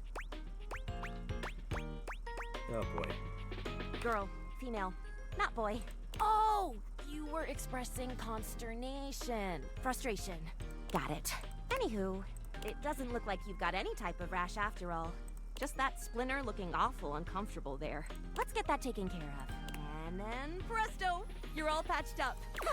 There you go. Good as new. And if you do develop any plague-like symptoms, well, that's what I'm here for. I'll come back at the first sign of a sniffle. You'd better. I'll keep the tissues ready.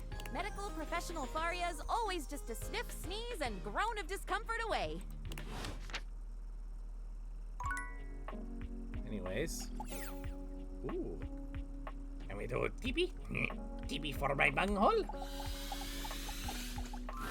Oh you no. return to Lil Crapper. No! No! No! I wanted teepee, not this fucker.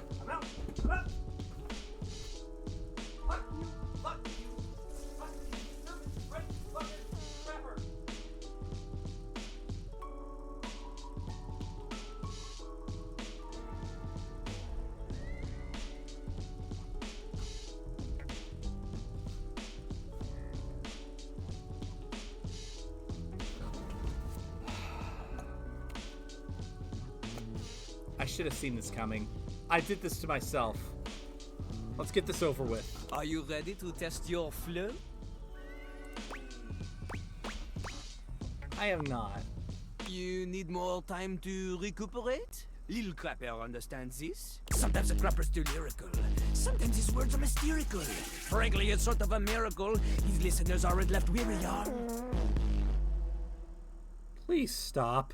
Some in the restroom with whistles and bells. Faucet and sink in the shape of a shell. Can't understand all the words that he spells. Figures the sheep would return to their cells. Please stop. As though some of them say that it's just because he smells. You're disgusting. Alright, before I move on, I just want to check and see. Alright, the plunger's part of the toilet. The plunger's part of the toilet. Now that we have that completely out of the way.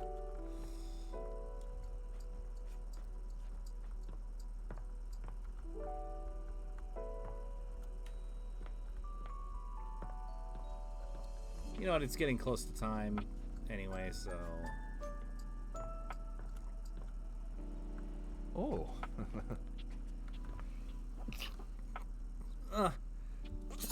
Let's check up on our old friends, I'd say. Harper and Dirk are, once again, arguing loudly. This time, however, they stop as soon as they see you walk up. You! You! Tell Dirkie he's wrong. Tell Harper she's wrong. How am I wrong? You've created another reality in your head where I'm gangbanging Thank haters you. and about half the objects in this fucking house! That is reality.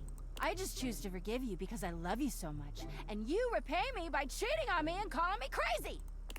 He thinks I'm the wrong one here, when all I've ever done is love him. That isn't love! Tell him! Tell her!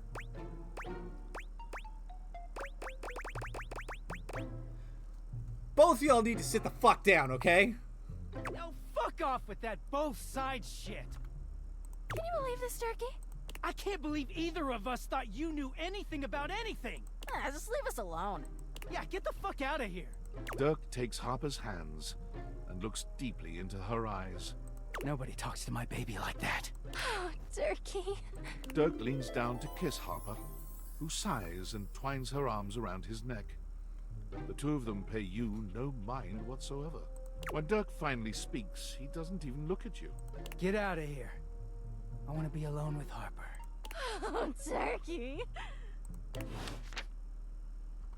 Message received. I'm going the fuck away.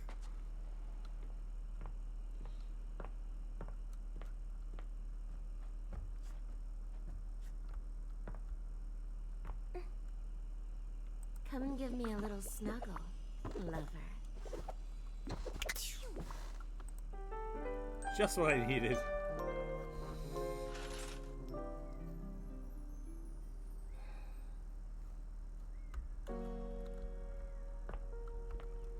Nice. You know what? I'll go one more day just to give Shoto a little bit of time to come home. In the meantime...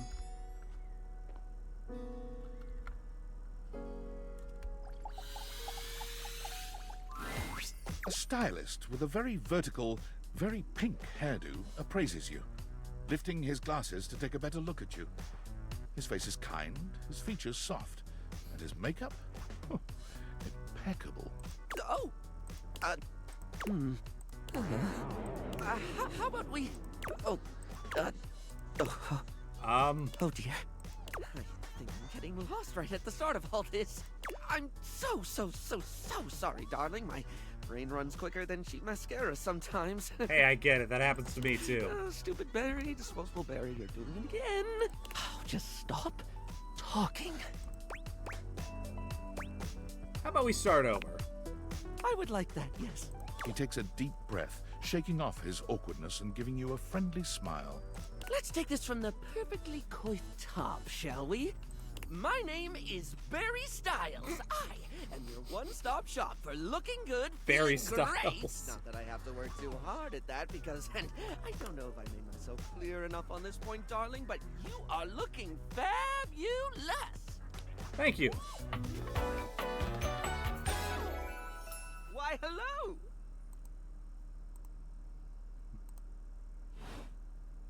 I'll be honest, because I like to be clearer than a freshly unblocked pore, I really don't like talking about myself, hun. I'd much rather talk all about you. And eyebrow hydration, of course. You really cannot underestimate how important it is to avoid a thirsty brow, baby. Yeah. Although, I will say, he was really good in the movie Don't Worry, Darling. A thirsty brow. But mostly, I want to talk all about you. In fact, if you'd be so gracious as to indulge me, I'd love to really get under the skin. Oh my...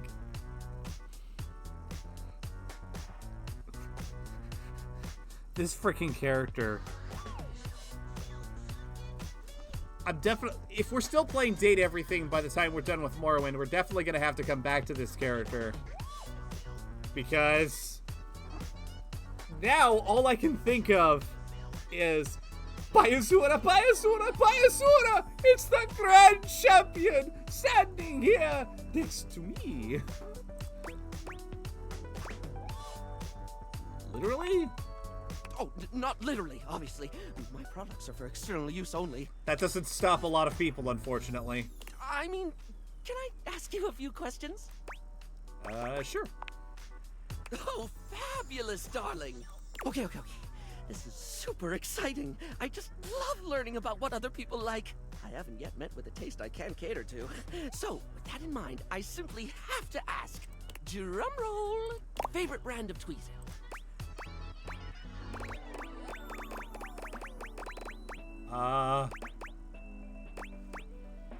Tweezer brand, I guess. That's your first one? Not a tweezer kind of human? More a plucker? That's absolutely okay. I know plenty of pluckers, and they're all plucking lovely. I always like to say that you are valid no matter how hard you pluck. Favorite brand of tweezer? Oh, okay, that's fine, darling. I had a whole extravagant Q&A planned out just for you, but if there's one thing I know, it's not to press too hard. That's how you get an uneven skin tone. I'm absolutely happy to move on if you are. Yeah, let's move on. I don't have a preference. Okay. That's from my phone, but I think it fell down. Oh well. So, let me just make a mental note. No need to actually write it down. Got a mind like a steel trap. At least when it comes to tweezers and tweezer-related lifestyle choices. Ask me to remember a job interview or doctor's appointment, and I can't help you. But random hair conditioner trivia? I could give you that for days. All right. So this is definitely a neurodivergent character whose hyperfixation is makeup. That's cool. All right, lay a conditioner fact on me. Oh. Oh no. I've been put on the spot. Yep. Oh wait, how about this? While it's bad for your hair if you wash it every day, you can safely condition every day with no washing required. This is great because I think people should use conditioner as much as possible. Not so much for the health benefits, but the fact that it just makes hair feel really, really nice, doesn't it? I genuinely did not know that you could use conditioner without shampoo. Maybe that just shows what an idiot I am, but yeah. Freshly conditioned hair is the chocolate milk of texture. At least that's what I always say. Strangely enough, that makes sense. Well, I don't always say that. That was the first time I ever said it, but I'll keep saying it now. What were we doing? Oh, right. Time for your second question. Ask me this time. Oh, Barry, what's your favorite lipstick color? All right, then. Barry, what's your favorite lipstick color? This is a good one. A classic of a beauty question. We can't have a beauty Q&A without knowing your favorite lipstick color, can we? This is Barry. His hair made me go, what the fuck? The rest of it looks cooler. Based on my, what I've talked with him so far, my read is that he is a neurodivergent guy who has a hyperfixation on makeup. It's fine. The hair's a little weird. Yeah, but he's fun. The rest of the outfit's cool. I like it. Yeah, I'm doing one more day. I basically just started that day, and then I'm gonna head off.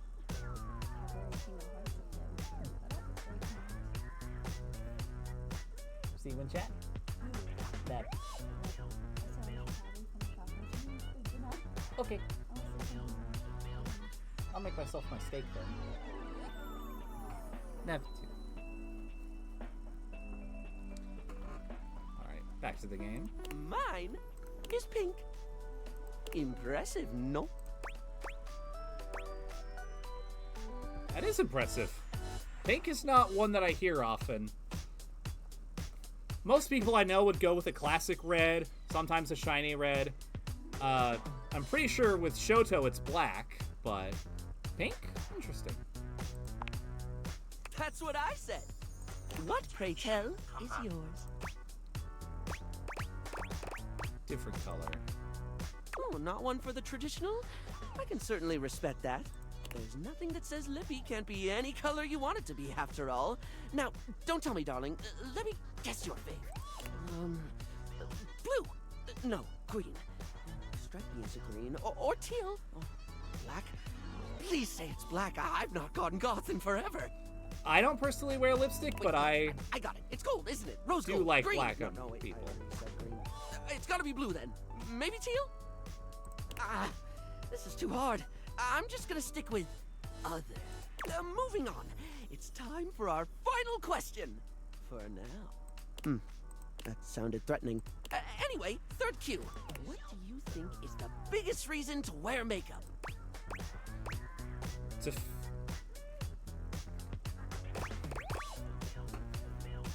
Well, normally I would say that the best reason to wear makeup is to blend in with the surrounding environment so that you can get the drop on your enemies.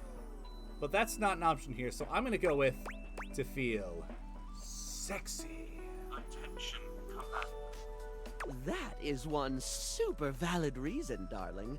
A good makeup job can really draw out the hotness.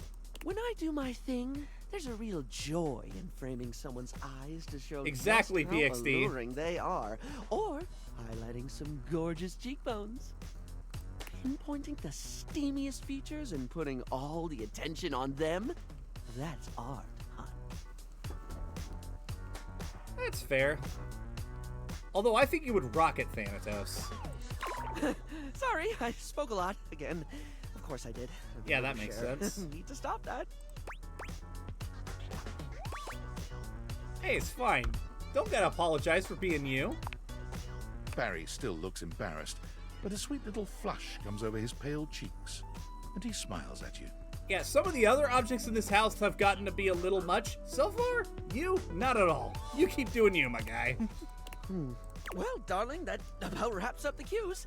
It was gonna be a big 20-question thingy, but I just didn't do it, I suppose. Yeah, that's fair. Hi, Plus, I Shothariah. forgot half the ideas How I are had you for today? it when How I was thought work? about poems for an hour. Hey, I had fun with it. Really? That's wonderful, darling. I had a lot of fun too. Oh, I really hope we can have another fabulous chat again.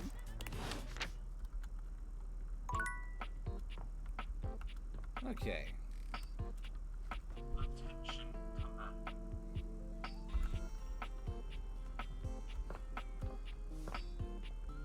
Continuing onward. I want to talk to the game console again. I want to talk to Luna. She's fun. What do you mean? I thought she was...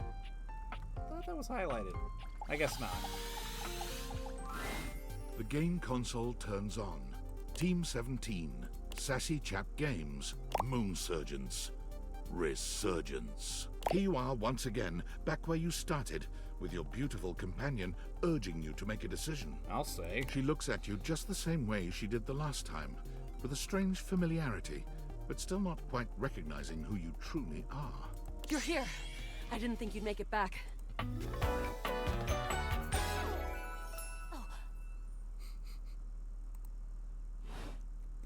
Which way do you want to go?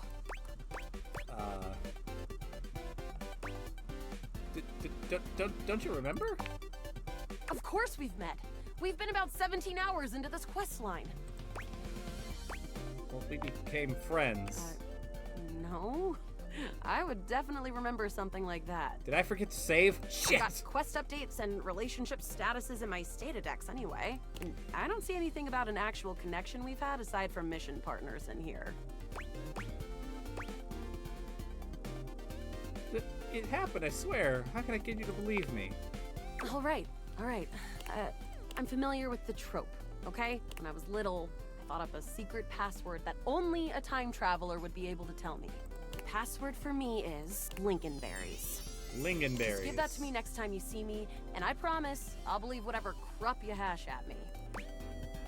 Lincolnberries. Got it. Now let's get back to blasting. Oh, you just equipped my Zauer rifle, which means that you're thinking of unloading a whole lot of Zaker charges on these scroufs out here. What are we gonna do? Scroufs! The Zork! Eat Zaker, worm! 88 charges later, that's a whole lot of scrouf carcasses. Nice haul. That ought to teach Celine and her goons. We're near the compound of the Upholders. They'll have assassin class upholders, as well as surveillance class. We'll have to sneak our way in, and probably start dispatching them with utmost violence. You up for it? Oh, always. Let's go. We got the right equipment. You're right. I'll put on my +5 shadow suit. It'll help us get through the sensors in there. Upholder tech is nasty. I found an entrance on the dark side. Should be an easy way in if we just follow the marker on the map. Sounds good. Following. After a short walk, you find yourself standing in front of a bullet-ridden metal door, way out in the middle of the cold, grey landscape. This is the entrance I've never seen anyone use. With my troc picking skills, we'll have this open in no time. So tell me more about yourself while you're Me? picking the lock. I'm your average member of the Resistance. Maybe Above average. Oh, definitely above average. We fight against the Upholders, who are determined to do everything in their power to druck everything up here on my homeworld. And who am I to you? You? I always thought of you as a companion.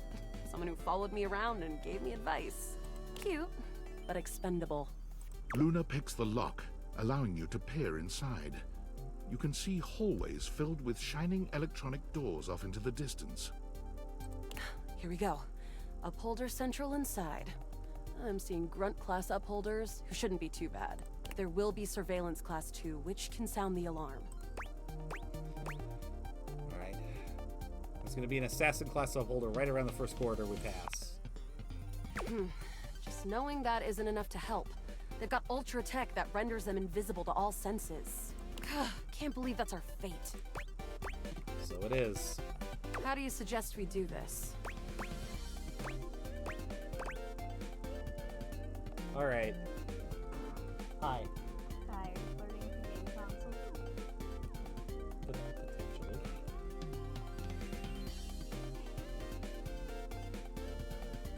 Reminds me of you. Like when we played Halo together that one time.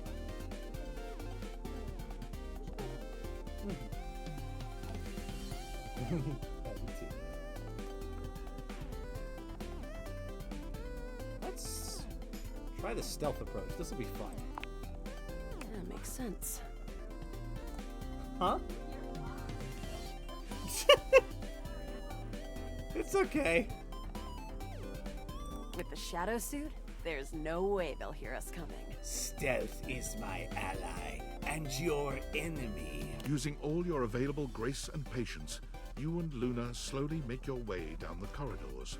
Close behind me, Yael. You drift past both Grunt and Surveillance upholders with ease. Good choice on the stealth. I usually prefer the part where we... There you are. Oh no! Assassin! From your stealthy vantage point, you can get a vague sense of what's happening. A vast laser juts out from some sort of holographic human from down the end of the corridor. The light engulfs Luna and renders her immobile. Grab her and run. Bravely, you take Luna's frozen body and crash through the remainder of the hallway. Once she is removed from the power of the strange weapon, she hangs limply in your arms for a moment, enjoying the ride. Wink and a smile. Oh, guess I don't have to whisper anymore. You run further through the maze-like compound and finally make it to an empty office. Krah. We lost a lot of gear there in the Tristed battle, but at least we still have enough health to get us through to the end. We're getting close. You wanna press on, or should we take a crafting break? What's crafting? We have a chance to use what's left in our inventory to make something that will help us in the final battle. Let's get crafty. Alright, we can craft something really special using this workbench. This is usually how I tend to play games, funnily enough. I go in totally guns blazing in the first run, and only later do I really dig into the crafting. Fallout 4 was kind of an exception. This thing can take anything we've got and transform it into anything we don't.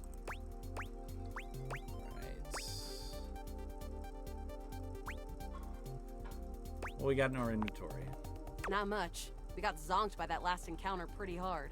1 globule, 1 wood, and 1 scrap skin. What can we make with that? We'll have to find out. Okay, let's get started with... We'll start with the globule. Got it. And then? Scrow skin. Got it. And then? Let's throw the wood in. Got it. And then? And that's it. Alright. I don't think that's gonna give us anything we really need, unfortunately. But there's no reason to lose hope. Let me just... It's pretty globular, which is always good for defense. The wood gives nice heft, raising our attack. The scrow skin makes anything look a lot better for comfort. We've got an amazing new piece of armor from this. That'll help us in the battle ahead. Awesome. You and Luna make your way through the final threshold and stop right before the entrance. Oh no. There it is, the horror of it all. The way opens up into a large regolith cavern. Mining constructs mingle with moon rocks as the terminus of the station is reached. But perched high on the crane next to a large glowing blue crack in the regolith was a well-outfitted spacer who looked just like Luna. You came just in time for the festivities to begin. Celine Moonrise, prepare to die! Luna, you'll never take Crescentia's power. Alright, so who is Crescentia? Crescentia, the goddess of the moon. We found her in 2066, and next year she'll be destroyed, leaving us free to harvest. The glowing crack seems to swell. Charge, bitch! The blue deposit of moonrock erupts, and from the crack, a monstrous creature bursts forth. Crescentia, go!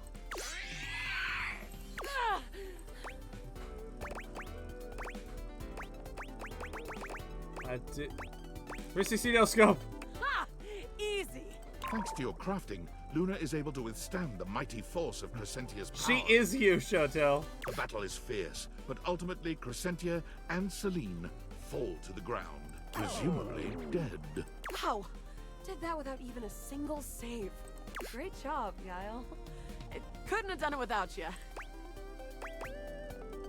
So glad to be there for you. You're the best partner I could have ever asked for.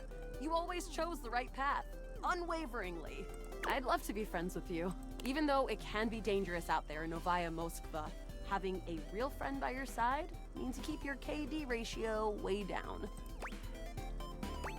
Alright, sounds good. Well, come back anytime and let's play again.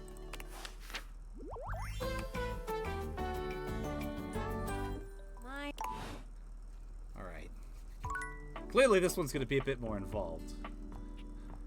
Okay, 3 charges left.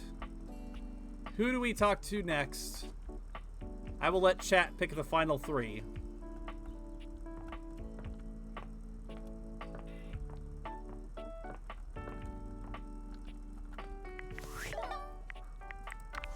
Let's take a quick look at rumors.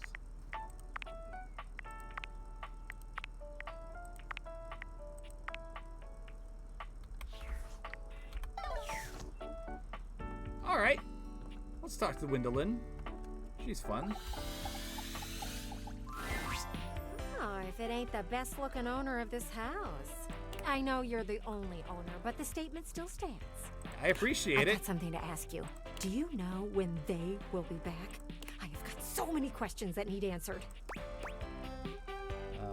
Oh, piano. I didn't see that, but yeah, we'll do that one out. Everyone here is here inside? I'm talking about your neighbors. Did you not notice they were gone? You really need to look around you more. They have been on vacation for the past 2 weeks, and I wonder if they will both come back. I heard from some muffled talking that this was a vacation to, quote, save their relationship, unquote. Oh, they're getting kinky in Barbados. They're gonna be gone for at least a month. But from what I've seen, they are going to need a lot more than a vacation to do that. So, where are you getting this information? Oh, I watch everything that's going on. You see there? I face their window, and I've had a front row view. So, does that mean they can see me? Nothing to worry about. Kurt and Rod do a good job of blocking you from their view. They're fun. Plus, you don't do anything interesting enough for them to want to see, so no worries. But Graphic Tee and Cargo Shorts have been having some very serious talks lately. I can't hear them too well, but I can tell by their hand motions that something is going on. Cargo Shorts has been on a laptop at all hours of the night. Oh, I bet they're on one of those dating sites. Dating site for t-shirts? No. One of them wears nothing but graphic tees, and the other is always in cargo shorts. Look, I'll just call them GT and CS for short. That way you don't get confused. But can you imagine? CS is on the websites looking to replace GT. That's so scandalous! Ooh, we love a good scandal. Okay, oh god, I'm bracing for it.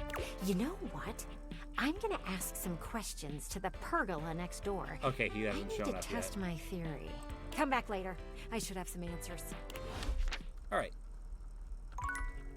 Now, Flame Wheel said piano, so we will do that next, and then Shoto will close us off with whoever she wants. Have you heard anything back from Huvier, Hector, and Lux? Still looking for Hector. The grates on the walls. You simply must try harder. Do let me know when it's all taken care of.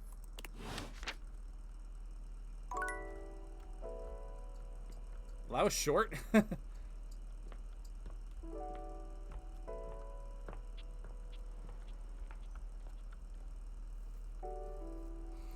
Shadow Lord or the dice.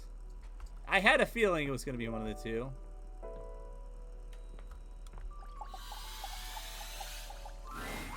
Shadow Lord greets you in his own unique fashion, throwing his arms open wide as he calls out to you. The lights dim and the shadows reign supreme. The doors of the abyss open for yours truly. Ah, a dark day to you, my penumbra. Ooh, I have something I want to show you. What is it? Evidence of my power returning. During our previous exchange, you questioned if our discussion was monumental in any way. Now, observe closely. Come to me, servants of the night! Shadow Lord stands stock still, arms spread wide with his head tilted up. He seems to be waiting for something. Ooh. Ah. Ooh. He starts, turning to look at something you can't make out. He points triumphantly. There! Do you feel them? You feel a tickle at your leg. What the fuck is that? Get off me! Did you summon bugs? These many-legged, mischievous nocturnal critters hide in the dark until true darkness. Then they prey at their peak in the shadows. Do you believe me now? Glory be to the Shroud of Darkness. XXX Shadow Lord 420 XXX, I guess. Witness my power. Witness my mercy. That is the most flame wheel thing he has ever said. Begone, you pests. With a swipe of his clawed hand, Shadow Lord scatters his insect minions away into nothingness. There. They shall not intrude. Yeah, absolutely, your presence Thanatos. again. After we talk to this guy, we're gonna save and raid out. I thank you for your mercy, Lord of Shadows. I am merciful for your thankness, granted human. Most merciful of thankness, most bountiful. I have to say, Penumbra, I'm quite surprised. Your unfamiliarity of the dark is unexpected. This resistance to the colligiosity must be reversed. The what now? Perhaps your soul is not attuned properly. Training is in order. Alright, give me all the training you got. Let's level up. Yes. Conversation will keep darkness in our mind tempered and in our control. Just as you participate in the labors of light, surely you partake in the leisures of darkness as well. What activities do you enact in the shadows? Regale me with every detail, Penumbra.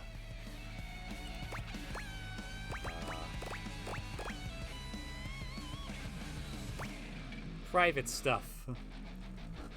I maintain a vulva topiary garden. Elaborate.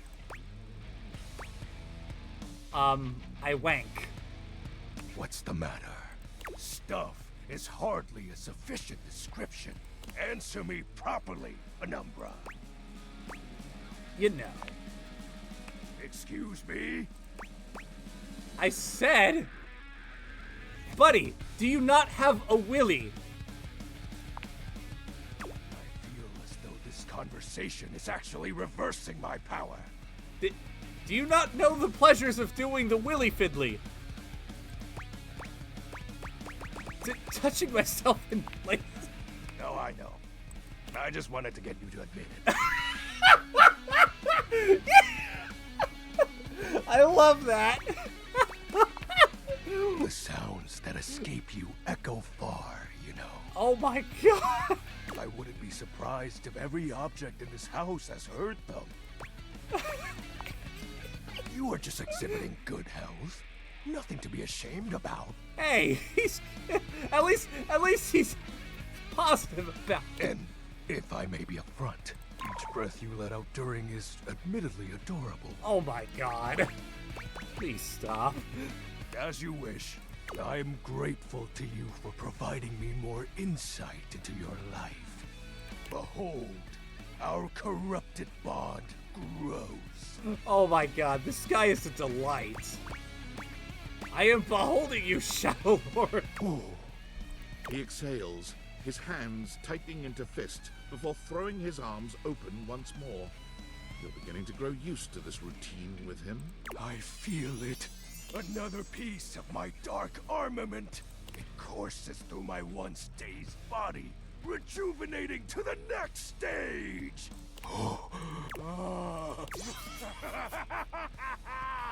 Excellent.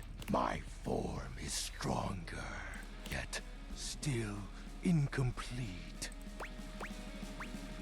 What happens when your form is complete? Your question seems to catch him entirely off guard. We'll have to resume the ritual another night. I must become more adept to this newly returned strength. Until next time, Penumbra. Oh, and I do hope you have a pleasant rest. You'll need to conjure as much void aura as you can for our next ritual.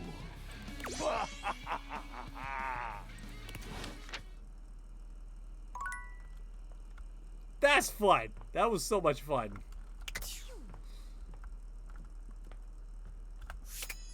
But anyways.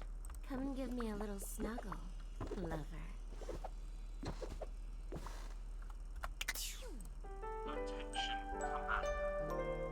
Alright. Gonna go ahead and save. Misused power. Okay. Sounds good to me. Just... Attention, Commander.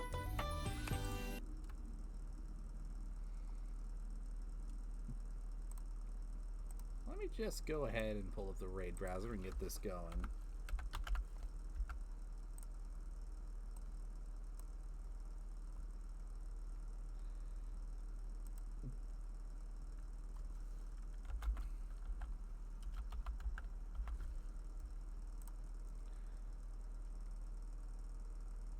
Use power. Oh, and he's playing Red Alert 2. Awesome. Perfect.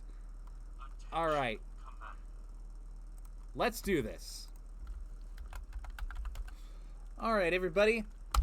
Thank you all so much for watching. Please stick around while we raid this wonderful person's stream. Make sure to copy paste the raid message when we get there.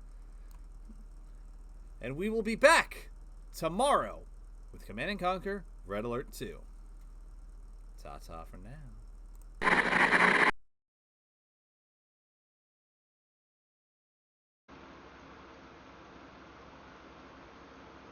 Well, shit. Kinda forgot about that guy. Oh, you dummies. Get in the building.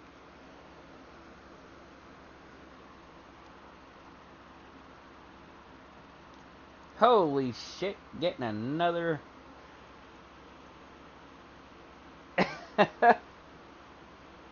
Holy crap. Is this another raid? Yeah, oh my gosh. Well, let me get you a shout out. Holy shit. 2 raids in one night. That's awesome.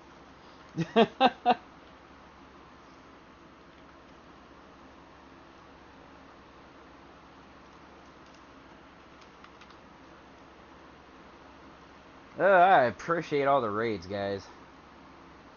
Thanatos, I am doing somewhat better than I was yesterday, but as you can tell, my throat's still raw as hell.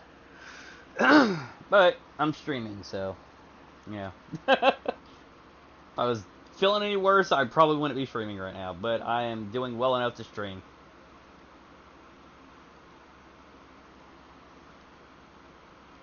Yes, the oof indeed. Alright, let me see if I can get in here with these engineers. Hopefully I don't lose them.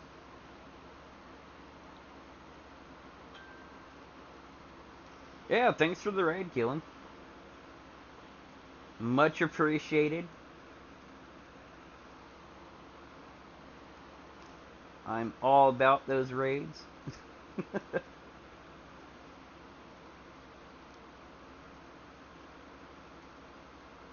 Alright. Oh, son of a bitch. Yeah, I probably should have killed that engineer. I had a feeling that was probably going to happen. I was like, I think I made a mistake.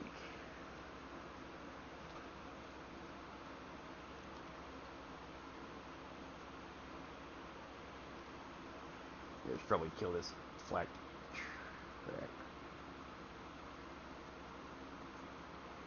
There. Yeah, when they first introduced the seals to your armaments, that was one thing. Like, I remember the first time playing this game, and I came across the seals. I was like, oh man, these guys kill off infantry so fast. Yep. Yeah, it's through Nukem. Well, actually, no, it was a mixture of between Nukem and through December. But I think it was primarily through Nukem, yeah.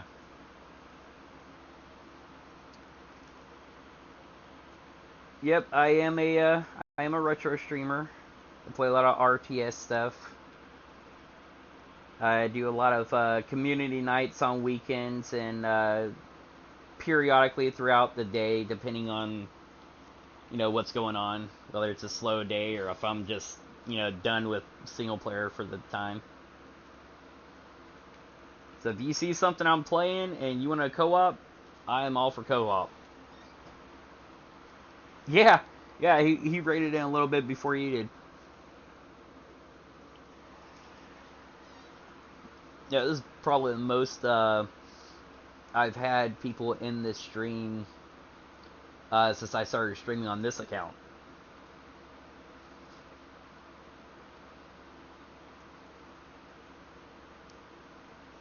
Alright. Oh shit, I guess I need more than one. Yeah, I need like way more than just one power plant to power that thing. Well, I guess it probably uses the same amount of power requirements as a prism tower. Kind of a shame I ain't got any more engineers. Damn, I could really use some engineers right now.